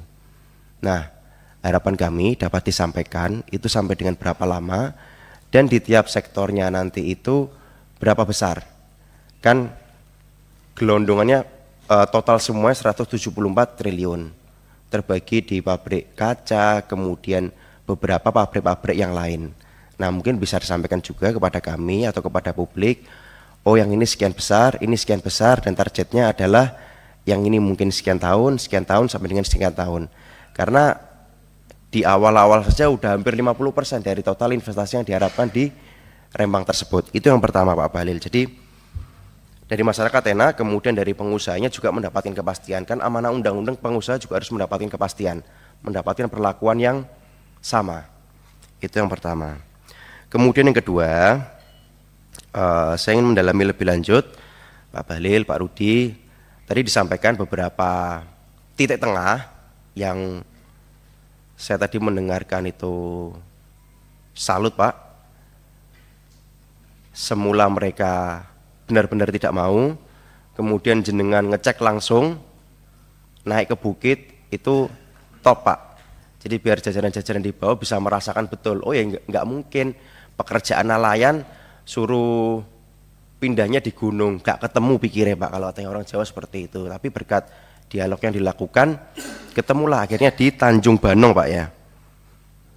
Di Tanjung Banong, 500 meter persegi, tipe 45. Nah, yang ingin saya tanyakan, garansi kepada mereka itu bentuknya seperti apa Pak ya? Apakah ini proyek dari PUPR melalui pendanaannya dari Kepala BP Batam, mekanisme seperti apa, itu kami ingin tahu Pak. Syukur-syukur kalau memang ternyata bisa diberikan bank garansi kepada mereka, supaya mereka lebih yakin. Kan sekarang ini kan baru 322 KK dari 961 KK. Nah, mudah-mudahan dengan adanya kepastian yang lebih konkret, itu bisa seluruh 961 ini berkenan dan investasi bisa segera dijalankan. Itu yang kedua Pak. Kemudian yang ketiga, berkaitan dengan kepastian sinergi antara warga setempat dengan pengusaha. Tadi disampaikan akan menjadi off-takernya. Disampaikan juga jangan sampai menjadi tenaga kasar. Karena saya juga ada concern Pak Bahlil, izin loncat sedikit. Di dapil saya di Nganjuk itu ada kawasan industri Nganjuk yang sempat saya suarakan juga, jangan sampai nanti warga di dapil saya ini menjadi tenaga kasar saja, tapi duitnya dibawa lari ke, dalam tanda kutip, dibawa lari ke Surabaya atau Jakarta. Nah, sama halnya dengan di Rembang ini, tadi disampaikan jangan sampai hanya menjadi tenaga kasar saja. Ada beberapa skema-skema kerjasama antara warga setempat dengan pelaku usahanya. Nah, kepastian yang diberikan kepada mereka itu jawab apa? Yang pertama berkaitan dengan dari aspek ekonomi, kalau memang bisa menjadi off-taker itu cukup bagus, karena dari harapan kami dengan hadirnya investasi yang begitu besarnya di Rempang itu, misal dalam satu hari nelayan itu mungkin bisa mendapatkan ikan 1 ton, dengan hadirnya investasi ini difasilitasi dengan sentuhan dari pengusahanya bisa menjadi 1,5, syukur-syukur bisa jadi 2 ton. Kemudian dari aspek pendidikan dan aspek kesehatan, saya ingin juga meningkat di situ Pak. Kan dengan investasi begitu besar, harapannya juga taraf hidupnya mereka juga meningkat. Karena ya kita belajar dari Freeport lah Pak. Dan saya percaya kepada panjenengan, saya percaya pada Pak Rudi. Dan yang terakhir, yang keempat, masukan kepada kami, masukan dari kami. Jadi di Rempang itu kan ada 7 zona yang dikembangkan. Beberapa diantaranya merupakan zona wisata. Nah, ini bisa kolaborasikan menurut kami Pak, baik itu dari sisi wisata religi, karena ada makam-makam leluhur saudara kita di sana, kalaupun memang itu berkenan, dan juga bisa dikolaborasikan kalau memang itu wisata alam, kayaknya cukup menarik kalau memang ada wisata yang atraktif, gandeng dengan nelayannya atau dengan warga-warga di sana.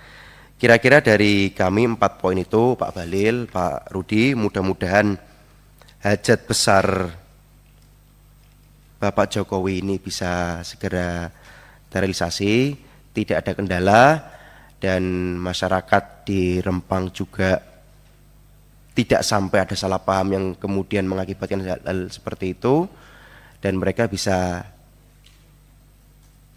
meningkat secara taraf hidupnya, dan dari sisi pengusaha bisa mendapatkan kepastian dan juga tidak timbul keraguan kembali. Terima kasih. Assalamualaikum warahmatullahi wabarakatuh. Waalaikumsalam. Terima kasih Pak Hakim. Selanjutnya Ibu Nevi Joirina.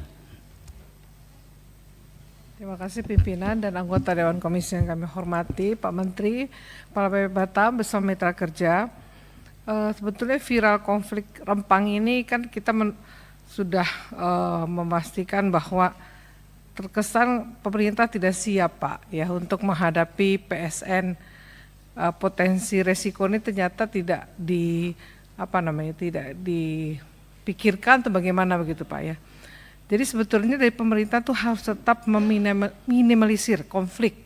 Apalagi sekarang Pak menjelang pemilu Pak, ini semua bisa digoreng ya. Pak Menteri ini kan politikus ya, jadi tahu betul ya. Artinya ini sensitif, sehingga memang betul-betul kita harus memastikan bahwa ini konfliknya harus diminimalisir. Dan tentu kita yakin dan percaya baik Kementerian Investasi dan Pak Rudi BP Batam pasti sudah mempunyai ya, mekanisme yang yang sudah dimiliki sebelumnya untuk terkait perencanaan investasi. Nah, kenapa Rempang ini bisa terjadi? Yaitu yang pertama Pak. Terus yang kedua ialah pastikan Pak Menteri bahwa Cincy Group ini tidak akan menggunakan dana APBN untuk investasi, karena kan kita sudah tahu kereta cepat yang sekarang diresmikan Bapak Presiden ternyata menggunakan APBN. Ini sensitif juga nih Pak, gitu. Artinya pastikan Pak bahwa kita tidak menggunakan dana APBN untuk investasi ini. Dan terus serapan tenaga kerja lokal ini betul-betul harus kita utamakan, terutama Pak, kan ini kan dari ini Pak ya, dari Cincy Group dari Cina Pak. Itu memang boleh kita menggunakan bahasa apa saja, tapi tentu kalau kita lihat bahasa Inggris, bahasa Indonesia, itu kan yang biasa kita pakai Pak ya untuk kita ada investasi di luar negeri. Tapi kalau bahasa Cina untuk rekrutmen pegawai susah juga Pak ya. Jadi masyarakat kita belum terbiasa untuk menggunakan bahasa Cina, itu diperhatikan juga Pak. Lalu terus Pak yang keempat ialah AMDAL tadi disampaikan oleh Pak Latindo harus pastikan selesai. Lalu ini Pak, temuan solidaritas nasional untuk Rempang menunjukkan fakta ternyata masih ada di 5 kampung Melayu tua masih konsisten. Nah ini kami butuh penjelasan Pak. Tadi kan Pak Menteri kan sudah mengatakan bahwa sebagian mereka sudah setuju dengan investasi ini. Lalu terakhir Pak, pada pemerintahan BP Batam serta aparat penegak hukum yang terkait agar para pendemo yang ditangkap saat melakukan unjuk rasa agar segera dibebaskan. Bagaimanapun ini kalau menurut kami di Komisi 6 ini kita punya kesalahan Pak untuk sosialisasi atau mungkin juga komunikasi atau apalah Pak bahasanya, sehingga mereka sebaiknya dibebaskan. Terima kasih Pak Menteri, itu saja. Izin pimpinan, ya, silakan. Dengan tidak mengurangi rasa hormat saya kepada Ibu Nevi, boleh saya berdialog sedikit? Silakan. Mohon maaf Bu ya. Yang lainnya oke, saya akan jawab nanti habis ini, tapi untuk urusan tukang demo Bu, pertama yang saya turun ke Rempang, yang saya lakukan adalah bicara sama Kapolda, sama Wakapolda. Untuk saudara-saudara kita yang ditahan 8 orang, kejadian tanggal 7, sudah dikeluarkan semua Bu. Udah keluar, masyarakat Rempang ya Bu ya. Tapi kejadian tanggal 12 ya Pak Rudi? Hah? Kejadian tanggal 11 Bu, kalau Ibu bisa lihat gambarnya, saya tidak tahu lagi itu demo seperti apa itu. Jadi saya tidak bermaksud mengatakan mereka gimana-gimana Bu. Ada yang penting kita pertimbangkan untuk diberikan afirmatif kebaikan, tapi ada yang menurut saya diproses secara hukum. Saya tegas aja Bu. Karena kalau begitu terus kita lakukan, saya tadi cerita sama Pak Sarmuji dulu waktu kami sama-sama jadi aktivis. Kalau kita dikepung sama aparat, sudah angkat tangan, aparat nggak apa-apain kita. Itu etika demo dulu. Begitupun sebaliknya, kalau kita serang aparat sudah angkat tangan, itu tidak juga kita buat apa-apa. Tapi video kemarin itu ada beberapa oknum, tidak semuanya ya Bu ya, ada beberapa oknum yang menurut saya Tidak bijak juga kalau kita lepas semua, Bu. Saya nggak bermaksud mengatakan itu. Tulis aja wartawan, mungkin itu Ibu Nevi punya pandangan, nggak apa-apa. Tapi saya anggap saya sebagai mantan orang yang ikut berproses di apa ya, jadi aktivis itu, aduh saya lihat. Jadi ada yang harus kita bantu, setuju Bu. Bahkan 8 sudah kita bantu. Tapi ada yang menurut saya Bu, yang tidak patut untuk kita lanjutkan bantuan itu Bu. Karena dia harus mempertanggungjawabkan dong Bu, apa yang dilakukan. Kalau itu kita lakukan, negara kita ini jadi preman semua. Nggak mau saya negara kita dibuat begitu. Ya Bu ya, mohon maaf Bu ya. Makasih. Baik. Kita lanjut ke Pak Nusron.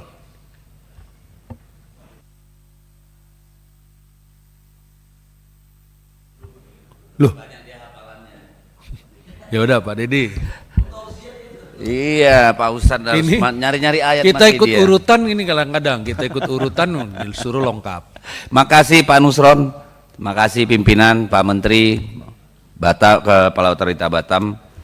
Saya hanya ingin mengatakan bahwa kita harus belajar banyak dari Pulau Rempang, ya. Dan ini kan bukan sesuatu yang baru, selalu terjadi dimanapun investasi masuk, selalu ada perlawanan, selalu ada penolakan, selalu ada konflik. Kenapa itu bisa terjadi? Yang pertama, seperti dia sering disebut oleh Bapak Presiden, suka kesusu kita ini. Pengalaman Pak Presiden ketika merapikan pasar di Solo, beliau melakukan puluhan kali, ratusan kali dialog dengan masyarakat, dengan para pedagang, baru beres. Ini kita memberikan mimpi yang tidak tidak tangible bagi mereka. Akan ada rumah ukuran sekian, kampung akan seperti ini, tapi kan tidak dilihat mata. Bagi masyarakat kan seeing is believing.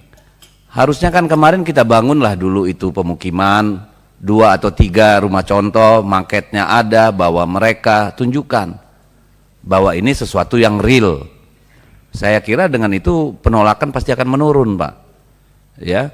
Lalu kemudian kita juga harus melihat secara sosiologis dan secara ekonomis, karena 2 hal itu yang akan menjadi persoalan mendasar dimanapun, secara sosiologis dan secara ekonomis. Nelayan dipindah dari pinggir pantai, jauh dari tempat mereka mencari hidup, jauh dari tanah leluhur mereka, pasti akan menimbulkan konflik.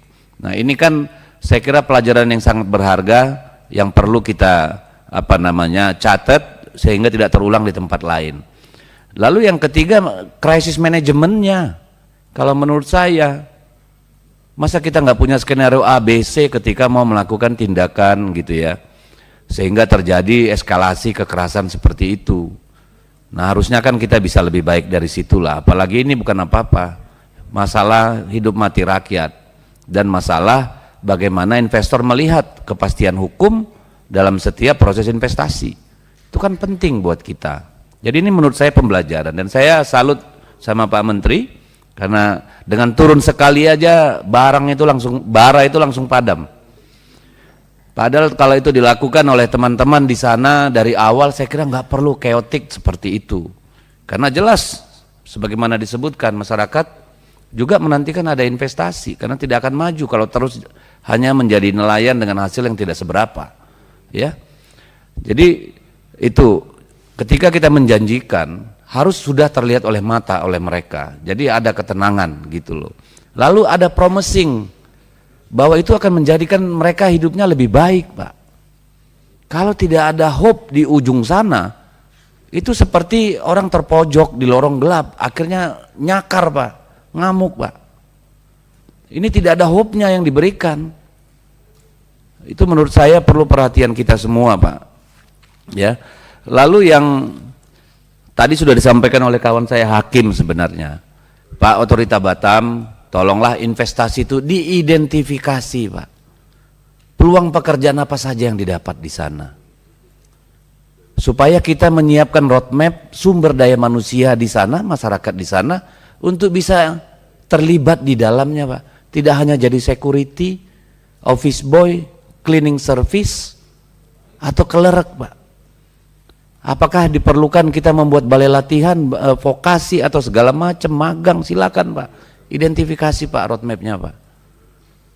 Kalau tidak cukup memadai seperti itu. Untuk orang-orang yang sudah 45 tahun ke atas susah bekerja, Pak. Oke, kegiatan ekonomi apa yang bisa membantu mereka? Kan itu harus kita ciptakan juga, Pak. Itu bisa menjadi bagian dari, menurut saya justru ekosistem pendukung dari investasi itu. Saya dengar, saya baca di media, saya dengar di media sosial juga, mereka punya harapan bahwa mereka juga bisa berpartisipasi secara ekonomi di situ. Itu bagaimana merancangnya, Pak? Jadi manfaatnya memang long lasting, tidak sekedar hanya ganti rugi atau mereka dapat rumah baru terus nggak bisa mengelautkan, sama aja bohong, Pak. Tapi apa? Bagaimana empowering mereka, Pak? Dampingin mereka. Nah, kalau ini bisa dilakukan, kekacauan di Batam, di Rempang kemarin, Pak, justru bisa menjadi laboratorium belajar, Pak, untuk daerah lain. Ya, ini penting buat kita, apalagi kepada Menteri Investasi, penting, Pak, untuk nunjukin bagaimana kita memanage soal investasi. Ini justru akan menjadi buku baru buat kita. Ya. Pengalaman-pengalaman apa yang kita dapat di Rempang yang tidak akan terulang di tempat-tempat lain. Saya kira itu, Pak Menteri, terima kasih sudah menyelesaikan persoalan di Rempang. Kawan-kawan dari Otorita Batam juga, Kepala BP Batam, saya kira harus perlu kita siapkan itu, Pak. Siapkan masyarakatnya untuk menjadi bagian penting dari ekosistem investasi itu, Pak. Manusiakan mereka. Saya kira itu yang paling penting. Makasih. Baik. Kemudian ke kiri Pak Rudi Bangun. Terima kasih Ketua. Assalamualaikum warahmatullahi wabarakatuh. Selamat pagi, salam sejahtera bagi kita semua. Yang pertama Pak Menteri, Pak Bahlil yang saya hormati, yang Pak Rudi, BP Batam dan semua jajaran yang hadir. Pak Menteri, hari ini kita kan rapat tentang membahas investasi di Pulau Rempang. Saya membaca, melihat, menyaksikan, tentu saya kali ini memberikan juga apresiasi, Pak. Bapak turun langsung, kelihatan kinerja menterinya, dan juga BP Batam saya lihat berkolaborasi cepat turun ke lapangan dalam beberapa hari setelah kita rapat. Dan kita melihat Menteri dan BP Batam sudah melakukan sosialisasi dan dialog, Pak. Kita apresiasi juga, Pak. Itu yang pertama. Ada yang kedua, Pak, yang paling utama dan substansi dari permasalahan Pulau Rempang ini, Pak. Ini adalah masalah bisnis, Pak. Jadi saya ingin dan mau menanyakan detail ini ke Pak Menteri, Pak Bahlil, tentang investasi-investasi ini dan penanaman modal ini gitu. Yang ingin saya tanya begini, Pak, berapa nantinya luas lahan tanah yang akan dibebaskan untuk dipakai oleh investor itu, Pak, yang sebenarnya gitu. Berapa luas? Saya mendapat data ada 17.600 hektar. Jika 17.000 itu, Pak, itu sangat luas, Pak Bahlil. Kalau hanya untuk satu investor yang perusahaan kaca Bapak itu, perusahaan kaca yang Bapak sampaikan itu, 17.000 sangat luas, Pak. Kalau dibuat kebun sawit atau kebun karet ini ada bisa 3 PKS, Pak, gitu, 3 pabrik. Iya, itu dia. Ya. Jadi saya ingin penjelasan detail, Pak. Apakah 17.000 ini seluruhnya akan dibuka, diinvestasikan dan diberikan oleh satu perusahaan itu, gitu. Kemudian Pak Bahlil, Pak Rudi, saya juga ingin bertanya ini, mendetail jawab juga ya. Berapa besar modal atau uang yang akan diinvest mereka ke Batam? Kalau tadi saya dengar dari Bapak dan teman ini hanya satu kan, masih dari perusahaan kaca. Ini saya ingin dengar sebenarnya berapa sih yang akan diinvest dengan memberikan 17.600 600 hektar kepada investor atau pengusaha. Dan berapa Pak perusahaan yang akan berbisnis ini yang akan Bapak berikan, BP Batam berikan lokasi-lokasi ataupun SHM untuk mereka berinvest itu? Berapa banyak ini Pak nantinya? Karena begini Pak, dalam skema, dalam hal ini kita harus punya skema kan Pak Menteri. Apa yang didapat oleh negara ini gitu. Kita sudah bersusah payah, Bapak dalam hal ini sudah dan Pak BP Batam sudah turun. Tapi apakah ada skema dalam hal ini ke depan negara dapat apa Pak? Batam, Kepri dapat apa? Masyarakat lokal dapat apa Pak? Tenaga kerja lokal apakah akan bisa diserap dan berapa ribu? Apakah sudah ada skemanya Pak? Nah ini kan harus jelas Pak. Nah, jadi jangan nanti kita ngorbankan rakyat, ngorbankan bangsa ini, ngorbankan rakyat-rakyat di daerah, tapi hanya pengusaha yang mendapat dividen dan keuntungan yang besar gitu.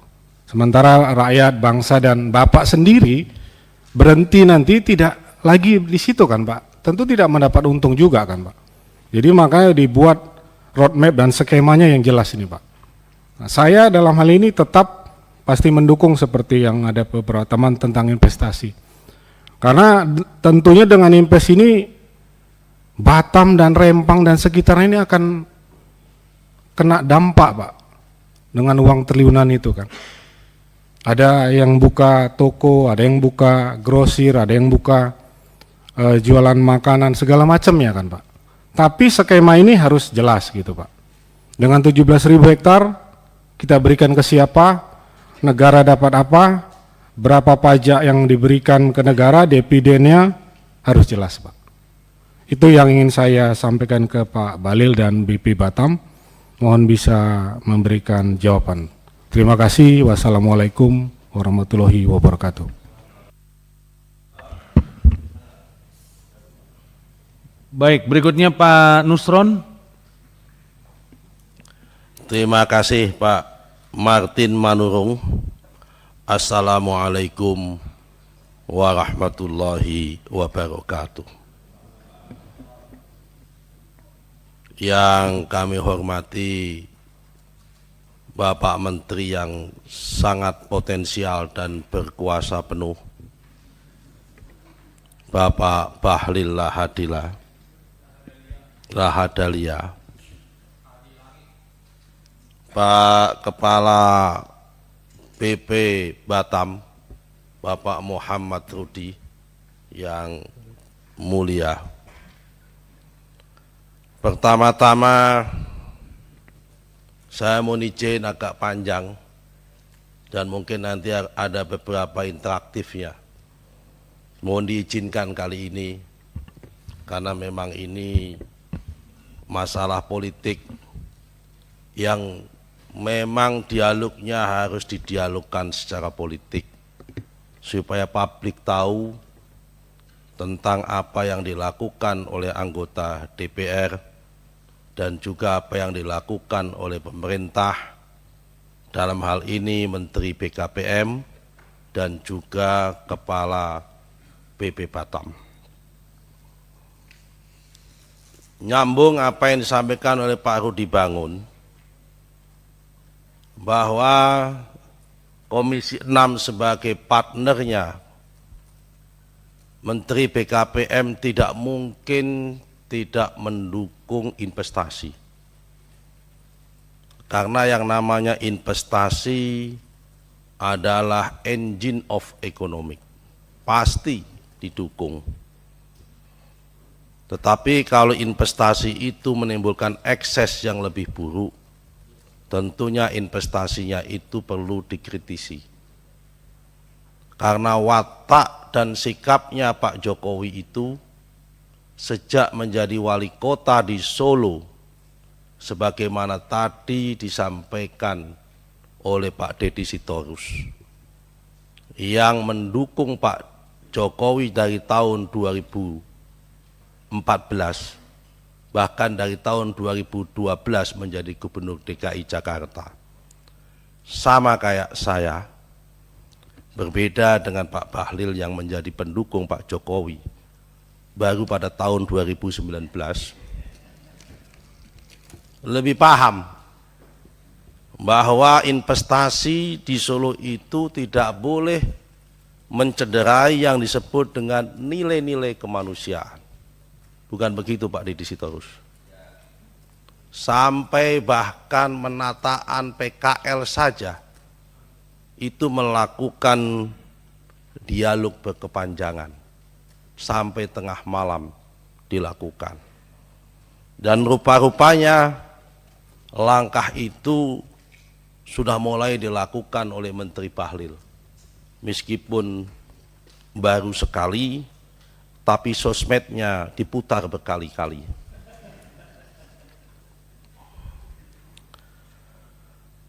Ada beberapa hal yang ingin saya kritisi dalam kesempatan ini. Sebelum saya sampai ke pokok persoalan Rempang, saya akan memberikan dua ilustrasi dulu. Satu kejadian yang terjadi pada masa Orde Baru, satu kejadian yang terjadi pada masa reformasi. Yang tentunya Pak Bahlil kalau mengaku dirinya aktivis masih ingat dua kasus ini. Kasus pertama, pembangunan Waduk Kedung Ombo di Boyolali. 5 desa di Boyolali digusur, diminta oleh pemerintah Pak Harto pada saat itu untuk transmigrasi.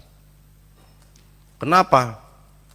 Karena lahannya mau digunakan PSN, kepentingan irigasi mengatasi kekeringan sawah kalau musim kemarau, dan mengatasi tampungan air supaya enggak banjir ketika musim penghujan.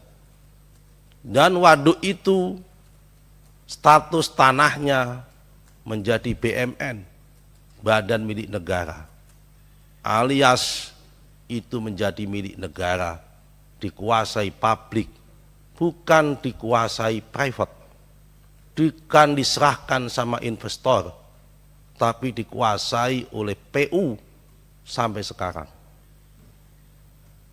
Kejadian itu menimpa tahun 89 sampai tahun 91, menjelang pemilu 92. Apa yang terjadi? 17 orang meninggal karena perlawanan itu. Itu tanah rakyat, penduduk diusir untuk kepentingan publik, yaitu kepentingan Waduk Kedung Ombo, bukan untuk kepentingan investor, tapi untuk kepentingan negara. Yang saya tidak mengatakan kalau investasi itu tidak untuk kepentingan negara, sama-sama kepentingan negara. Tapi kalau kepentingan investasi ini, saya belum mendapatkan penjelasan.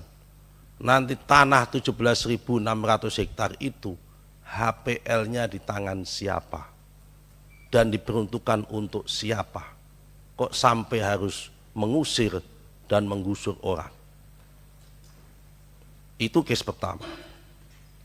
Case kedua, karena kecelakaan dan musibah. 9 desa di kawasan Porong, Sidoarjo, Jawa Timur, juga mau tidak mau harus pindah karena lumpur lapindo. Kuburan hilang. Semua orang setiap bulan puasa menjelang Lebaran, menjelang puasa nyekar tidak bisa nyekar. Yang dia datangi lumpur dan sebagainya, menimbulkan luka sampai sekarang yang masyarakat itu sampai hari ini tidak bisa diobati dan tidak bisa direlokasi. Nah, berangkat dari itu saya ingin memperdalam masalah ini.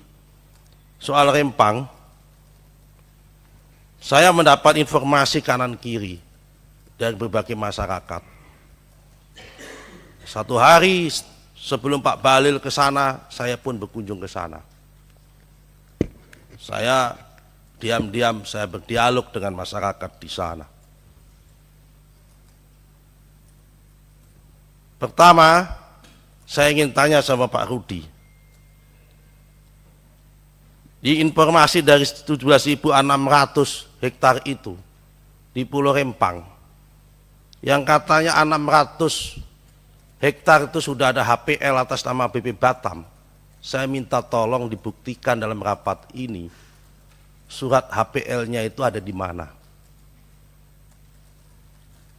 Karena informasi yang kami terima dari masyarakat, belum ada yang namanya HPL di Pulau Rempang. Yang nomor dua, Pulau Rempang dan seisinya ini itu sudah ada sebelum ada Indonesia merdeka. Sudah ada sebelum ada Pemko Batam. Sudah ada sebelum ada BP Batam. Jadi ini kalau dalam doa, bagian dari anta khalaqas samawati wal ardi wa ma fihinna. Ini adalah bagian dari ciptaan Tuhan di dalam langit dan bumi dan seisinya. Ini sudah ada sejak dulu. Terus pertanyaan saya, lantas bagaimana orang yang sudah ada di situ, nenek moyangnya ada di situ, sejak sebelum merdeka, bahkan dia ikhlas menyerahkan tanahnya itu, mengikuti kedaulatan negara Indonesia, kok tiba-tiba hari ini diminta pindah? Secara HPL diserahkan sama sebuah PT yang bernama MEG, yang kemudian PT itu kemudian menjual kepada tenan. Terus pertanyaannya, selain hanya mendapatkan tenaga kerja dan pajak, negara mendapatkan apa? Kok sampai negara meminta rakyatnya pindah demi investasi? Apa tidak ada tempat lain untuk kepentingan investasi? Saya tidak membayangkan seandainya demi PSN, rumahnya saudara menteri maupun rumahnya saudara kepala BP Batam Pak Rudi, entah di kampung sana, diminta investor, diminta pindah. Saya kira mereka juga perasaan yang sama, pasti akan melakukan proses penolakan yang sama. Nah, karena itu Bapak-bapak sekalian, saya bergembira penjelasan Pak Menteri Bahlil, hasil ratas dengan Menteri, dengan Bapak Presiden yang meminta entah benar apa tidak relokasi itu dihentikan. Saya setuju kalau relokasi dihentikan. Saya mohon maaf, saya sebetulnya hari ini tuh masih di opnam di rumah sakit, tapi saya paksa keluar sini hanya karena saya ingin mengikuti rapat ini, karena saya anggap ini rapat penting bagi saya. Nah, karena itu Bapak-bapak sekalian, Pak Menteri, saya meminta ada kebijakan dan kearifan lokal yang tadi saudara katakan di penjelasan di sini, bahwa rumah penduduk tidak jadi direlokasi. Tolonglah carikan relokasi yang lain yang tidak mengganggu rumah tangga orang. Kalau toh memang terpaksa harus dipindah, pertanyaan saya, kenapa mereka harus diminta indekos? Kenapa enggak rumahnya itu dibuatkan dulu, baru mereka diminta untuk pindah? Kalau toh kepaksa itu pun, kenapa sekarang mereka rumahnya digusur, diminta untuk indekos, kemudian baru diminta pindah? Ya kalau kemudian dalam proses perjalanannya udah kadung digusur, investornya itu bisa dipercaya rumahnya dibangun benar, kalau nggak jadi dibangun, kan lagi-lagi rakyat menjadi korban. Nah, ini membutuhkan kearifan kita semua.